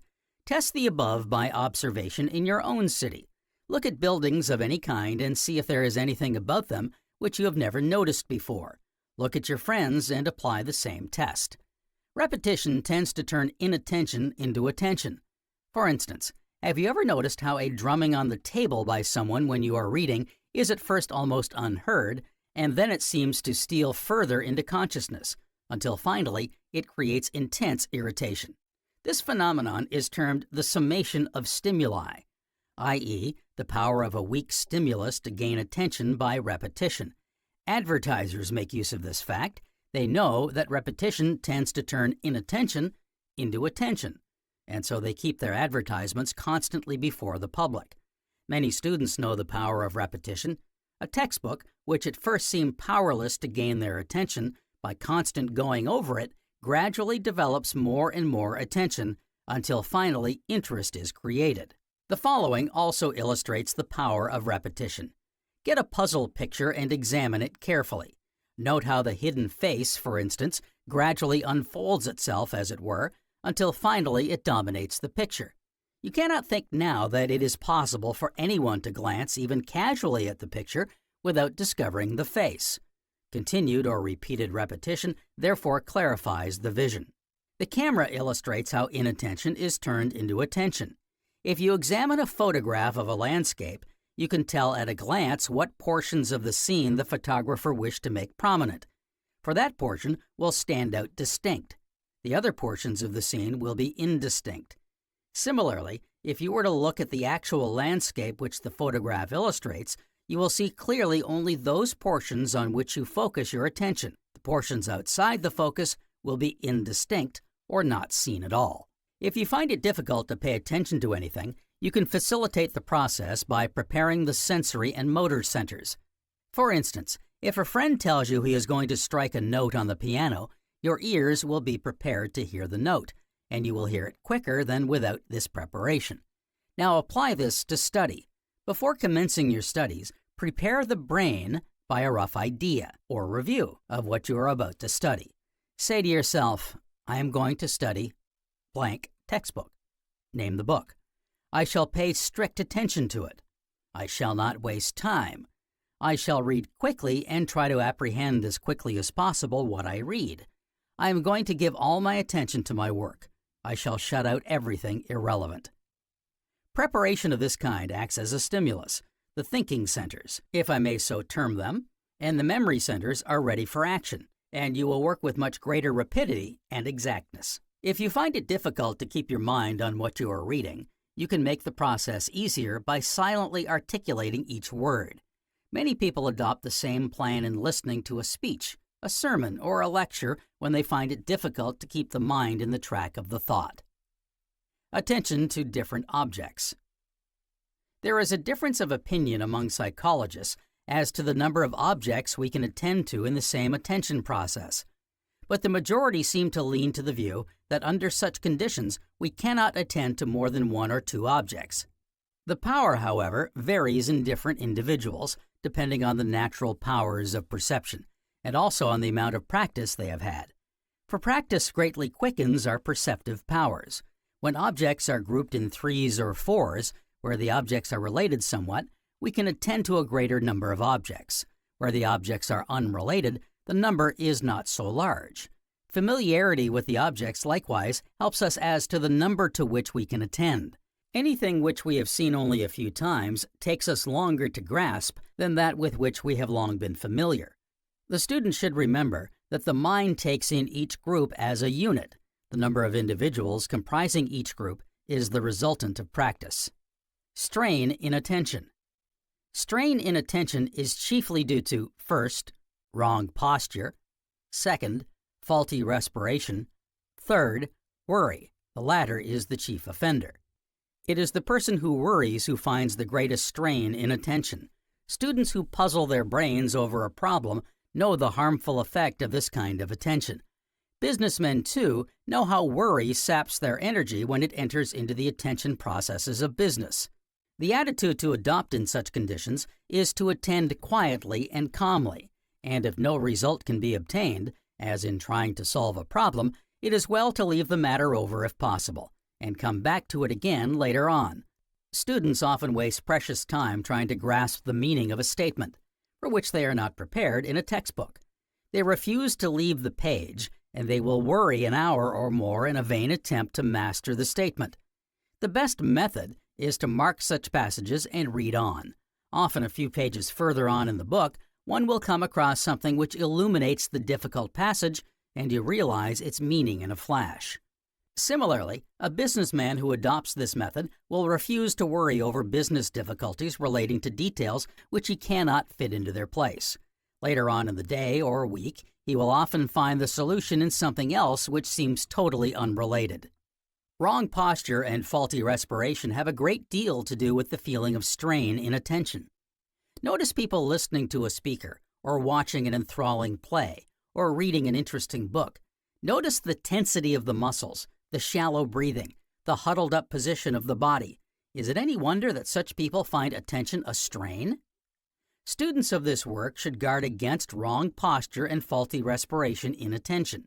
The student who cultivates control of mind and body when listening, watching, or reading, and sees that his muscles are properly relaxed, will find the feeling of strain reduced to a minimum. The habit of attention. How to cultivate it. To cultivate the habit of attention demands as its prime requisite an inclination to attend. Given the inclination, you must next learn to direct it and control it. The easiest way to cultivate attention is found in repetition. That is to say, that which has gained the attention in the past makes further attention an easier matter. To extend the field of attention, the student must always go back to the old. That is, he must always show the old in the new. He must correlate his experience. The great difficulty in attention is to keep the attention riveted to its object, and the simplest way to do this is to make it show new aspects of itself. Suppose you determine to keep your attention riveted on a hat for 5 minutes. The simplest way to do this is to ask yourself questions about the hat. What kind of a hat is it? What shape? What condition is it in? i.e., does it show any marks of wear? If so, examine these. Who is its maker? Examine it and see if there is any name on it. What size is it? Etc., etc. Apply the same principle to business, study, or sport. Ask questions about them. Ask their relation to yourself. Ask what difficulties they represent and how they can be overcome. Ask other people how any of these things appeal to them. Get their point of view. If you go about your questioning in a definite manner, interest will be created and difficulties will vanish. Another way to cultivate continuous attention is to practice the dismissal of irrelevancies. As ideas and thoughts arise unrelative to the object of attention, practice putting them to one side. Refuse to entertain them. Say to yourself, I am attending to, name subject or object. I refuse to think of anything else. This habit can be acquired by constant practice, and as soon as interest is created in the subject you are attending to, the necessity for thought dismissal will not exist. The habit of attention is facilitated by practicing control over respiration. The French designate a clever but superficial thinker as one incapable of any work de longue haleine, of long breath. Students should pay great attention to the exercise on breathing in Lesson 12 of this work. Students who wish to attain the highest powers of attention must cultivate repose. Professor Bain puts it concisely. To think is to refrain from speaking or acting. Movement and the attention process are opposed. The one negatives the other. The brain needs all its energy for the attention process, for attention involves expenditure of energy. Hence, to walk about, to drum on the table, or to indulge in other forms of movement is to waste the energy the brain requires for its task. Chapter 18, Lesson 16, Observation. Do all perceive the same thing? It is a common fallacy that an object sends the same retinal message to every eye, and that therefore every eye must see alike. Psychologists are able to prove that this is erroneous. Apart from the part that experience plays in observation, pathological conditions must be taken into account. As a general rule, it may be said that we merely see what we have seen before. That is, in some way or other, a new object is generally related to something we have seen in the past. What is involved in observation? To observe does not mean simply to stare at an object. What we see in any field or view, i.e., as spread before us, depends on what we bring with us to that field. The difference, therefore, between a trained observer and an untrained is the difference between their experience. An object may send the same retinal message to two observers, but the interpretation of the message depends not on the physical eye, but the mental eye, i.e., the mind behind the eye. A botanist will see more in a flower or a geologist in a stone because they know more about flowers and stones. It is this that makes Professor James say, "A blind man like Huber, with his passion for bees and ants, can observe them through other people's eyes better than these through their own." Talks to teachers. Let a farmer, a naturalist, a geologist, a surveyor, or an artist look at the same view, and each will see something that the other does not see, for each interprets the view according to the stock of knowledge representing his past experience. No one observer can see all that takes place in front of him. For experience apart, what you see depends on what you attend to, and you cannot attend to everything. Even a camera cannot register all of a view, for the photograph only represents those parts to which the photographer wishes to give prominence. To a very great extent, observation is subjective. That is, it is the work of the mental eye, which sees a very different object to the physical eye. Conjuring tricks, illusions, the mistakes we overlook when reading, all illustrate the subjective element in observation. Again, the eye does not always see the same picture when looking at an object. To demonstrate this, By personal observation, look closely at the cubes shown in the accompanying illustration. First, look at them and see whether there appears to be 6 cubes or 7 cubes. Second, turn the illustration upside down and you will find there appears to be only 6 cubes. By looking at the cubes from different angles, you will see sometimes only 6 or sometimes 7 cubes. You will also see the cubes change right before your eyes, from 6 to 7, and from 7 to 6 cubes. This well illustrates what I mean by affected perception and an optical illusion. Our eyes are constantly deceiving us, and they require constant watching and checking, for what they seem to register may be very far from what they do register. It is owing to this that the reports of different observers show such variation, even when the observers are beyond reproach. How perception is affected. Perception is affected in many ways, and students should know the most important of these, so as to be on their guard as occasion arises. First, expectation is perhaps the commonest, and thereby one of the principal means whereby perception is affected. You see what you expect to see. You go to a conjuring entertainment. The conjurer tells you first of all what he is going to do. You expect him to do it, and therefore you see him do it. Were he not to make his directive statements, you would see in many instances something quite different from what you think you see. If you were not so careful to watch his right hand, at his bidding, you would see him do the trick with his left hand. Experiment when next you go to a conjuring entertainment. Disobey the conjurer's directions and glances, and you will see something the conjurer does not wish you to see, unless he is even then too quick for you. Conjurers themselves employ this method when they wish to discover the secret of a brother conjurer's tricks. If they do not discover the secret on a first visit, they will pay a second or third. Faulty inference is really the rock on which we split in expectation. When we know that a certain effect always follows from a certain cause, if we think we detect the cause, we expect the result to follow, just as 2 + 2 = 4. Therefore, when you see a violinist's bow in a diminuendo at the end of his solo, still slowly traveling over a string, you think it is touching the string when it may not.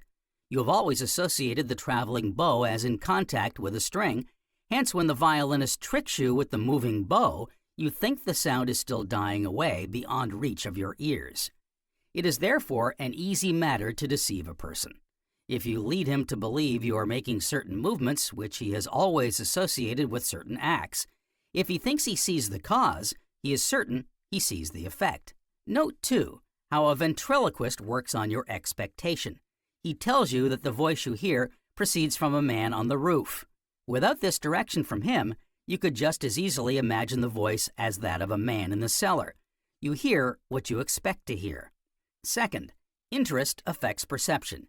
If you receive a letter which you have been expecting, and in which you are greatly interested, grammatical slips in the letter will probably be overlooked by you, and important details may be only half grasped. Likewise, when your interest in a book is keen, you will probably never notice a single misspelling or typographical error. An author often passes error after error in his proofs. His interest in the subject matter is too keen. Months after, when to a great extent his interest has died out, he will notice these errors. The faults of interest are due to the mental eye which sees what it expects to see. Put this to experiment. Tell a friend you are going to expose to him a word on a card for just 1/5 of a second.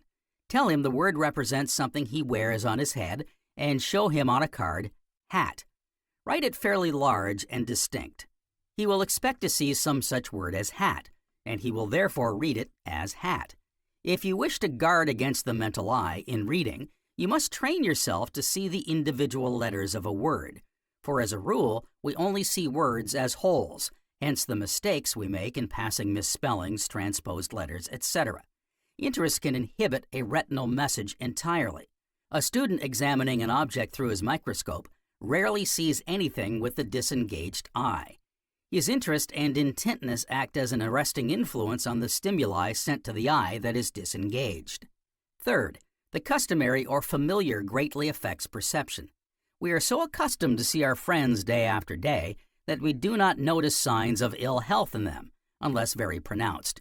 We saw also how our familiarity with words as wholes prevents our seeing misspellings, etc.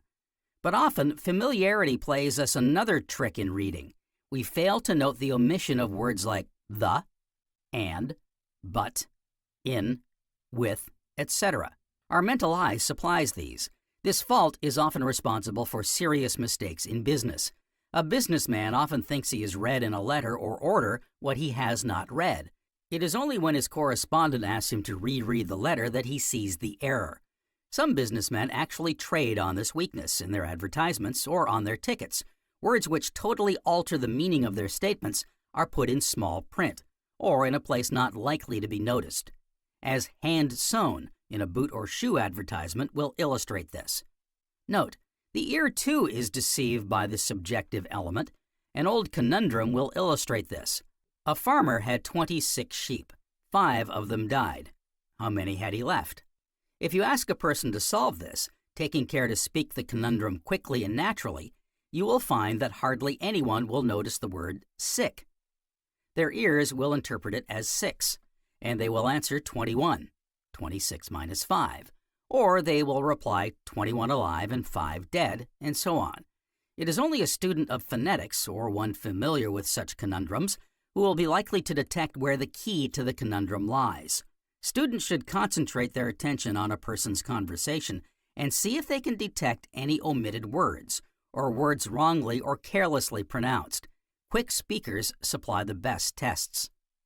Try also the following experiments on your friends. First, ask them if they have ever seen a black plant with yellow leaves. In the majority of cases, they will think you are asking about a black plant. Second, repeat the lines. There is a green hill far away, without a city wall. Ask your friends if they detect any error. Very, very few of them will notice the omission of the H in hill. Familiarity with a town, as you saw under how inattention may be turned into attention, tends to lessen attention with respect to details in the town.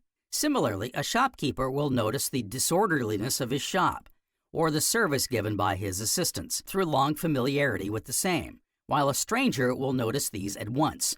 Shopkeepers should therefore get away from their business occasionally and visit shops in other towns. This will often open their eyes to many faults in their own shops on their return home. In crossing out letters, as for instance in crossing out O's, we make fewer errors, i.e., pass the O's, where the subject matter has no interest for us, as in an unfamiliar foreign language. Familiarity and interest act as an arresting influence. They hurry us along, and we omit to cross out many of the O's. A quick, intelligent reader is apt to pass errors that a slow reader of lesser intelligence will probably notice, where both are ignorant of concentrative methods. Teachers of the first class are liable to pass errors in the exercises of their pupils, especially errors in spelling, which teachers of the second class will notice. The reason being that the former's grasp of the words as totals is too rapid. Note, the ear is likewise affected by familiarity. The character of sounds may be entirely altered in this way. Thus, if a violinist plays for any length of time on a violin, which at first appeared to him to be harsh in tone, in time he will not notice this harshness so much. The illusion will vanish, however, as soon as he plays on a better instrument. Fourth, emotion is answerable for defective perception. A person under the stress of emotion is never a reliable witness. The following will illustrate this. Dramatic psychological experiments are very popular with many professors of psychology. The professor will be lecturing to his students when suddenly the door will open with a loud bang, and in will rush 2 men, followed perhaps by a policeman. There will be a scuffle, words will be spoken by the parties, a revolver will be fired, and the professor will, perhaps, take a part in the scene by ordering the intruders out, and then, as suddenly as they appeared, the actors in the scene will rush out of the door. The professor will then appear greatly moved by the unpleasant incident and will ask a certain number of the students to write a report of what has taken place. The whole scene will have taken only half a minute, and yet these students who have been trained to observe will vary in their statements as to the time from a second or 2 to several minutes, while their reports as to the dress of the actors, their speech, actions, etc., will likewise show considerable variations. Some of their statements will be false, others inaccurate, others pure invention, while many will perhaps fail to observe at all the leading features of the scene. Even where the audience has comprised men of the greatest attainments in science, the results have been very similar, proving that the best of us are very fallible and our observations not to be trusted when under the influence of emotion. Students should therefore guard against giving way to emotion if they wish to have perfect control of themselves and their faculties. Fifth, breathing. Any obstruction of breathing not only affects perception, but also our general efficiency. Children suffering from adenoids are never so good at their studies as children whose nasal passages are normal. Many know when suffering from a cold in the head, when the nose is stuffed up, how it affects their efficiency. They feel it impossible to give things the same attention as usual. Sixth, fatigue or any exertion affects perception. Most all readers know how a book seems to be blurred and the print run together when they attempt to read when thoroughly tired. But even when we are only slightly fatigued, our perceptive powers are affected. Experiment as follows. Go through some form of physical exercise of a slightly tiring nature, or run up and down stairs for a few times, or run 100 yards at top speed. Now, attempt to read small print. You will not see it so clearly as before exerting yourself. Seventh, habit greatly affects perception. When we are accustomed to do things in an automatic way, we are liable to overlook the necessity of varying the same to meet changed conditions. The following will serve to illustrate this. An old cocoa mat at an office door was replaced one day by a new one. The new mat was, of course, slightly higher than the old one, which usage had worn down. It was noticed that as each clerk entered or left the office the first day or so after the new mat had been put down, that he stumbled. At each stumble they noticed the new mat, and in a day or so the stumbling ceased. Unconsciously, each clerk had adjusted his leg movement to meet the new conditions. Eighth, mist interferes with perception. Objects near at hand seen through mist appear to us to be distant. Artists make use of this fact in their pictures when they wish to convey the idea of distance. Ninth, time exposure greatly affects perception.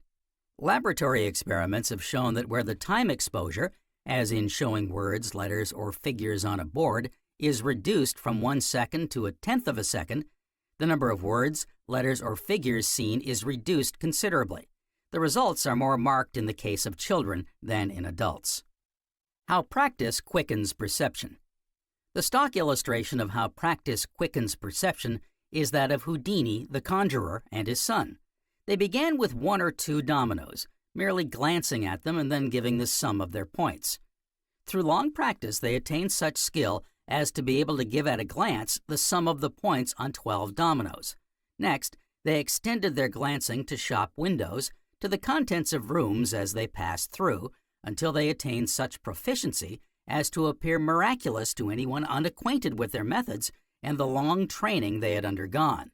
Agassiz, the great geologist and zoologist, is another example of wonderful proficiency in observation.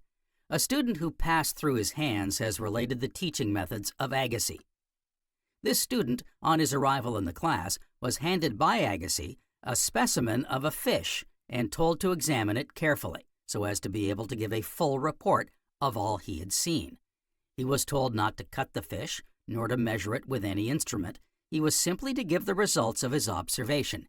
In 10 minutes, he was ready with his report, but Agassiz refused to take it. He kept the student examining the fish for 3 days before he expressed himself as in any degree satisfied.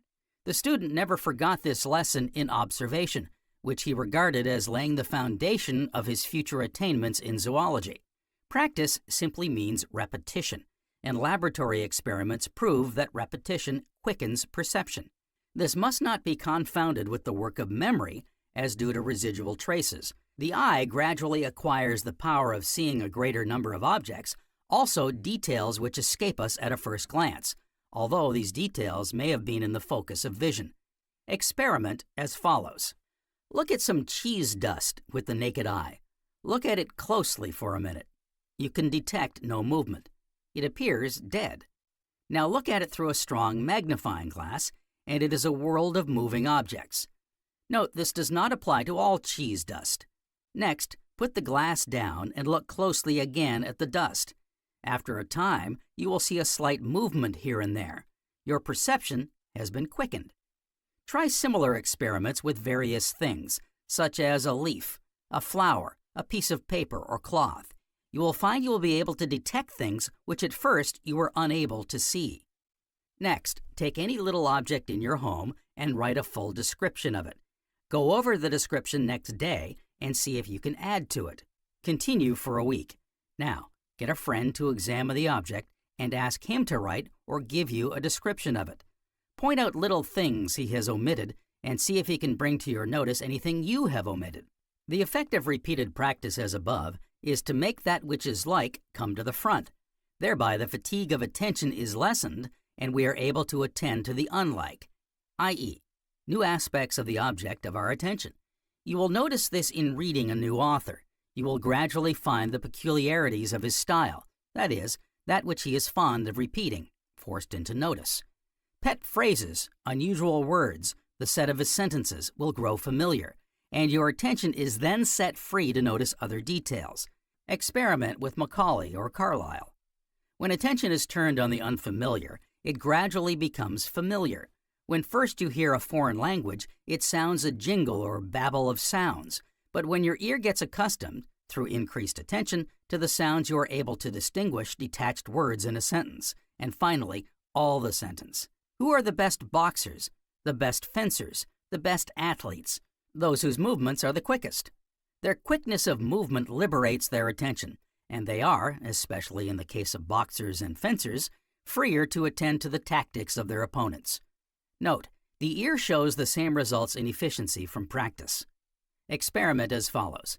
Strike the note C, middle C, on the piano. Listen to it carefully. Can you detect the overtone? If not, strike it again, and then, holding the note down, strike softly the octave higher. You will note how the two C's seem to sound as one, only fuller and richer than before. If you continue striking the lower C, listening carefully, you will note how the overtone, which is similar in pitch to the upper C, the octave, seems to rise up out of the lower C. Practice until you can hear the overtone distinctly and easily. Reaction time, the interval between a stimulus and the response to it, in perception is greatly increased by practice. This also applies to reaction time in hearing. Students should note the following. Clever people, sharp businessmen, etc., often feel annoyed because men or women, especially of the country or lower laboring type, do not let them pass quickly when asked to do so. The reason is that in many cases they cannot do so. Their reaction time is too slow. The time between your asking them to allow you to pass and their standing aside does not seem slow to them, for it is their natural response, but it seems painfully slow to you, for your reaction time is much quicker. Teachers should note this and make allowance for dull pupils who fail to attend as quickly as clever pupils. Sight illusions. The subject of observation would not be complete without some reference to sight illusions. I shall treat in this section some of the most noted of these. According to the attention you give an object will be the estimate you form of it. Thus, it will be large or small, long or short, heavy or light, according to your attentive powers. What is called the interrupted distance illustrates this. The space marked X in A and B appears greater than the space Y, for the simple reason that the intersecting lines in A and each dot in B catches your attention. Similarly, if you take two right angles, as in figures 1 and 2 shown below, and shoot out lines from E, as in figure 2, the angle D, E, F will look larger than either of the angles in figure 1, or the angle G, E, F in figure 2.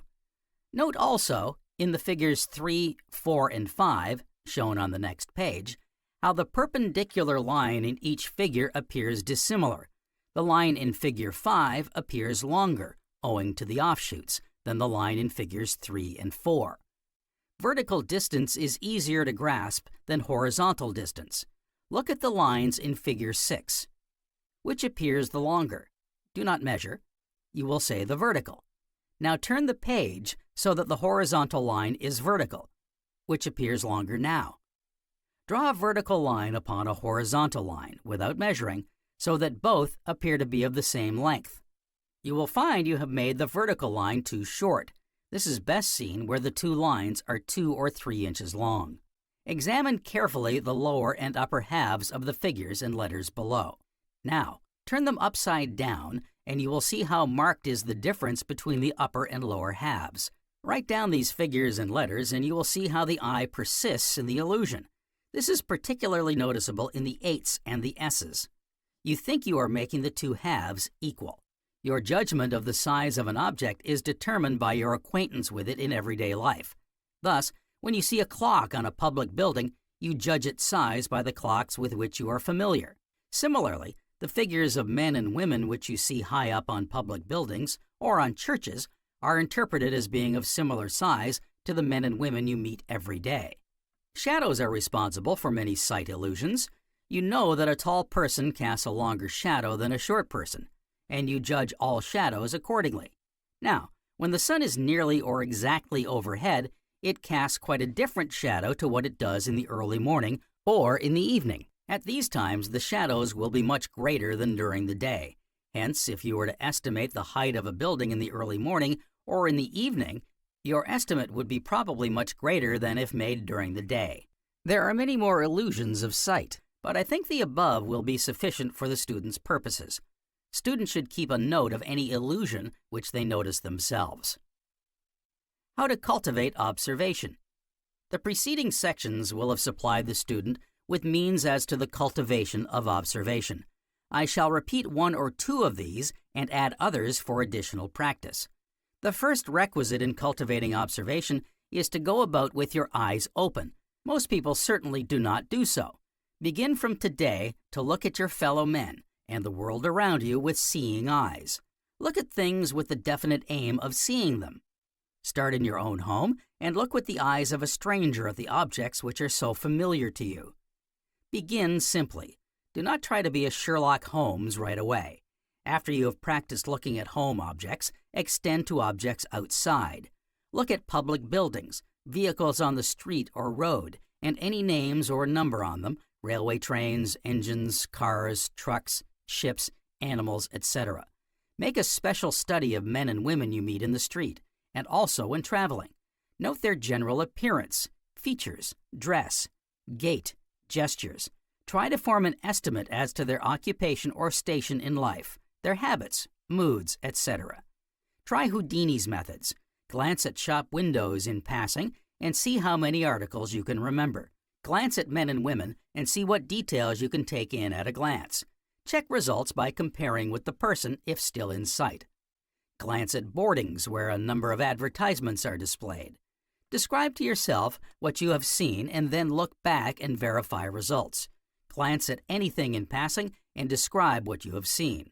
Note, in glancing exercises as above, it is essential to get the habit of describing quickly. If you are uncertain about anything, such as whether a lady's dress was pink or blue, do not puzzle yourself trying to remember.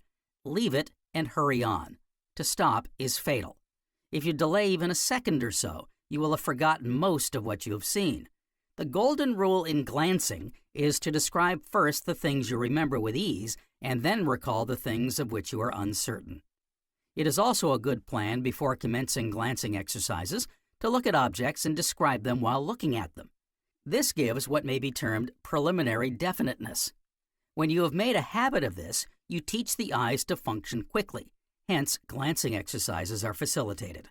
Walk along the street with the definite aim of seeing how many different kinds of articles you can see. Read a report of any incident, such as a fire, in 2 different newspapers, i.e., controlled by different firms. Note the points where the 2 reports agree and where they disagree. It is essential that the report should not have been supplied by a news agency, otherwise they will be alike in every detail. Cooperation of friends. If you can get a friend to cooperate with you, you can try the following exercises in observation. These exercises will cultivate quickness in perception and also memory for details, location, form, etc. Failing a friend, an intelligent child will make a good cooperator. First, take a small article, such as a key, a coin, or a brooch, and get your friend in your absence to put this article somewhere in the room where it can be seen easily. The article must not be hidden or covered in any way. It must be plainly visible. As soon as you enter the room, your friend begins to count in a measured tone. 1, 2, 3, and so on. Keep a record of the number your friend counts up to before you discover the article. Second, spread a number of small articles on a table. Begin with 6 to 10 articles. Each article must be different and easily named. For instance, spoon, knife, watch, ring, matchbox, thimble, book, pen, pencil, key. While you are out of the room, your friend removes one of the articles. You must name this article when you come into the room again. Third, after you get fairly expert at the above, get your friend to arrange all the articles in a straight line, i.e., in a definite order. While you're out of the room, he must change the order. For instance, where the spoon was when you left the room, let him put the pen, and so on. At first, he should not change more than 2 of the articles. You are required to mention the articles which have been moved and put them back in their original order. Fourth, get someone in your home to remove some article from your bedroom while you are at business. On your return home, see if you can tell what article has been removed. Let your friend commence with fairly prominent articles until you have advanced in the exercise. Fifth, get your friend to make from 6 to 10 definite movements, a list of which he has prepared beforehand. He is to make these movements in the order of his list. You must write down all you see him do. For instance, 1. With the right hand he touches his head. 2. Then his watch chain, and so on.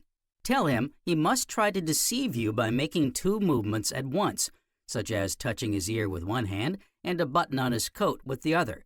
If your friend is smart, your powers of observation will be tested considerably. This exercise cannot be done by a child cooperator. Every student of this work should make observation a daily study. Every time you go out, look about you with the definite aim of seeing something. This definiteness of aim will itself help you to see better, for it will prepare your eyes to see things, just as when you are expecting the clock to strike, your ears are prepared to hear it strike. Chapter 19, Lesson 17, Interest. Interest and its meaning. To define interest is not easy. Like love or hate, it must be experienced before it can be understood. Kant defines it as a cause determining the will, but perhaps it will be better understood as a feeling which binds our attention to an object. The writer uses object in a wide sense, with the expectation that such feeling will bring pleasure in some form or advantage in some form. The ultimate aim of interest, as affecting the individual, is therefore satisfaction. When satisfaction is attained, interest tends to fade or die away. To stimulate it further, we must see ahead new forms of satisfaction. Interest may be said to manifest itself in 2 forms. First, sensory interest. Second, motor interest. The following will simplify these terms. Suppose you see some delicious fruit in a store window. As you look at it, you are pleased with its appearance, and you think how good it will taste, and thus gradually your interest in the fruit grows. This is sensory interest, i.e., the appeal the fruit makes to the senses. At a further stage, you feel you must have some of the fruit, and you act on this feeling and go into the store and make a purchase. The feeling which prompts you to go into the store is motor interest. In sensory interest, the object makes a visual, auditory, gustatory, olfactory, or tactile appeal. In motor interest, we feel a conation, a striving or tendency towards the object. Motor interest, therefore, tends to manifest itself in action. How to create or grow interest. If an object is uninteresting to you, you can grow interest in it by associating it with some interesting fact in your experience. A man past 50 who could not read was interested in electricity. He used to get his grandson to read to him anything relating to electricity. One day, the boy read something which greatly interested the old man. At first, he could not believe what the boy had read. "Does it really say that in the paper?" he asked. The boy assured him and read the passage once more. "Well," said the old man, "if it says that about electricity, I'm going to learn to read." And he did learn to read. His interest was so keen that he persevered with all the difficulties of his task until he could read the papers himself. Interest does not usually grow so quickly as in the old man's case. The growth at first is often imperceptible. Take the case of a young man in a large business house. His work is uninteresting. How can he grow interest in it? The best way is to see an end to aim at, but even this is not always easy. The safest and simplest way is to look at his work from a development point of view. Thus, suppose a certain section of his work has always taken an hour to do. He can set himself to try to reduce this time to 3/4 and then to half an hour. As he applies the same method to other sections of his work, he attracts the attention of those above him. He has been careful also to see to the character of his work, that not only has it been done quickly, but neater and better in every way. The attention of his superiors turns to interest. He is promoted, and as more responsibility is put upon him, his work gradually increases in interest. And as promotion after promotion follows, his interest strengthens, until in many instances it becomes an absorbing passion. Another way to create interest in that which lacks interest for us is to make it show new aspects of itself, to prompt new questions, in a word, to change. Try to attend steadfastly to a dot on the paper or on the wall. Either your vision becomes blurred or your eye wanders away to something else. But if you ask yourself questions about the dot, how big it is, how far, of what shape, what shade or color, etc., you can keep your mind on it for a comparatively long time. The rule, therefore, for creating interest in an uninteresting thing is to associate it with something in which you already have an interest.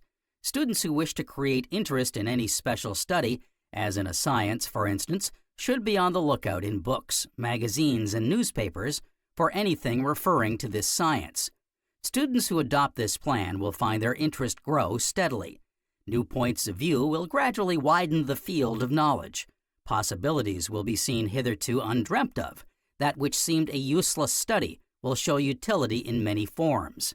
A psychologist was once trying an experiment in observation with two children, whom I will call A and B, and one of the subjects on the table was a locket belonging to the child B. It was noticed that whenever this object was removed, the child instantly detected its absence. Her interest in its ownership was, of course, the reason. Students of this work should have no difficulty in growing interest in anything, for they can always look upon it as an exercise tending to increase their powers of concentration. Note that the fundamental rule for creating interest in anything is to give it repeated attention. According to your attention will be your interest, and conversely it may be said, according to your interest will be your attention. Fatigue. Every psychological student should know something about fatigue and its manifestations, for ignorance of the subject is responsible for many foolish and hurtful actions. When the body is fatigued, the supply of blood to the brain is very small. Hence, attention is almost an impossibility. Even the slightest act of attention is wearisome, and one is inclined to be cross and irritable. When the brain is fatigued, it is an act of folly to indulge in violent bodily exercise, for this is to still further fatigue the brain. Walking is the best exercise, for it is automatic and makes very little demand on the brain. Students should never attempt to study after violent exercise.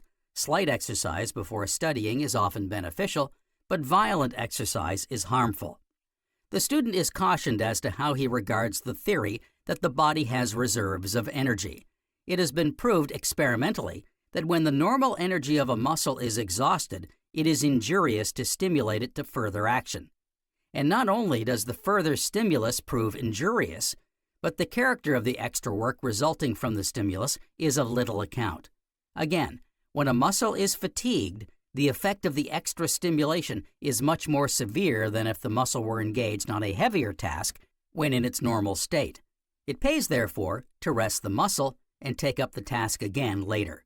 It is a common fallacy that change of intellectual work rests us.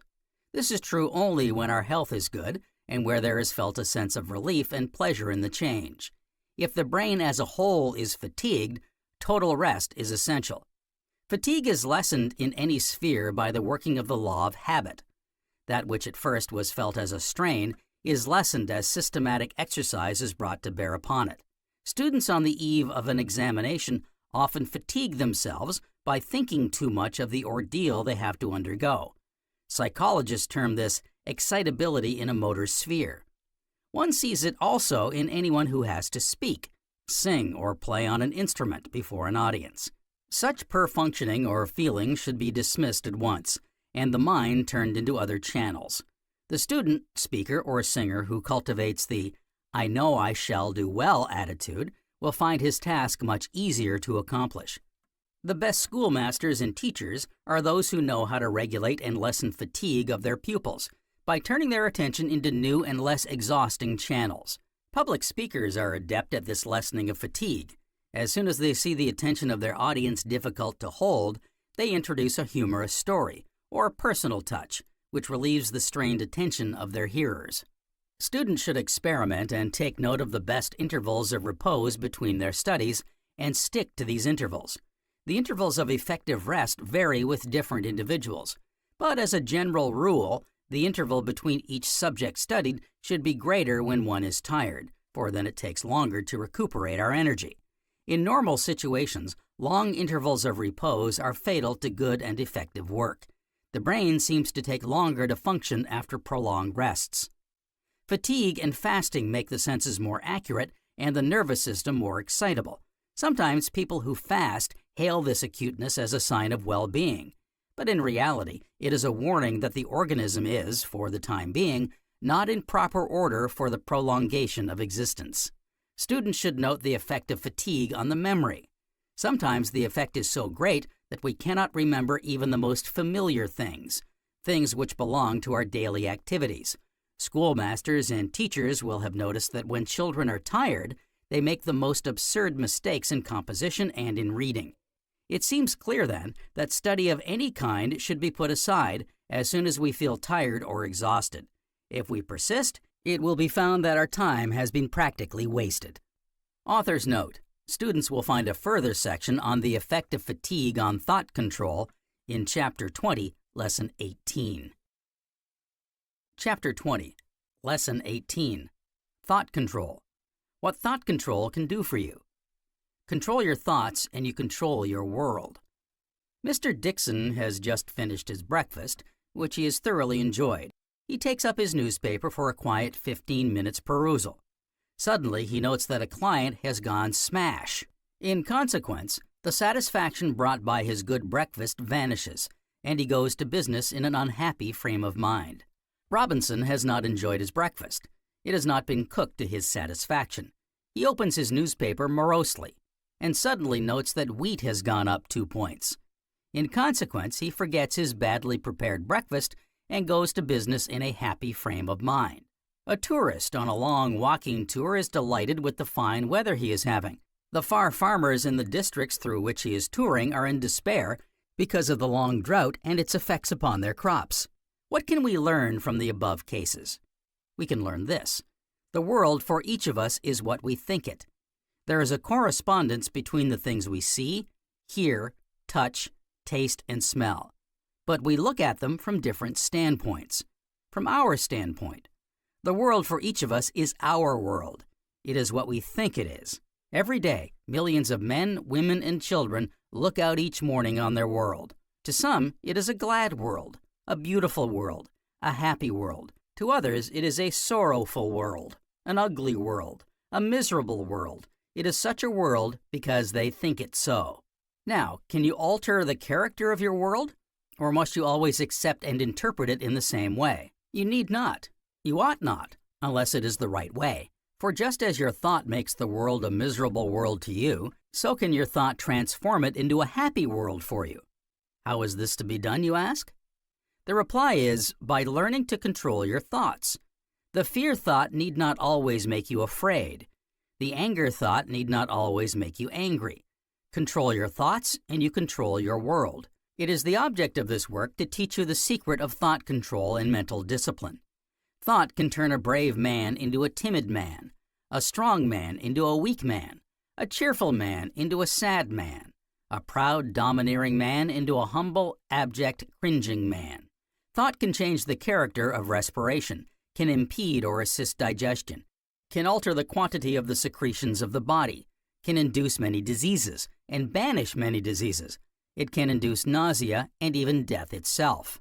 Thought can fill us with hope or plunge us into despair, can fill us with inspiration or crush all initiative, can make us persevere against any odds, or raise up difficulties to bar our every step. Your thoughts can make you or unmake you. Your thoughts can do this, nay, are doing this.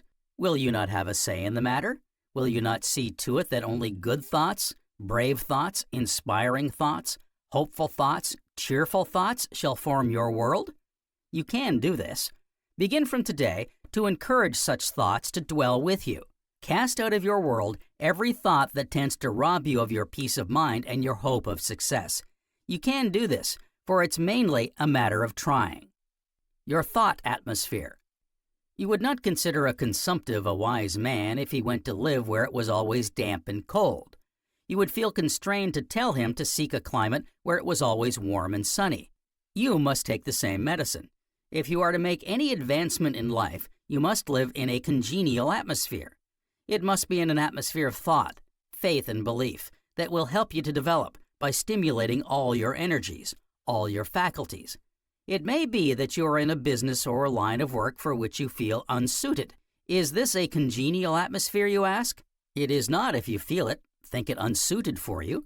It can be if you will alter the character of your thought world. Many people live an unreal life in such circumstances. Whilst at their business, they seem bright, cheerful, industrious. It is only when the day's work is over, when the glamour of excitement and hurry has passed, that they catch a glimpse of their real world. Then the regrets, cares, disappointments come forth from the slumbering background. These people are now surrounded by their real atmosphere. It is usual in such cases to offer the advice, get out of your present business, change into a new line of life. Now this is, in the majority of cases, well nigh impossible if it has to be done in a sudden leap. No, the best advice to such a man is to get rid of his inner thought world, the world of regrets, cares, and disappointments. Consider, what good do such thoughts bring you? None. Then why cherish them? Why hug them to your breast as a miser hugs his gold? The author shall not offer you the cheap advice, be brave, persevere. No, he shall put the matter fair and square to you. The message of thought control to you is this. By living in this inner atmosphere of regrets, cares, and disappointments, you are not advancing one iota towards the life you seek. You are tending to put that life beyond your reach. By changing your thought world, you tend to make the life you seek possible. You must cultivate the attitude, well, I'm in this business, and I'm going to make it a stepping stone to my real career. I'm not going to allow it to fill me with despair. I'm going to master its secrets, and I'm going to live in hopes of the real thing turning up. I'm going to be cheerful, hopeful, persevering. I'm going to win in spite of all odds. When a man gets into an atmosphere like this, he feels it to be congenial. Very often, too, such an attitude results in the man feeling his interest in his present business grow to such an extent that it ceases to be distasteful. New points of view reveal possibilities in the business he never thought to exist. He sees vistas of further possibilities until the life he hankered for sinks further and further into the background. He is at home. He has found himself. His thought world is congenial. If you were to ask a friend, what do twice 2.5 make? He would probably hesitate before replying. If you were to add to your query, now, be careful how you reply. His hesitancy would still be more pronounced. Queries stated in the above manner, and all kinds of conundrums and catches, illustrate that we approach a subject with a certain mental attitude. Tell a man a thing is difficult, and you make it difficult for him. Tell him it is easy, and you make it easier for him. Much, of course, depends upon your manner, as shown above, in making your statements. In approaching any new study, or on undertaking any new task, it is well to understand your mental attitude beforehand. If you think the study or undertaking difficult, you will certainly make it more difficult of attainment. For when we think anything difficult, we put a bar on our power that greatly hinders progress. Cases are on record where new systems of working have been introduced into offices, systems with a certain amount of complexity, and the clerks have made slow progress with them simply because they offered something strange, something difficult. Weeks have elapsed before the staff thoroughly grasped the system, and instances are related where members of the staff have become ill from worry in their efforts to grapple with the new conditions. Now note this, where it has been necessary to engage temporary clerks, it has been noticed that they have mastered the system in a much shorter time than the permanent clerks. Why is this? Simply because the temporary clerks approached the work with a different mental attitude. They knew nothing of the relational difficulty between the old and the new system. They saw the work had to be done in a certain way, and they quickly mastered this way. A friend of the author, a professor of music, was very strict with regard to his pupil's mental attitude. He would never allow a pupil to say a solo or study was difficult. He would make the pupil point out the difficult passage, and he would carefully analyze it note by note until he made the pupil play it. He would tell the pupil not to worry because he could not play the passage up to time. That will come with practice, he would say. And he said it in such a confident tone that his pupil believed him and was inspired to practice until success crowned his efforts. Teachers have often noticed that when a number of their pupils have failed to answer a question, verbal, the power of the other scholars to reply has been slight. They look on the question as a sort of conundrum which it is hopeless to answer, and they therefore give up the attempt. Two students will enter an examination room. The one will rapidly glance at his paper and put it down disgusted. It is difficult. The other will read each question carefully and calmly and will finally conclude the paper possible. Which student is likely to pass? Every student of thought control and mental discipline will realize that it is important, while recognizing the difficulty of a subject, to put his thought out of the mind at once. Refuse to acknowledge its difficulty, and you will make the subject easier for you to grasp. The fact is, very few exert anything like the power or ability they possess. They are like the traveler who suddenly finds a high wall closing his path. I can never get over that. I shall have to go back, he says. As he turns to retrace his steps, he sees a bull or a wild animal coming tearing along towards him. He alters his tone now. I must get over that wall, he says. He makes a desperate attempt and succeeds in getting over the wall. If you wish to succeed in anything, remember that no effort is ever lost.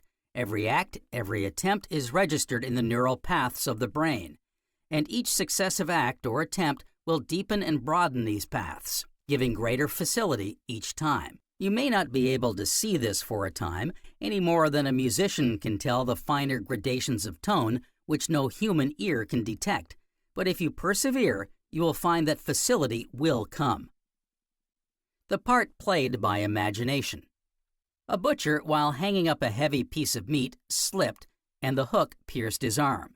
He was in terrible agony and could barely suffer himself to be touched. Yet when the arm was examined, it was found uninjured, the hook having only pierced his coat sleeve. Such is the power of imagination. Such is the power of thought. Every student of thought control should understand the part played by imagination. Once he recognizes this, he will be on his guard and will test his experiences in the light of this knowledge. Cases are on record where men present at the exhumation of a body have become seriously ill as soon as the coffin was exposed. They had felt the odor of decomposition. Yet when the coffin has been opened, it has been found empty, or perhaps filled with stones, soil, etc. Men have been bitten by dogs, which everyone declared to be mad, and have afterwards died, with all the symptoms of hydrophobia. Yet afterwards, when the dogs have been examined, they have been found free from any trace of rabies. The writer need not multiply examples. You will doubtless bring to memory many such cases yourself. You will remember how you have awakened in the middle of the night. Your bedroom door has been left ajar, and now you see it open gradually until your hair stands on end with fright. Now in such cases, if you will only remember that imagination tricks all of us, you will at once assume a critical attitude. Has the door really opened further? You watch closely, and as the critical attitude grows, your fears grow less.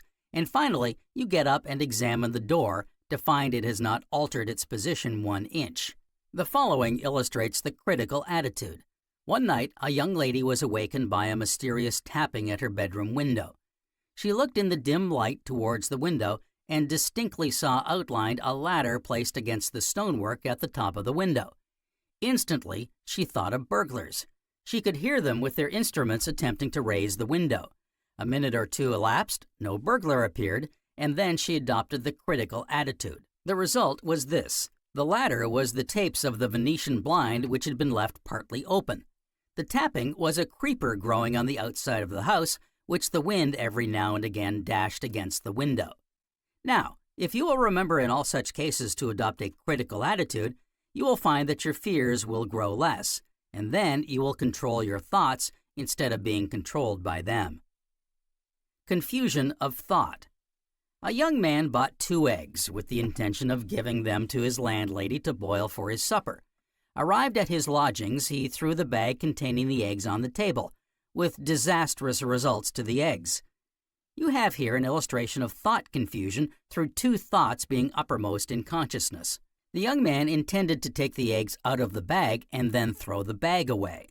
The throwing was the stronger idea, or impulse, and the eggs suffered in consequence.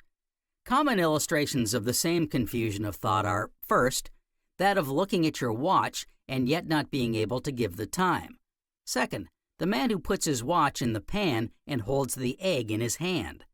Third, asking a question and not knowing what you have asked. Fourth, locking a door and not knowing afterwards whether you have really locked it.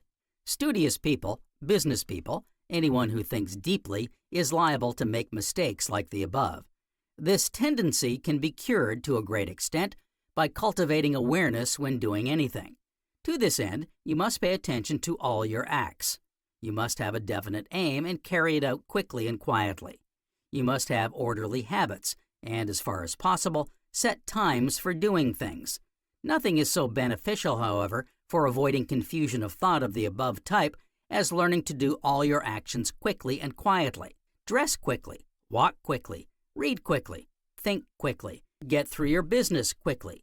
You will find such practice lead to great clearness of thinking and precision in all you do. The effect of fatigue on thought control. When you are tired either by mental or by physical work, you will find it difficult to control your thoughts. It is when you are tired that you often speak without thinking. Note, for instance, how cross a child becomes after a tiring walk, and how it will speak to you in a manner bordering on rudeness and impertinence. Just as you should never work a muscle to the point of exhaustion, so should you never study to the point of exhaustion. If you do, you will note how your thoughts will all be poisoned by the toxic element in your blood induced by the fatigue. You will be inclined to vote the study a bore. You will wonder why you took it up. You will think a mastery of it is impossible. All mental and physical work pursued to the point of fatigue interferes with your thought control. You must see to it that you never study for long periods unless you have trained yourself to study by carefully graduated periods. For here the law of habit tells with good effect. When you form habits of study within your strength, you diminish the tendency to fatigue, and consequently, you can have perfect control over your thoughts. Where your interest in a study is keen and the habit of study is a gradual growth, you can study for a long time without any symptoms of fatigue. Students are warned when doing mental work which is strange to them, for instance, a new study, to approach it very gradually. If you can spare an hour to the study, divide it or quarter it rather than give the whole hour to it right away, for nothing is more exhausting than mental work to which you are unaccustomed. The brain is rapidly tired, and thought control is, well, nigh impossible. Emotional and sensational factors that hinder thought control. It is characteristic of emotions and sensations to extend beyond the particular part of the brain affected by them to other parts. It is owing to this fact that the emotional and sensational worlds have such an important bearing on thought control. In this part, I shall therefore touch on several factors related to the emotional and sensational worlds that hinder thought control. I shall first deal with fear, for it is by far the most important. I shall then deal with worry, excitement, expectation, self-consciousness, accidents, mistakes, errors, and adverse criticism. Fear. Fear tends to suppress all mental activity other than that which the exciting object calls forth. In every emotion, the blood rushes to the head. This is very pronounced when fear is aroused. The heart works at treble pressure. The breathing becomes labored. The throat becomes dry. The voice sometimes finds utterance in cries, shrieks, or screams. At other times, speech or utterance of any kind is impossible. The body under the influence of fear trembles, shudders, and sometimes is incapable of movement. The eyes see strange sights. They see what the imagination bids them see. It will be apparent to you from the above that fear must color our thoughts enormously. How then can we control fear, and so control the thoughts which it arouses? The first thing to be done is to control the feelings to which fear gives rise. Now, all feelings, whether pleasurable or painful, tend to increase in intensity when we attend to them. Doctors know this. Many of the medicines they give us are simply means to withdraw our attention from the affected part to some other part, so that nature may be left undisturbed to deal with the seat of the disease. To control your feelings, then, you must neglect them. That is, give them little attention. You must think of anything but fear thoughts. In other words, you must cultivate inhibition by substitution. This is the name given by the author to what he understands when we control one thought by its opposite or contrary thought. But how must we proceed to control fear when the exciting object is not a mere idea, but is actually present before us? It is evident that something else is necessary beyond merely controlling our feelings. The first thing to do is to arouse the instinct of self-assertion. When this instinct is aroused, it induces you to act. You must also think of brave deeds or bravery in any form. You must refuse to listen to fear thoughts. Every student of thought control should recognize that fear is useless. It is simply a drag upon energy, and if it is encouraged, it is bound to make us weaklings. In my youthful days, I used to wonder how I should get through on the morrow, the work of a busy day. On one memorable day, the thought came to me, "You have always got through so far. The chances are that you will get through again." Since that memorable day, the morrow lost its terrors for me. I ask you to put on paper the things that have worried you and are, perhaps, still worrying you, and then put alongside of the items the number of times the worrying thing has come to pass. Said an old man who was dying to his son, "My son, I have worried all my life, and 9/10 of the things I worried about never came to pass." It is the same with most people. The mass of the things they worry about never come to anything. Next time you are inclined to worry about anything, look at it in this light. It is long odds against the thing you worry about coming to pass. Take a sporting chance and do not worry. If the worrying thing were a racehorse, you would get tired of betting upon its chance, for you would lose too much money. It wins a very small proportion of the millions of races it enters. Therefore, once more, remember, the odds are long against the worrying thing coming to pass, so do not worry. You will say, perhaps, "Oh, yes, the above is all right in minor cases, but what about the crises of life?" Well, even then, what good does worry do for you? Remember, worry is a species of mental inflammation. It spreads over all the brain until it paralyzes initiative and effort. Now, if a crisis is in front of you, is this the state of mind that will help you to grapple with it? If you are to deal successfully with a crisis, you must control the worry mood. Now, there is only one way in which you do this, and that is to seek a change of thought. Refuse to brood over the worrying thing. You will not be able to prevent it coming into consciousness, but you can prevent it forming trains of thought. If you have practiced faithfully the exercises given in this work, you will know that this is possible. I strongly advise anyone who is troubled by worry to practice daily the 3 rules given under How to Cultivate Self-Reliance in Chapter 24, Lesson 22, and Chapter 23, Lesson 21, Will Culture Mind Training. Such practice will give you the fighting spirit, the frame of mind to which worry must succumb. Excitement is a valuable stimulus. It is also a great deterrent. A speaker who feels the stimulus of excitement arouses the emotions and passions of his audience. Let him lose control over his excitement, and he becomes incoherent and extravagant, and his audience has nothing but contempt for him. A pugilist, under the spell of excitement, hits his hardest blows. So does a cricketer, etc. But let the pugilist or cricketer lose control over his excitement, and forthwith he strikes at random and is speedily routed. Every student of thought control and mental discipline should recognize the good points of excitement and should guard against the bad points. He should learn how to control his excitement and so make it serve his interests instead of destroying them. To cultivate control over excitement, you must resolutely cultivate the habit of keeping the mouth tight shut, as given in Lesson 12 exercise number 23. The muscles which close the teeth are considered the most excitable in the body. In fevers, chills, and shivering epileptic fits, these muscles are the first to be affected. And when death occurs, these muscles are the first to show rigidity. Just notice the next time you are under the spell of excitement, or note it in another person, and you will see how these muscles, if they do not set the teeth chattering, at least cause the lips to tremble and the cheeks to quiver.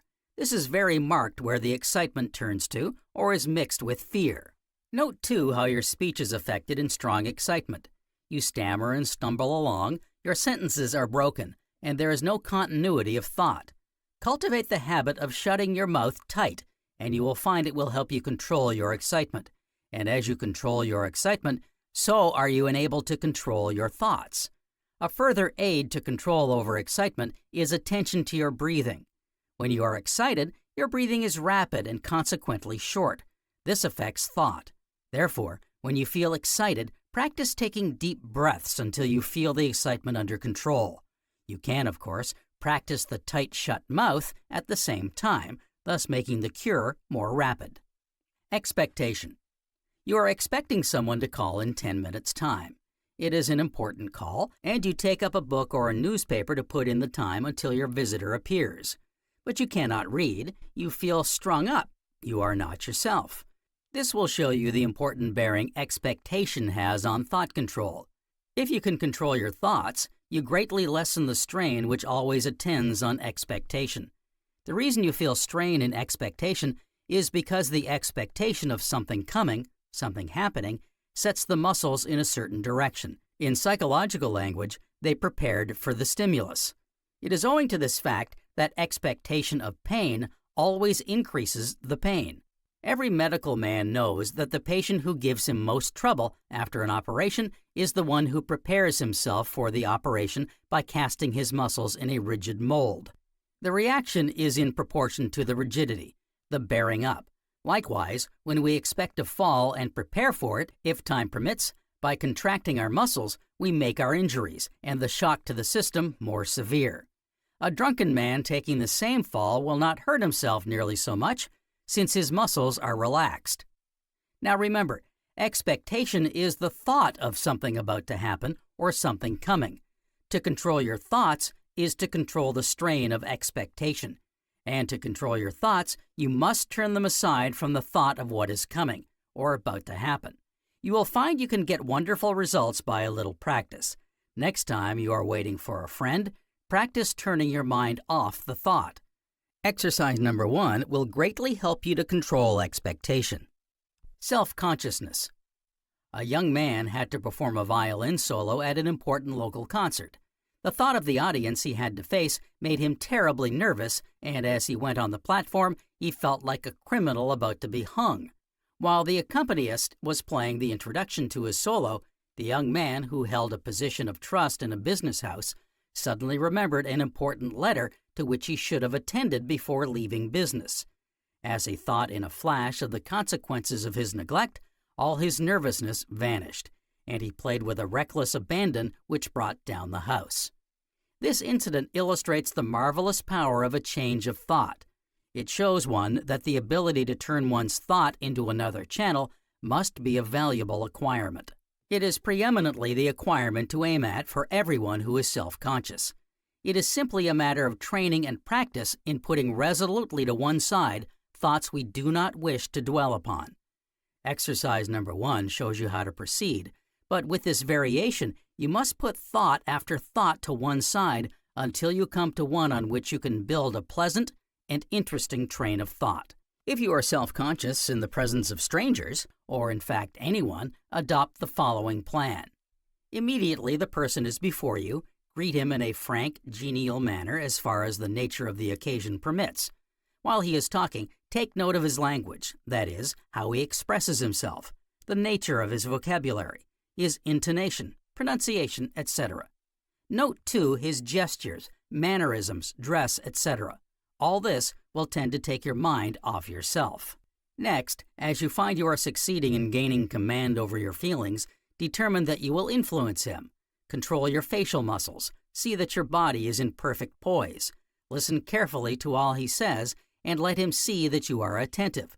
While he is speaking, be sure that your mouth is shut close, yet not so as to interfere with a pleasing facial expression.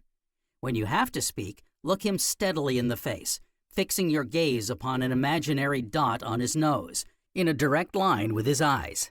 This gives the effect of a steady gaze, and yet you avoid looking at his eyes. Blushing, that bugbear of most of those who have not studied mental discipline, but especially of the self-conscious person, can be controlled to a great extent by following the advice given above. When you are inclined to blush on being introduced to a person, remember that the vital point is to think of him or her, not of yourself, or what he may be thinking of you. If you will practice in this way, you will soon find that you can greatly control the habit of blushing. Accidents, mistakes, errors.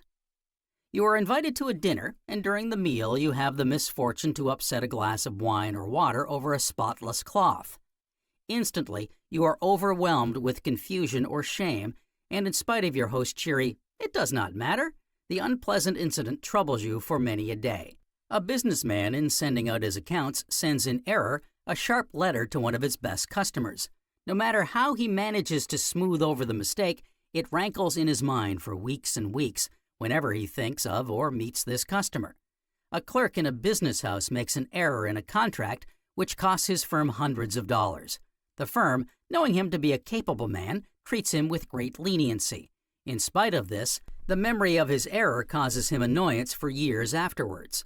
How are we to control the thoughts which accidents, mistakes, and errors like the above tend to raise? There is only one thing to do, and that is never to brood over them. You cannot help these thoughts arising, but you can help dwelling upon them. If you will resolutely refuse to think of them, the law of habit will give you the victory over them. You must adopt the same plan in dealing with memories of the past. Thus you suddenly detect the odor of a fine cigar or a certain perfume when out walking. Instantly, it recalls an unpleasant incident in your past life in which such odor or perfume played a part. Now, you must not dwell on this memory, for if you do, it will grow in intensity until it has you in its grip. You must follow the advice given above, viz. Refuse to think of the incident by instantly turning your mind to some other subject. Adverse criticism. There are few men who can control their thoughts under adverse criticism, yet it must be done if a man is to succeed. Some people take it so badly that they make themselves ill. They lose heart and abandon their work for a considerable period. Indeed, in some cases, they abandon it altogether. Some commit suicide. What course should be adopted towards adverse criticism? The best plan, undoubtedly, is to turn critic yourself. Take the adverse criticism and criticize it carefully and calmly, for it may have some good points. It may be able to teach you something. It is not advisable, however, to undertake the critical work when you are smarting from the blow dealt by the adverse criticism. Get away from your work for a day or so.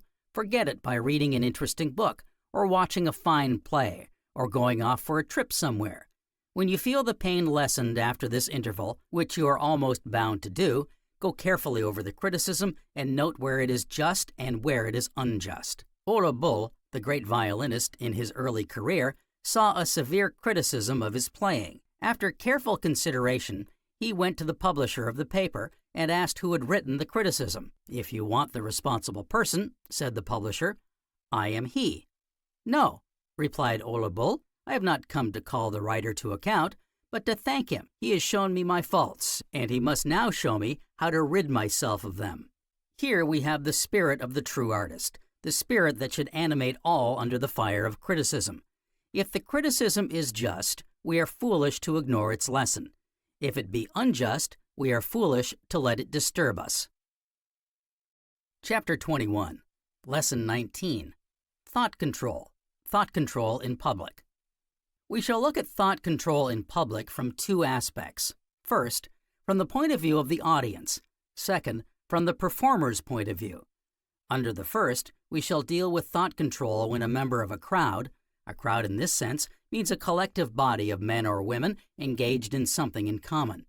Under second, we shall deal with thought control in speaking in public, and thought control in playing or singing in public, i.e., public performances. Thought control in a crowd. It is essential that you should recognize the following fact. A crowd is a collective mind, and when you are a member of a crowd, you are a different man. It matters not whether you be of good birth or well educated. You many times sink your individuality for the time being and act like a different person. The intelligence of a crowd is never great. Dramatic psychological experiments go to prove this, for crowds are largely dominated by the instincts and emotions. Attend a congress of any body of men or women, and you will note this fact at once. One can often note this in a careful reading of the newspaper reports of such gatherings. You will find intelligent men and women acting and speaking quite differently from your conception of them. The reason of this is that crowds are contagious, and their speech and acts are contagious.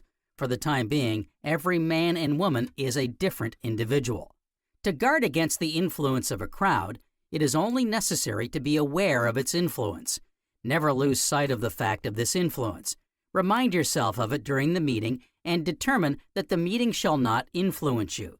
Much can be done in this way, as a few trials will convince you. Thought control in public speaking. Success in speaking in public demands more than a thorough grasp of the subject on which you are to speak.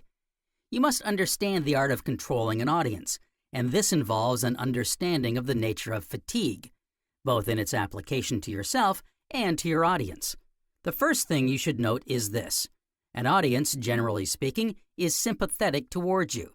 It would much rather you did well than badly. The second point to note is an audience wants to be interested. Secure its interest and you have its attention. Note, too, that the commencement of your speech is where you must lay the foundation stone of interest. An interesting start and your audience is sympathetically aroused. And then the deadly fear which at first possessed you will gradually vanish as you feel you have your audience in your grip. Now, if your speech or lecture is to be conducted with the minimum of fatigue to you and your audience, you must note the following. It should be understood that where a speaker or lecturer is concerned with elegance of language, the flow of his sentences, etc., or where he goes greatly into detail and quotes numerous authorities and dates, he and his audience likewise is sure to suffer from fatigue. If, on the other hand, he adopts an easy style of delivery, approaching a conversational style, neither he nor his audience is nearly so liable to suffer from fatigue. Much, too, depends on manner. A genial, happy, smiling speaker generally gains the goodwill of his audience at once. Further, the genial, happy attitude of the audience reacts upon the speaker. He gains confidence in himself, and his sense of strain vanishes. Thought control in public performances. Everyone who has played or sung a solo in public knows that the most trying part is not while you are playing or singing, but the thinking beforehand of the ordeal you will have to undergo. It is this pre-functioning that causes all your trouble. To gain control over this, you should follow the advice given throughout this work, and you will find it greatly minimizes your discomfort. When you are actually before your audience, you can greatly control your nervousness by concentrating upon the accompaniment. And in this connection, I strongly advise you, whenever possible, to have your own accompanist. Get the idea in your mind that you and your accompanist are engaged in interpreting the composer's ideas. Feel that you are both doing all you can to express the composer's ideas. Once you thoroughly feel this, you will soon forget your nervousness, and your audience will enjoy your performance.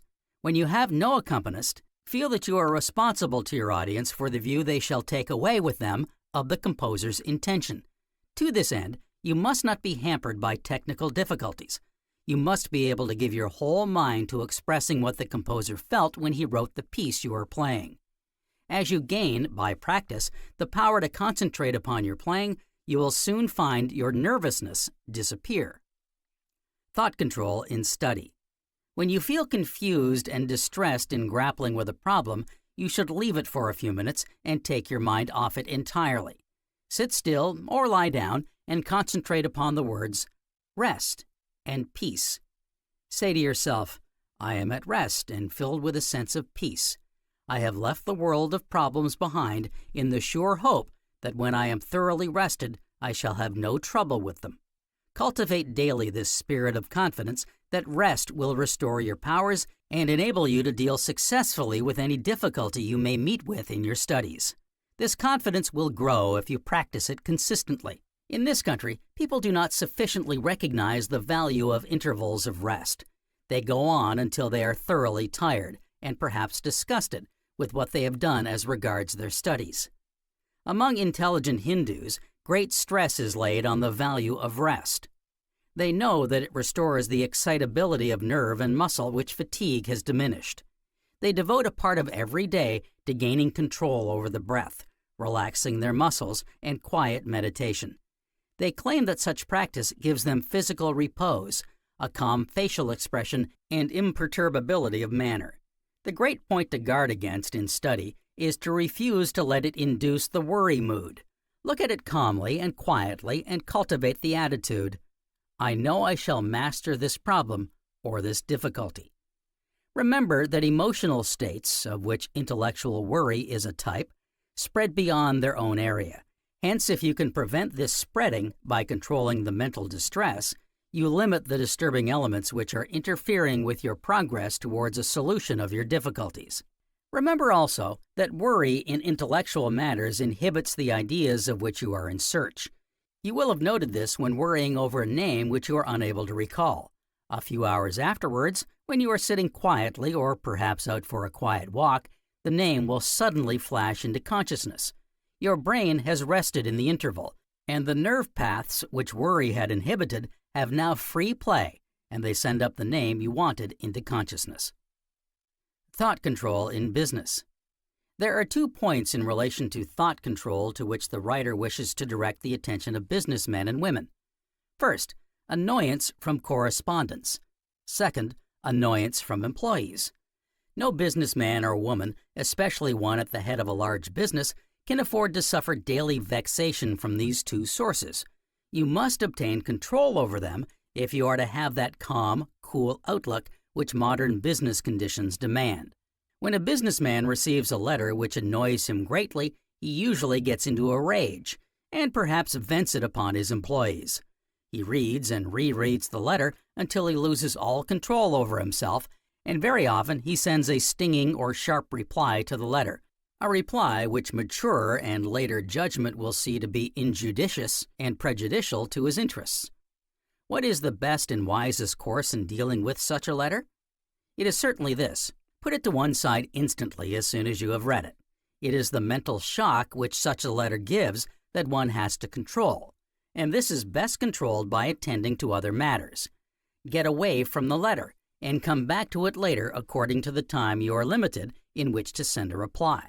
You may not need to reply until the evening post, or it may have to go by the midday post. In either event, observe an interval before reading the letter again.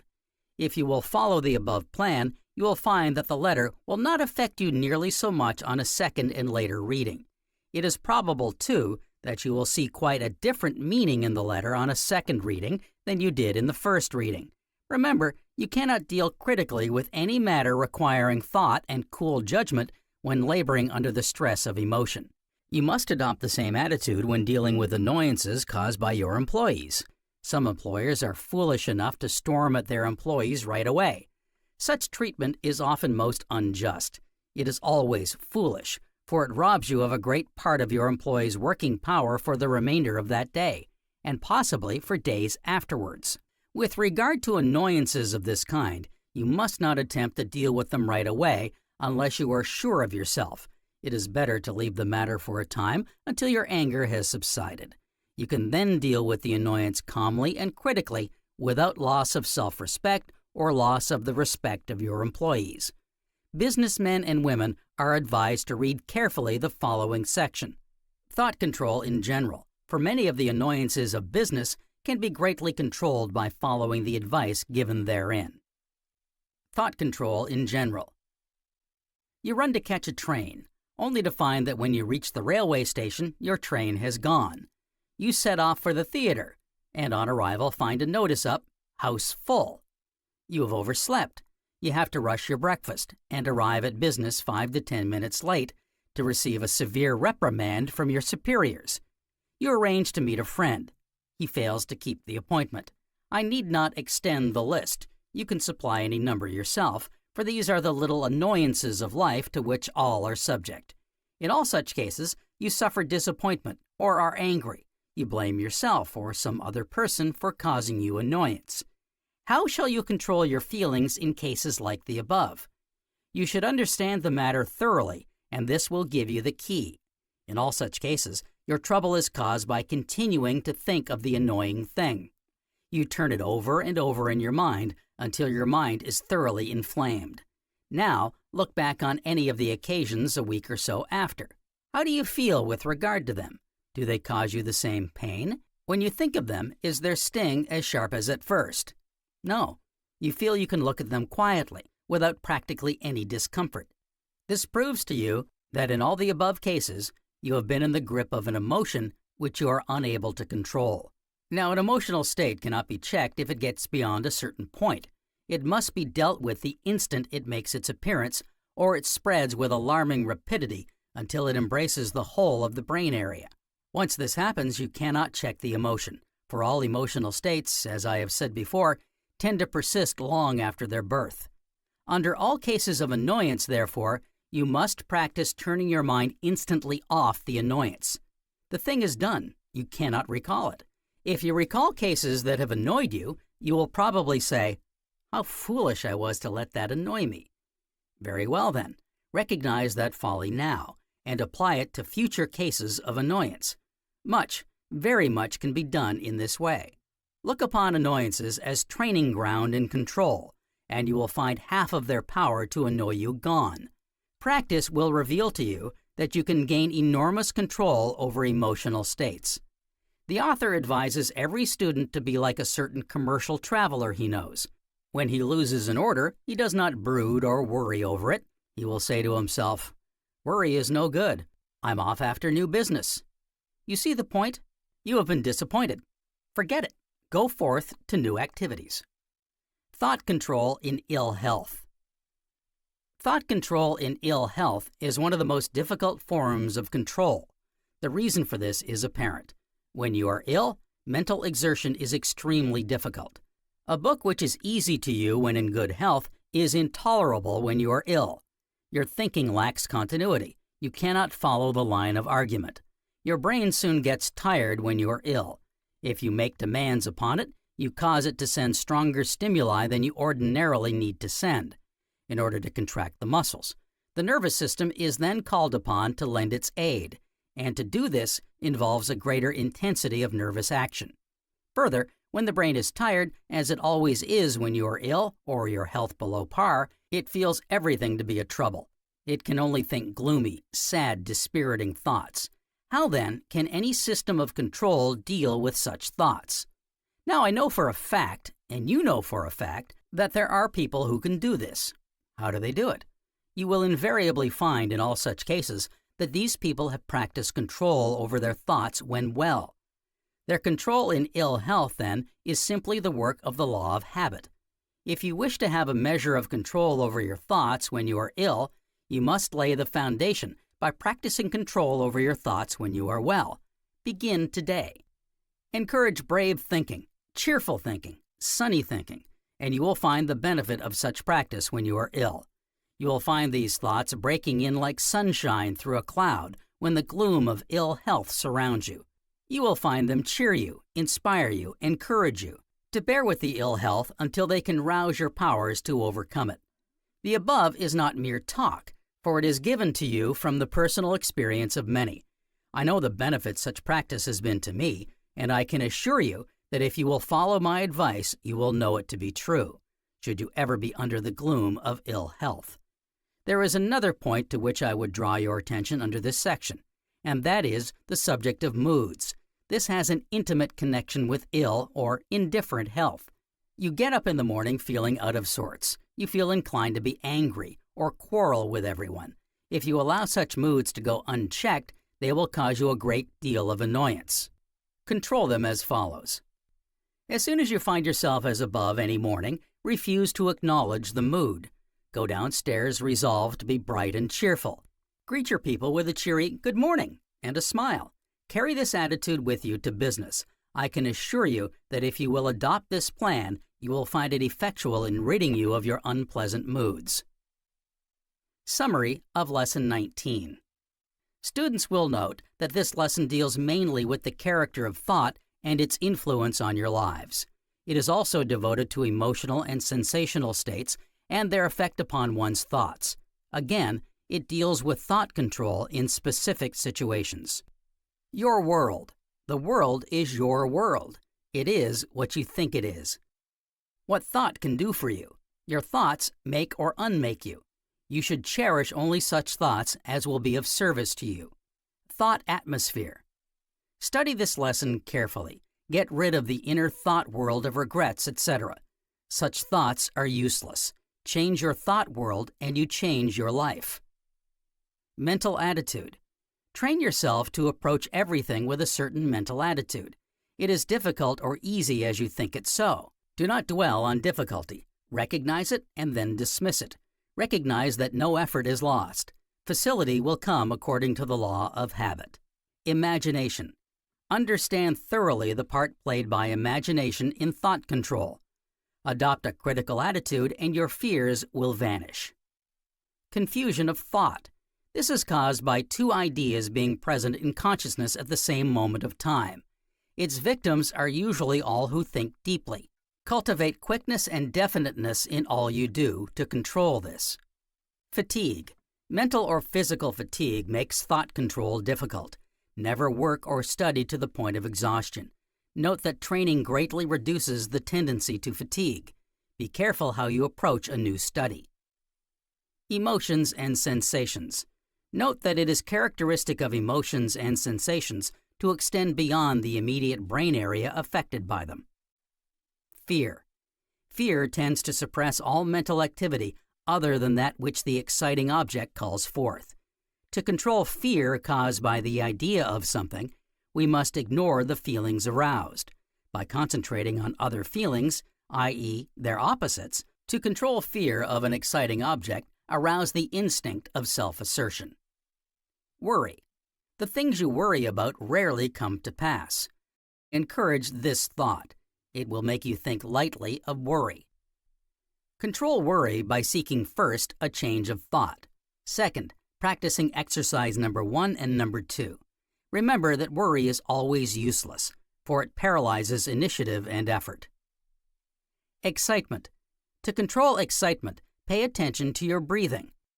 Take deep breaths and practice the tight shut mouth. Remember that excitement is a stimulant as well as a deterrent. Expectation. Expectation is the thought of something about to come or happen. It is generally attended by strain. To control it, practice turning the thoughts aside. Self-consciousness. If self-conscious in the presence of strangers, you must think of them, never of yourself. Turn your mind aside by noting their speech, dress, etc. Blushing yields to the same treatment. Accidents, etc. To control the thoughts which these tend to raise, you must not brood over them. Instantly turn your mind to some other subject. Adverse criticism. As soon as you have read the adverse criticism, leave it. When the mental pain is lessened, criticize carefully the adverse criticism. If it is just, recognize it. If unjust, disregard it. Thought control in a crowd. A crowd is a collective mind. Its acts and words are contagious. Its intelligence is never great. To guard against its influence, be aware of it. Remember the individuals of a crowd are, for the time being, different persons. In public speaking. Success in public speaking demands a knowledge of first, your subject. Second, crowds and how to influence them. Third, fatigue. An audience wishes you, first, to do well. Second, to be interested. You must do this right away. Cultivate an easy style of address. Be genial and your audience will be genial. This reacts on you and gives you confidence. In public performances. The thinking of the ordeal is the trying part. Control your nervousness by concentrating on your accompaniment. Feel that you and your accompanist are interpreting the composer's ideas. In study. When beset by intellectual difficulties, leave them and concentrate on rest and peace. Cultivate the spirit of confidence that rest will enable you to conquer the difficulties. Note how the Hindus value rest. Guard against the worry mood in study. It spreads over the brain and inhibits the ideas you are in search of. Rest removes the inhibition. In business, businessmen and women should control annoyances from first, correspondents, second, employees. An annoying letter should be put aside instantly. This controls the mental shock. It should be replied to after an interval. Adopt the same method re annoyance from employees. Observe an interval and deal with the matter later. In general, to control the little annoyances of life, check instantly the feelings to which they give rise. It is the brooding over them which causes you trouble. In ill health, all mental exertion is difficult in ill health. Gloomy, dispiriting thoughts rule. The demands on the nervous system are greater. To control, you must begin when you are well.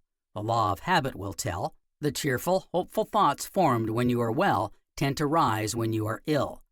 Note how to control your moods. It is simply a matter of determining to act different to what they suggest. Chapter 22, Lesson 20, Habit. Fixed habits, good habits, bad habits. It is the first week in the new year. You write out a check and present it to your bankers for payment. If you watch the cashier closely, you will notice that almost the first glance he gives at your check is in the direction of the date. Why does he do this? Simply because experience has taught him that the probability is that you will have put the date of the past instead of the present year. Here you have the nature of habit exemplified, viz., that tendency of the mind to repeat its processes with their characteristic movements. According to the frequency with which you have performed an act or thought along certain lines, so will you tend to repeat these acts or processes more readily. Likewise, you will give preference to that which you have done before or thought before, rather than to new ways of doing or thinking. Many are creatures of habit. Once they get into a rut, they tend to keep it. The effect of habit on the plasticity of the brain is like the effect made upon a piece of paper when you bend it or crease it. The crease remains in the paper no matter how you attempt to straighten it out again.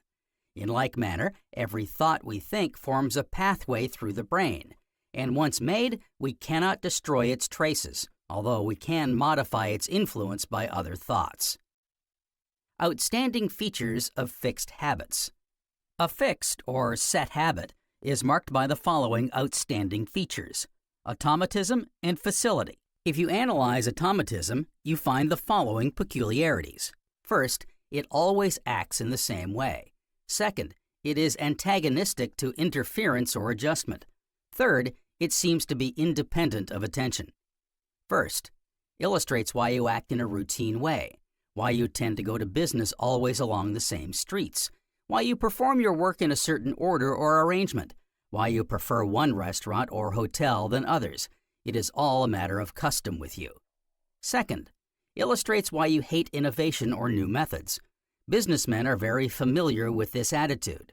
Commercials introducing a novelty or a time-saving device know how difficult it is to get their first order if the new line interferes with their customers' fixed business methods. Third, a familiar example of this peculiarity is seen when you watch an expert musician. He will perhaps be talking to you while his fingers are making the most complicated movements. I will now take the other outstanding feature of habit, facility. If you watch a clever juggler or a virtuoso, you are struck by the ease with which they seem to go through their complicated movements. If you go home and attempt to imitate their movements, you are at once aware of the enormous difficulties they have overcome. How is it possible that these people can perform with ease that which is an impossibility to you? Leaving genius or talent out of account, the reason is simply this: their muscles, by long and arduous training, have become accustomed to these complex movements. Hence, they can go through their performance with a minimum of attention and fatigue. The acquisition of skill proceeds on the following lines. At first, you use more muscles than are required for the work in hand. If you are working intelligently, you will note this, and your constant effort will be to use only such muscles as are absolutely necessary. Gradually, the interfering muscles are got under control at each renewal of effort until finally you can perform with ease. Once you reach this stage, there is no need for attentive effort, conation. Hence, future performances become more and more automatic. In the case of a musician, when he reaches the above stage, he is not hampered by technique. Hence, he can put his soul into his playing. The formation of good habits. In forming a new habit, your success will depend greatly upon the strength of its start. A powerful, determined set-off is of prime importance, and the best set-off is when you act upon your impulse of the moment. For at such times, the better part of your nature is uppermost. The writer is dealing with good impulses, of course. Habits are formed only in the service of the instincts. Therefore, when you decide under emotional stress to form a new habit, it is essential to act at once while the impulse is with you. Again, you should embrace every opportunity when the impulse returns to strengthen your original resolution, for this will make a strong impression on the neural brain paths. It is important also, once you have turned over a new leaf, to give the new habit constant attention and encouragement. Never say, "I will make an exception just this once." Such treatment tends to kill a new habit, for the just once is apt to be repeated on another occasion. The old theological writers used to say, "Satan likes a man who will argue with him." Once you have made a good resolution, never look behind. Do not begin to wonder if you have done right, or if it will turn out all right. Go ahead with it. In forming habits that involve the acquisition of skill, it is of vital importance that the first steps be strictly accurate. Thousands of pupils who have learned the piano or violin from an indifferent teacher are doomed to remain poor players all their lives, no matter how they practice. Their only salvation is to commence again under a good teacher, and this will entail much trouble even when the desire to learn is keen. Students will understand the reason of this by a careful consideration of the next section. The permanency of habit. Dr. Schofield relates in The Unconscious Mind how Houdini the conjurer trained himself in the difficult habit of reading aloud while keeping 4 balls going in the air. He did not practice this for many years, and yet, after 30 years, found he could still read and keep 3 balls going. It is owing to this permanency of habit that musicians who have been thoroughly trained in their youth and have perhaps drifted into other professions are able to resume their practice years after. With but a slight falling off in skill, a little practice, and they soon find themselves able to perform the works of their youth. If you are conscious that you are forming bad habits, you should remember the permanency of habit. We may forget and forgive, but the neurons never forget or forgive. How to cure bad habits. In Chapter 25, Lesson 23 on Memory, under section The Art of Forgetting, you are told in attempting to forget ideas which you do not wish to remember that you cannot oppose such ideas directly. It is the same with bad habits. It is useless to fight them. You must get away from them by banishing them to the sea of forgetfulness, as advised elsewhere in this work. It is the error of many to fight useless battles. Useless either because, being weak, they are sure to be beaten, or because, though strong, they gain victory at too great a cost. How, then, should you deal with bad habits? An example will, perhaps, be the best way to illustrate this. Take the case of a man who has given way to vice. After every transgression, he is overwhelmed with shame. He hates himself. He will never give way again. If he has been brought up in a Christian home, he prays to be delivered from the evil which is sapping away his life. But in many cases, his prayers are of no avail. Why? Because the man has not really altered. His desires are as strong as ever and are, for the moment, merely in the background. The neurons are quietly waiting, ready to respond to the slightest stimulus. On the other hand, should the man succeed by fighting, it will be at the cost of terrible mental anguish. Is there an easier way than fighting? There is, and it is, as I said above, by running away. What this man should do is to cultivate friendship with virtue. He must think virtue, love virtue, live virtue. He must surround himself with virtuous friends, virtuous books, virtuous influences. He must meditate upon virtue and constantly encourage himself to walk in her paths.